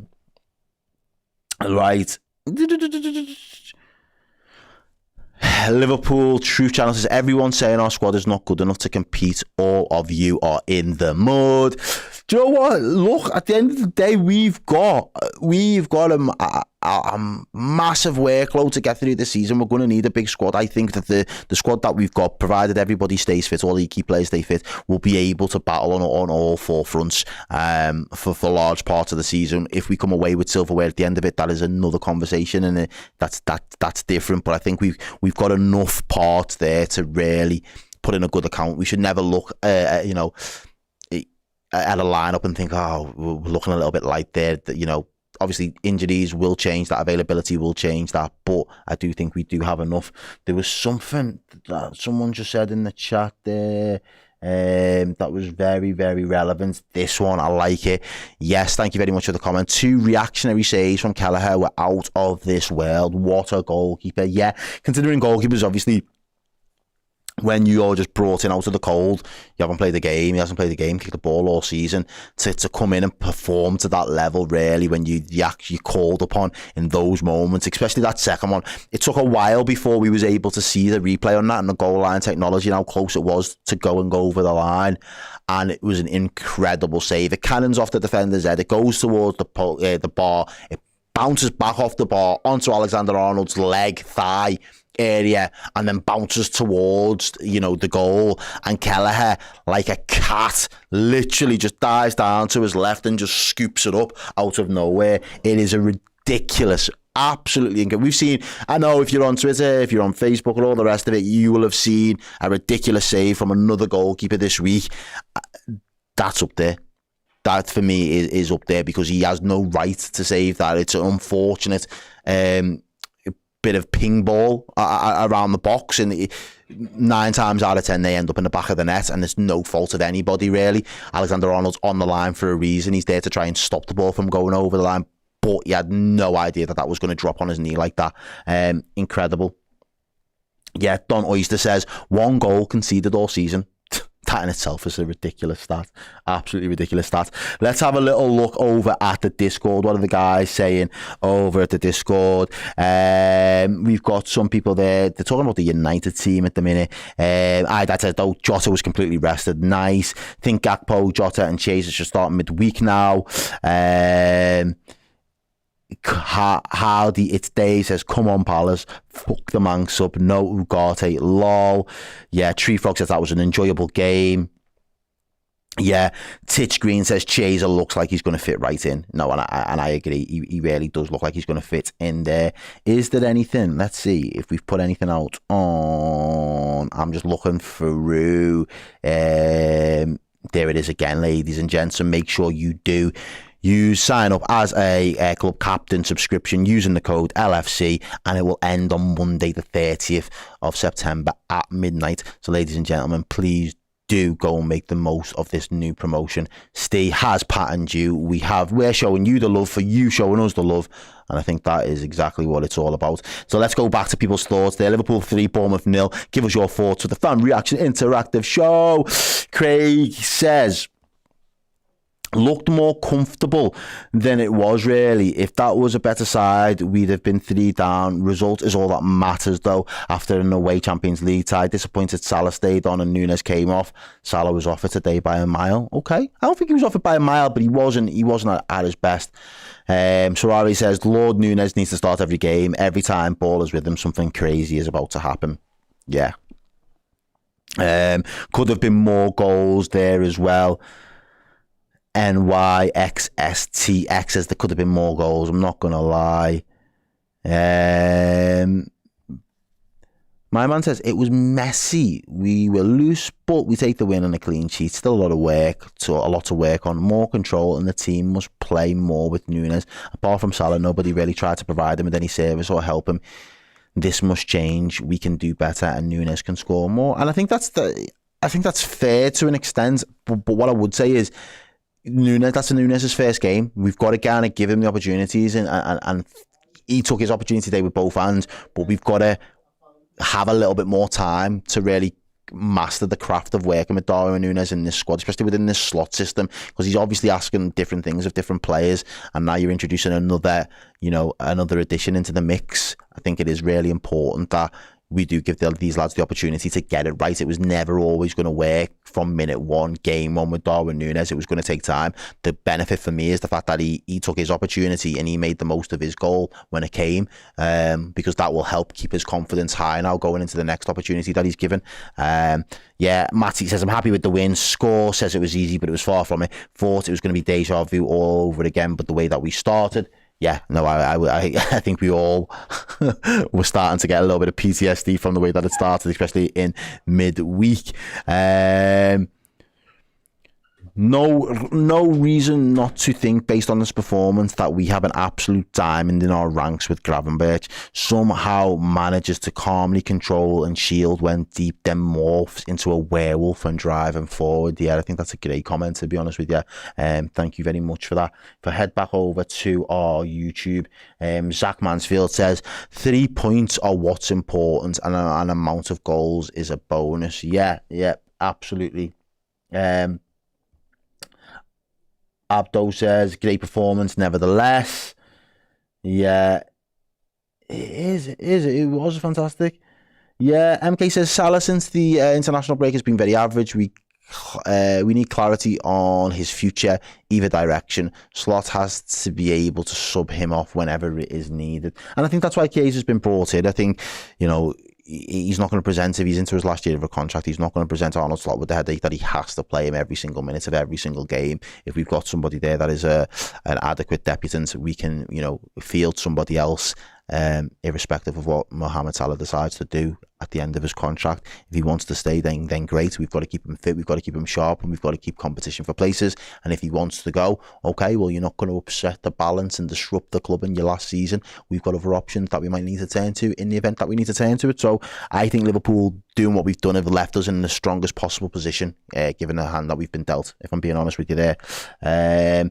Yeah, AB Leon says, I love this not conceding thing, bro. How good does it feel to not have to go through the ringer and be there with having roasties every 5 minutes, because we know that we're a liability defensively. Even though we've got great defenders, we still ended up being a bit of a liability as a defensive unit last couple of seasons. Make it make sense. Hello. So happy for Darwin. Oh, bro, I couldn't even begin to explain how happy I was for Darwin before. When I seen that goal, do you know what? Not even the goal, because the goal was quality, the goal was mustard, but it was the celebration for me. The celebration just said it all. Like, it wasn't like a swagger, I've got it. It was more than relief. It was like, this means more to me. Like, I am here for a reason. I love being here and I want to perform. Like, this is why I'm here. That's what vibes I got from the celebration there. Guys, let us know before we go over and do your player rankings. I am going to go over to do that show in a couple of moments. But let us know, who was your man of the match? What were your standout moments? Who were the performers? Who do I need to go and wax lyrical about? Who do I need to go and have a stern word with? You let me know in the chat now, and we will get into it. Because it is very, very important that we do take this opportunity to bask in the glory and give credit where credit's due, let's be honest. What else?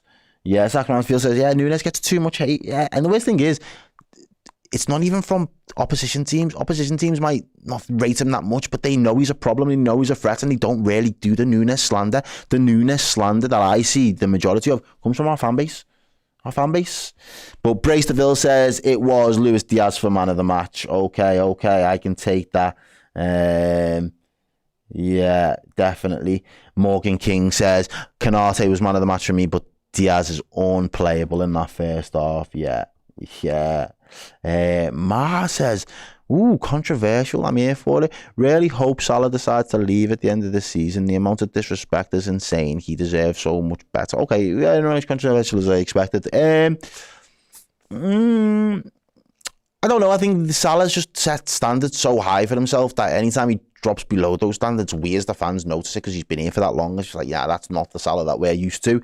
And we know that it only takes a game before we get back to the Salah that we want. He doesn't really go through these droughts of dropping stinkers. Someone's giving me, bro, like, you mustn't have been in the channel for in and around the channel for long. Anybody that knows my pronunciations of players' names is probably the worst that there is. But brother, his name is pronounced Ki-A-Sa, not sounding like you're saying cheese. Okay, thank you. Anyway, moving swiftly on. We've got Zach saying Kelleher was man of the match for me. Jason says Ryan has been fantastic this season in the middle of the park. Do we still need Zubimendi? Lol. I think that's going to be another conversation for another day, let's be honest. Bruce says I'm eating spaghetti and meatballs to celebrate Kiesa's first game at Anfield. See, that just sounds so forced. Just Chiesa. I'm sorry. I ain't even trying to piss you off. I'm sorry. Yeah, Salah is an all-time player on the right wing. He absolutely is. Right, let's wrap it up. If this stat is true, that's an incredible achievement there for Trent on his 100th goal and assist for Liverpool. Might be Premier League, might be all-time. Didn't really clarify, but that's fantastic. Stefan says, I hope that Salah does stay though, because he is an amazing role model for the club. Can you imagine it? Imagine if we decide Andy from Ajax instead of Gravenberch. Oh mate, let's not even. Somewhere in an alternative universe that may have happened. Right. As we are about to wrap this up, ladies and gents, I am going to go and get prepared. Head over to the board, stick around. We're going to do your player rankings. Who's been boss? Who's been sound? Who was you messing? Last week, I felt sorry. I felt so sorry for, I think it was it Steve?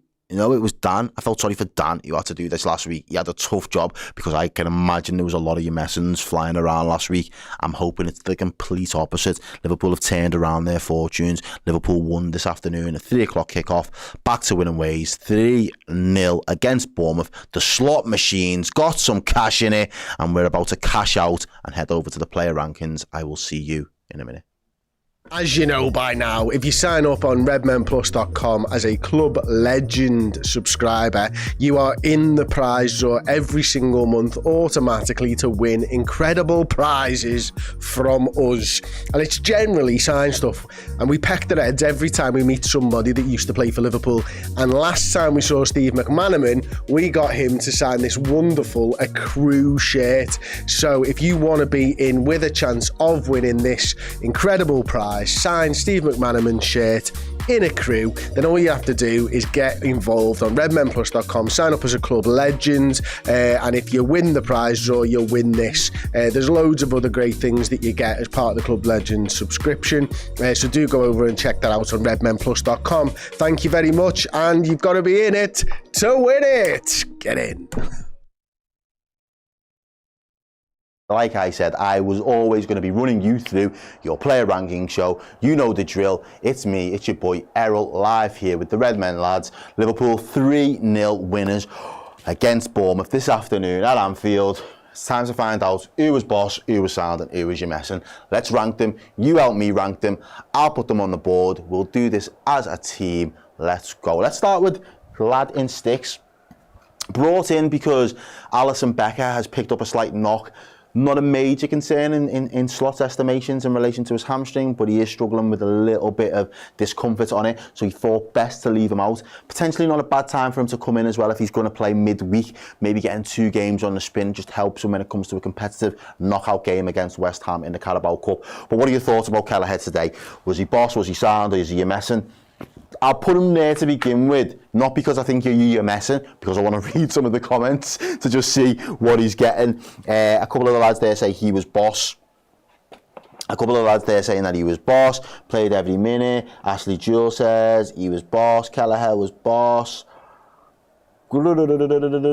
So boss that I can't even begin to explain it. Yeah, for me, Keith Kelleher today was phenomenal. There was a couple of moments where I think some of his kicking and his distribution, and again, I probably ruled that down to the fact that this is his first game. There was always going to be a little bit of rust since playing in pre-season. It's been a couple of weeks now since those August games.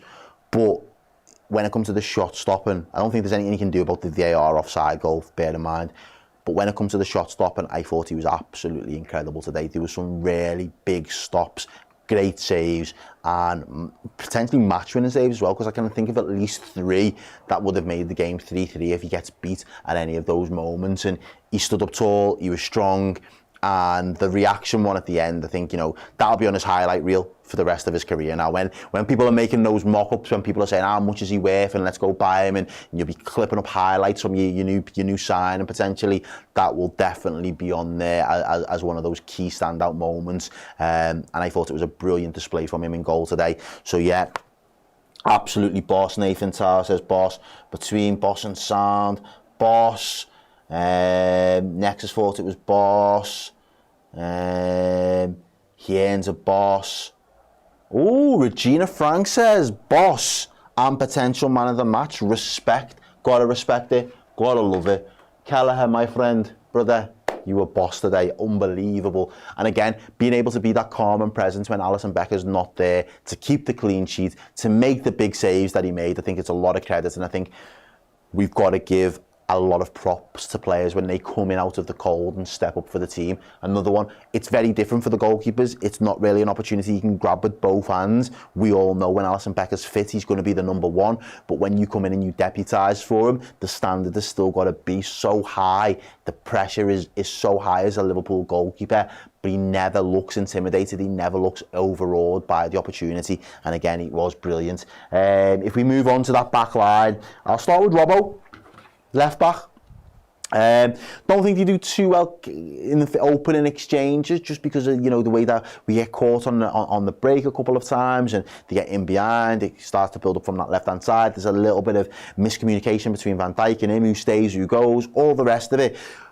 But once we get past that 10-minute mark, 15-minute mark, to me, there was something in Robbo's game today that just gave me 18, 19, 19, 20 vibes. It was quite classic. He kind of rolled back the years, Robbo, really. I don't know if that's because he's had a week off completely and he just feels refreshed as a result, and he's fresh, able to go again. But I thought Robbo was brilliant today. I didn't think he did much wrong, if I'm being honest with you, in a 3-0 performance when you keep a clean sheet as part of your back line. I know he's not there getting any sort of assist, but I think the connection between him and Diaz has improved greatly over the course of this season already. Very, very impressed with him. I don't think there was much wrong. I think rolling back the years like that, for me, that's boss from Robbo, because we don't see enough of, I'm not saying that we don't see enough, but I want to see more of those performances. I want that to be his level. I want that to be the baseline. I want him to be able to still put in those performances that I've become so accustomed to. He has moments where he not necessarily goes missing in games, but I think it's just now it's getting to his legs or his decision making, and again, just a little bit complacent and a bit casual at times. But there was none of that in his game today, and I thought he was exceptional. I'm gonna make the call on this one.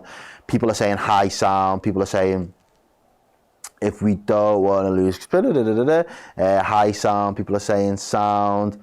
Yeah, Audi says I reckon it was his best performance on the slot so far. The energy, I loved it. High sound for me. I think that's fair, because there's got to be more to come. So I'll put him in the high sound for that reason. High sound, because there's got to be more to come from Morrow. But I do, that comment from Abdu there is 100% spot on. That has definitely been Andrew Robertson's best game and best performance in this slot system so far to date. The man next to him, the mountain, the Colossus, Virgil van Dijk, the captain, El Gaffer, my guy. Incredible performance again. He was brilliant in midweek. He's been brilliant again here today. I thought some of his blocking, especially on that near post, he references it so much in the watch-along. He does that like nobody, it's second to none, the way that he does it. He's an absolute freak in terms of his reading of the game. I felt again having that air of confidence from the back once we grew into the game and once Liverpool were really able to put their authority into the match. All stems from his leadership qualities and his ability, and I think that's what I've been hoping for more. The same way I had that,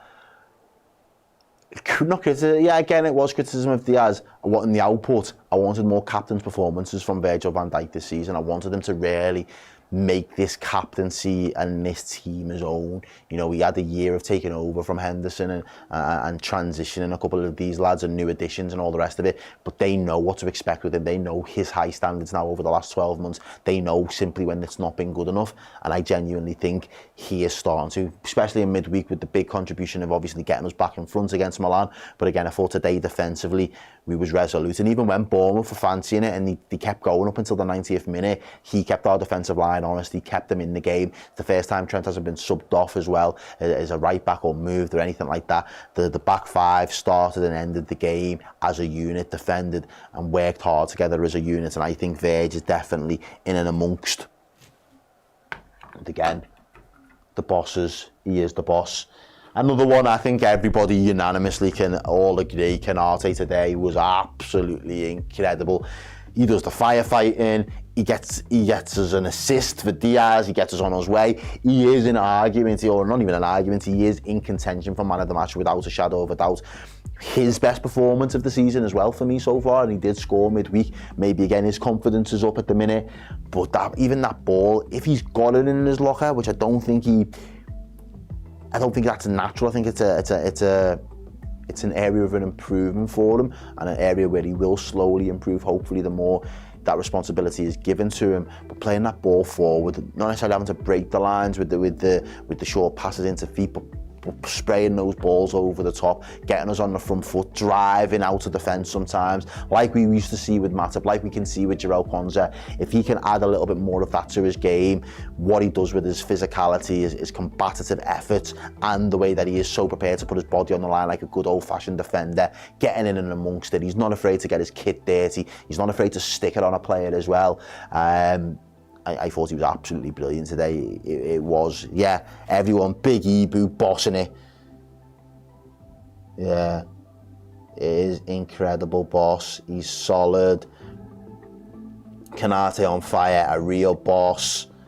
Who else?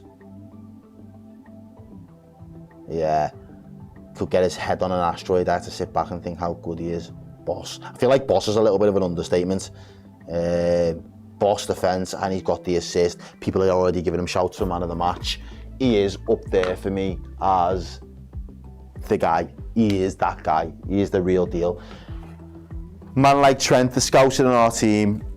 Again, I'd say he had a quiet 20, 23, 24, 23 to 26 minutes.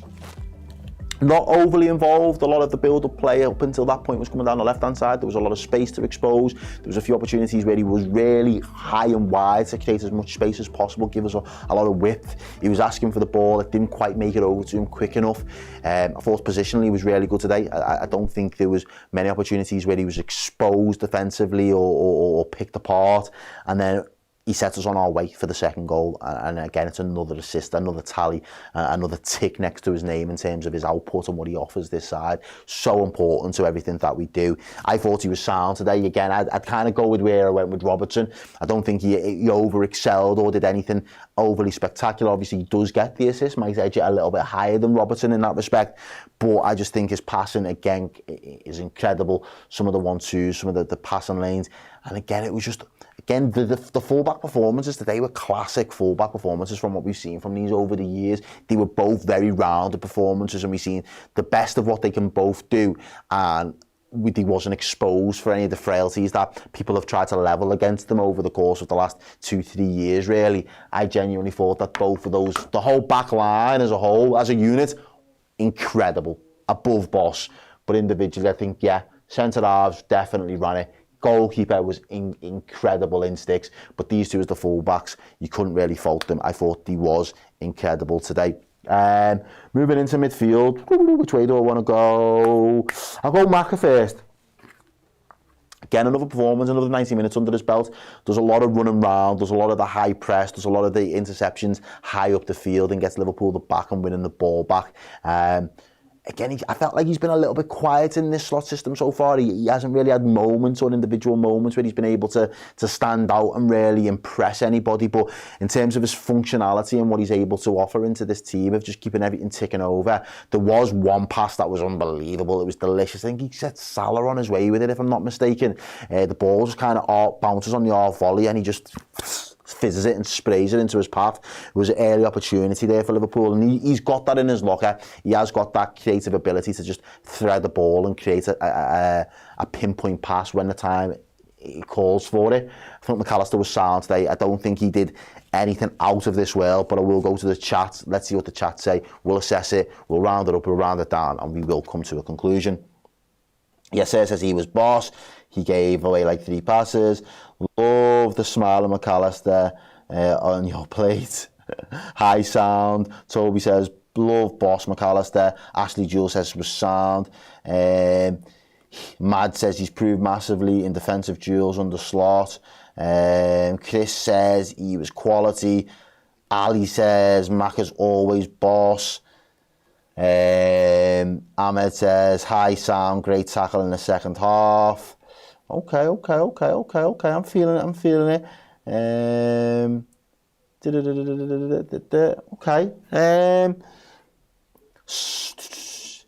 Yeah, so tenacious. He's been playing a lot and he's been more of a facilitator for Ryan and Szoboszlai, so a high sound. I was going to go with high sound. That would have been where I would have taken Maka. I would have had him sitting there in the high sound region doing what he does.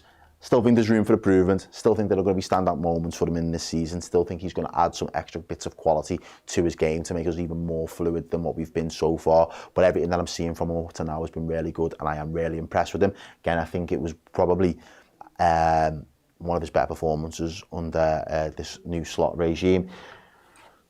Just can't get enough of this kid at the minute. Let's be honest, ladies and gentlemen. Let's just don't even say boss. Just throw me some fire in the chat right now. That's all I need to see. If you agree that he was brilliant, just put fire in the chat. I don't need to see the word boss, because That is the only way. This guy is on fire at the minute. He is absolutely killing it. I keep likening him to a young Yaya Toure, and not only just in the stature, but it's the way they can just glide with the ball. He can make up 10 to 15 yards, couple of strides, and he's left 3 players in his wake. The way that he does it is incredible at times. I can see them. Yeah, you should agree. We all agree. Then there's just fire in the chat. The chat is on fire because this kid is that guy. Like, I think everybody envisioned the, a Fabinho archetype or a Rodri archetype or a Declan Rice archetype is that 6-figure and that individual. Nobody's seen this silky, gliding, shielding, he'll just shield an area, he'll shield people away from the ball, 2 touches,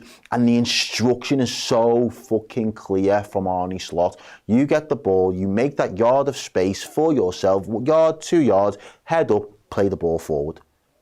As a 6, do you know how important that is to be able to get the team on the front foot? Because what we have had in Endo and McAllister when we played that role is they get the ball, they get the foot on it, they turn, they twist, and it goes sideways. Just to keep Liverpool ticking over, just to keep possession of the ball.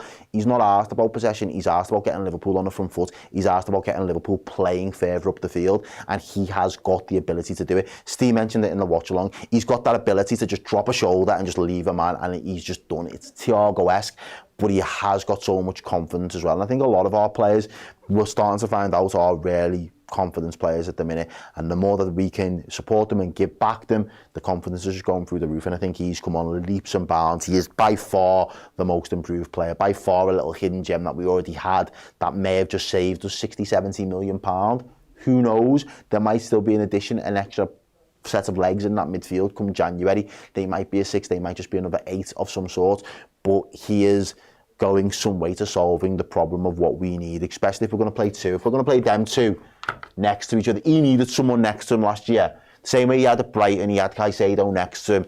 This is another level above that for me. So for me, I'm definitely inclined to throw Gravenberch as high as these other 2 at this particular moment in time. And like everybody said, Gravenberch is him. He is that guy. People are saying he's the second coming of Pogba. All right, let me know then. Because my comparison is Yaya Toure, so I don't know how old everybody is, but I thought Yaya was unbelievable as a player. He single-handedly helped City win the title 13-14 for me. Was majestic as a player. Are you likening him more to Pogba or Yaya Toure? Where is your comparisons going? Let me know, just as your thoughts in the comments. It is what it is. We're splitting hairs. Both players on the day were fantastic, to be fair. Didn't really like the fact that Man U had Pogba. Was happy that Pogba didn't do much in a Man United shirt because Man U is shit. But yeah, people are saying Yaya Toure is an apt comparison. Couple are saying Yaya was above him. No, he's not like Bellingham. I don't see the Bellingham comparison there. But yeah, just let me know if there's other players as well. Just let me know what your thoughts. But I just see glimpses of a young Yaya Toure in there, and again, that is high praise, and there is still massive amount of games and minutes and time that has to be played before I can rubber stamp that and say it with 100% certainty. But the glimpses are there for me. So yeah, let it be known that the comparisons of Yaya, people seem to agree or like the suggestion anyway.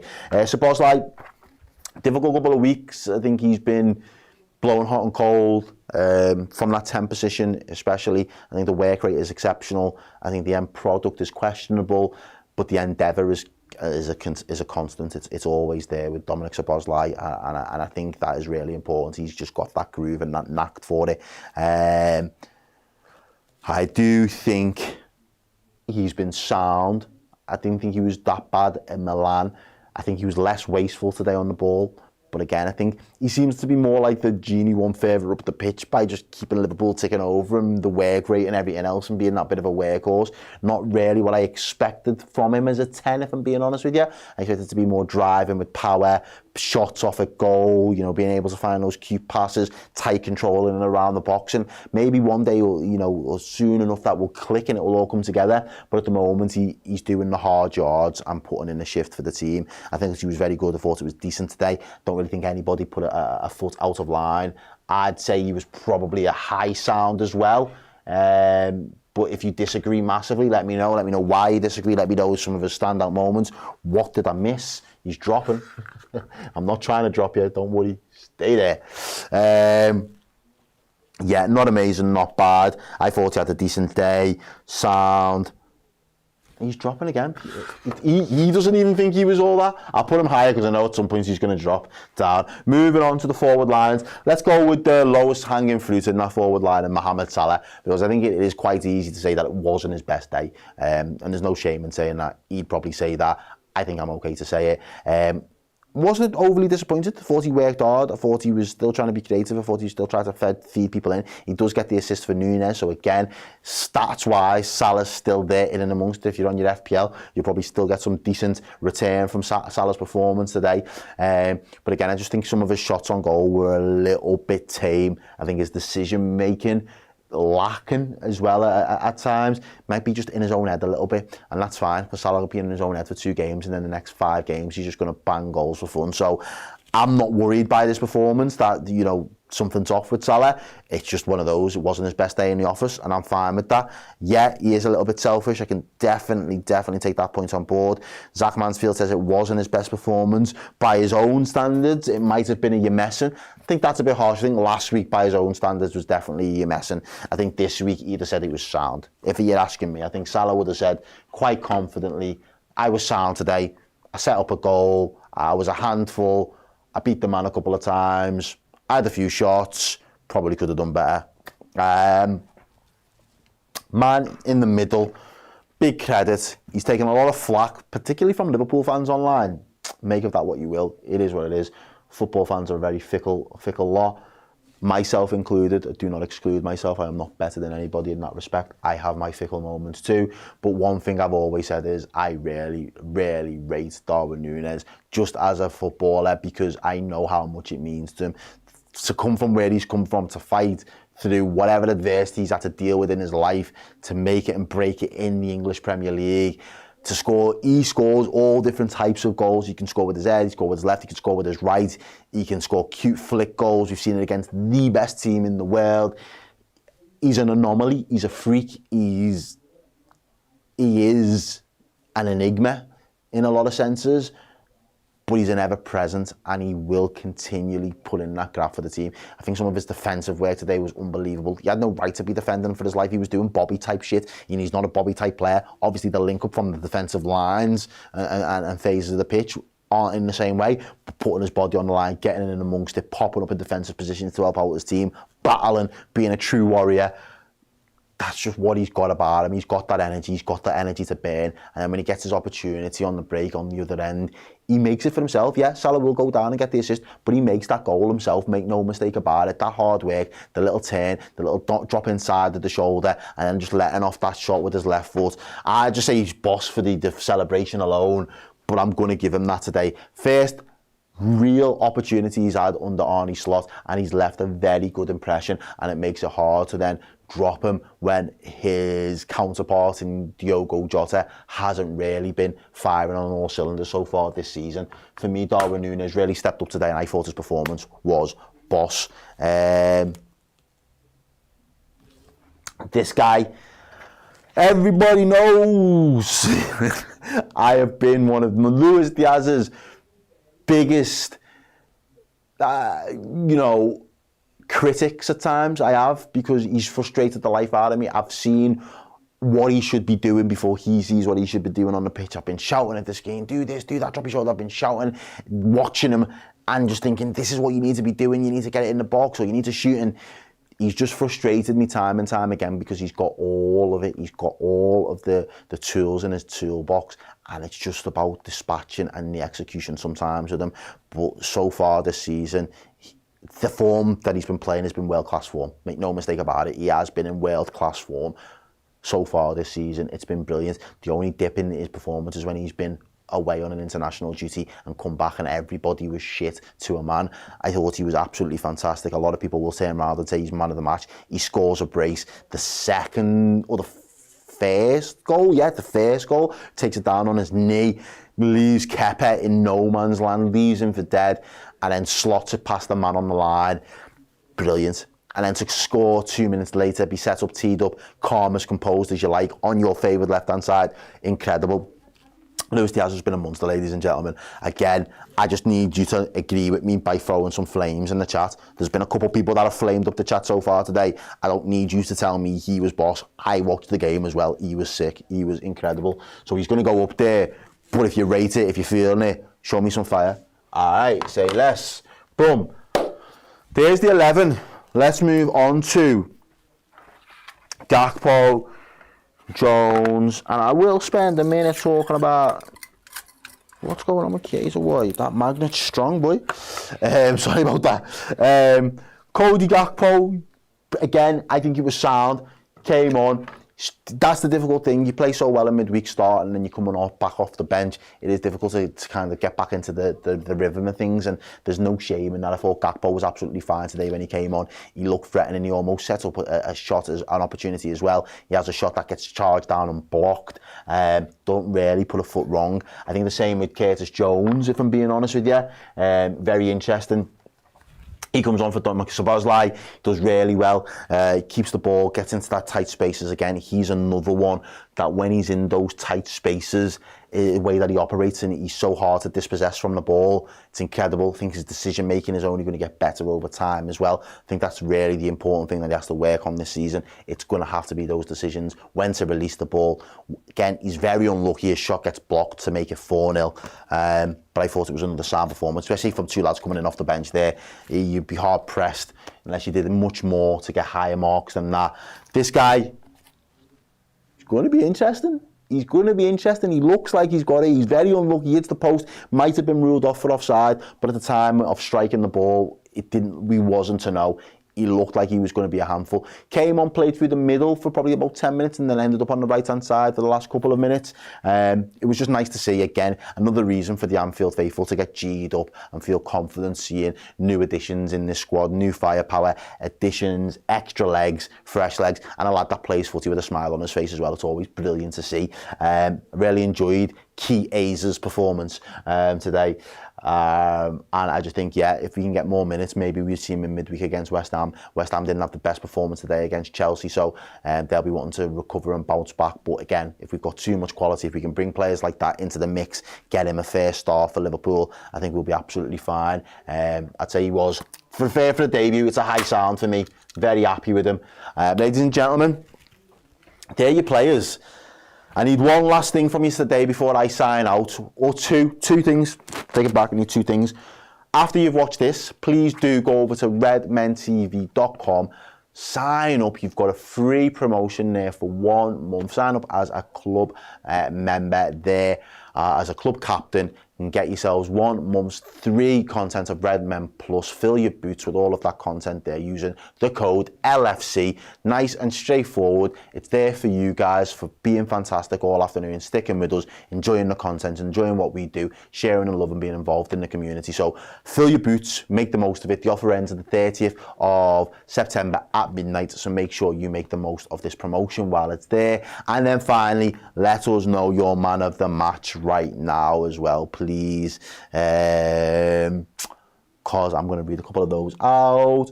Peanut Butter said, I would have loved to see Chiesa playing right wing. Keita should have been high sound. Ibu for man of the match.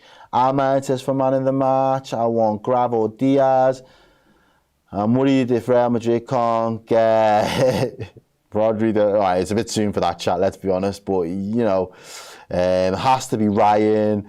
Diaz man of the match, Ryan man of the match, Diaz,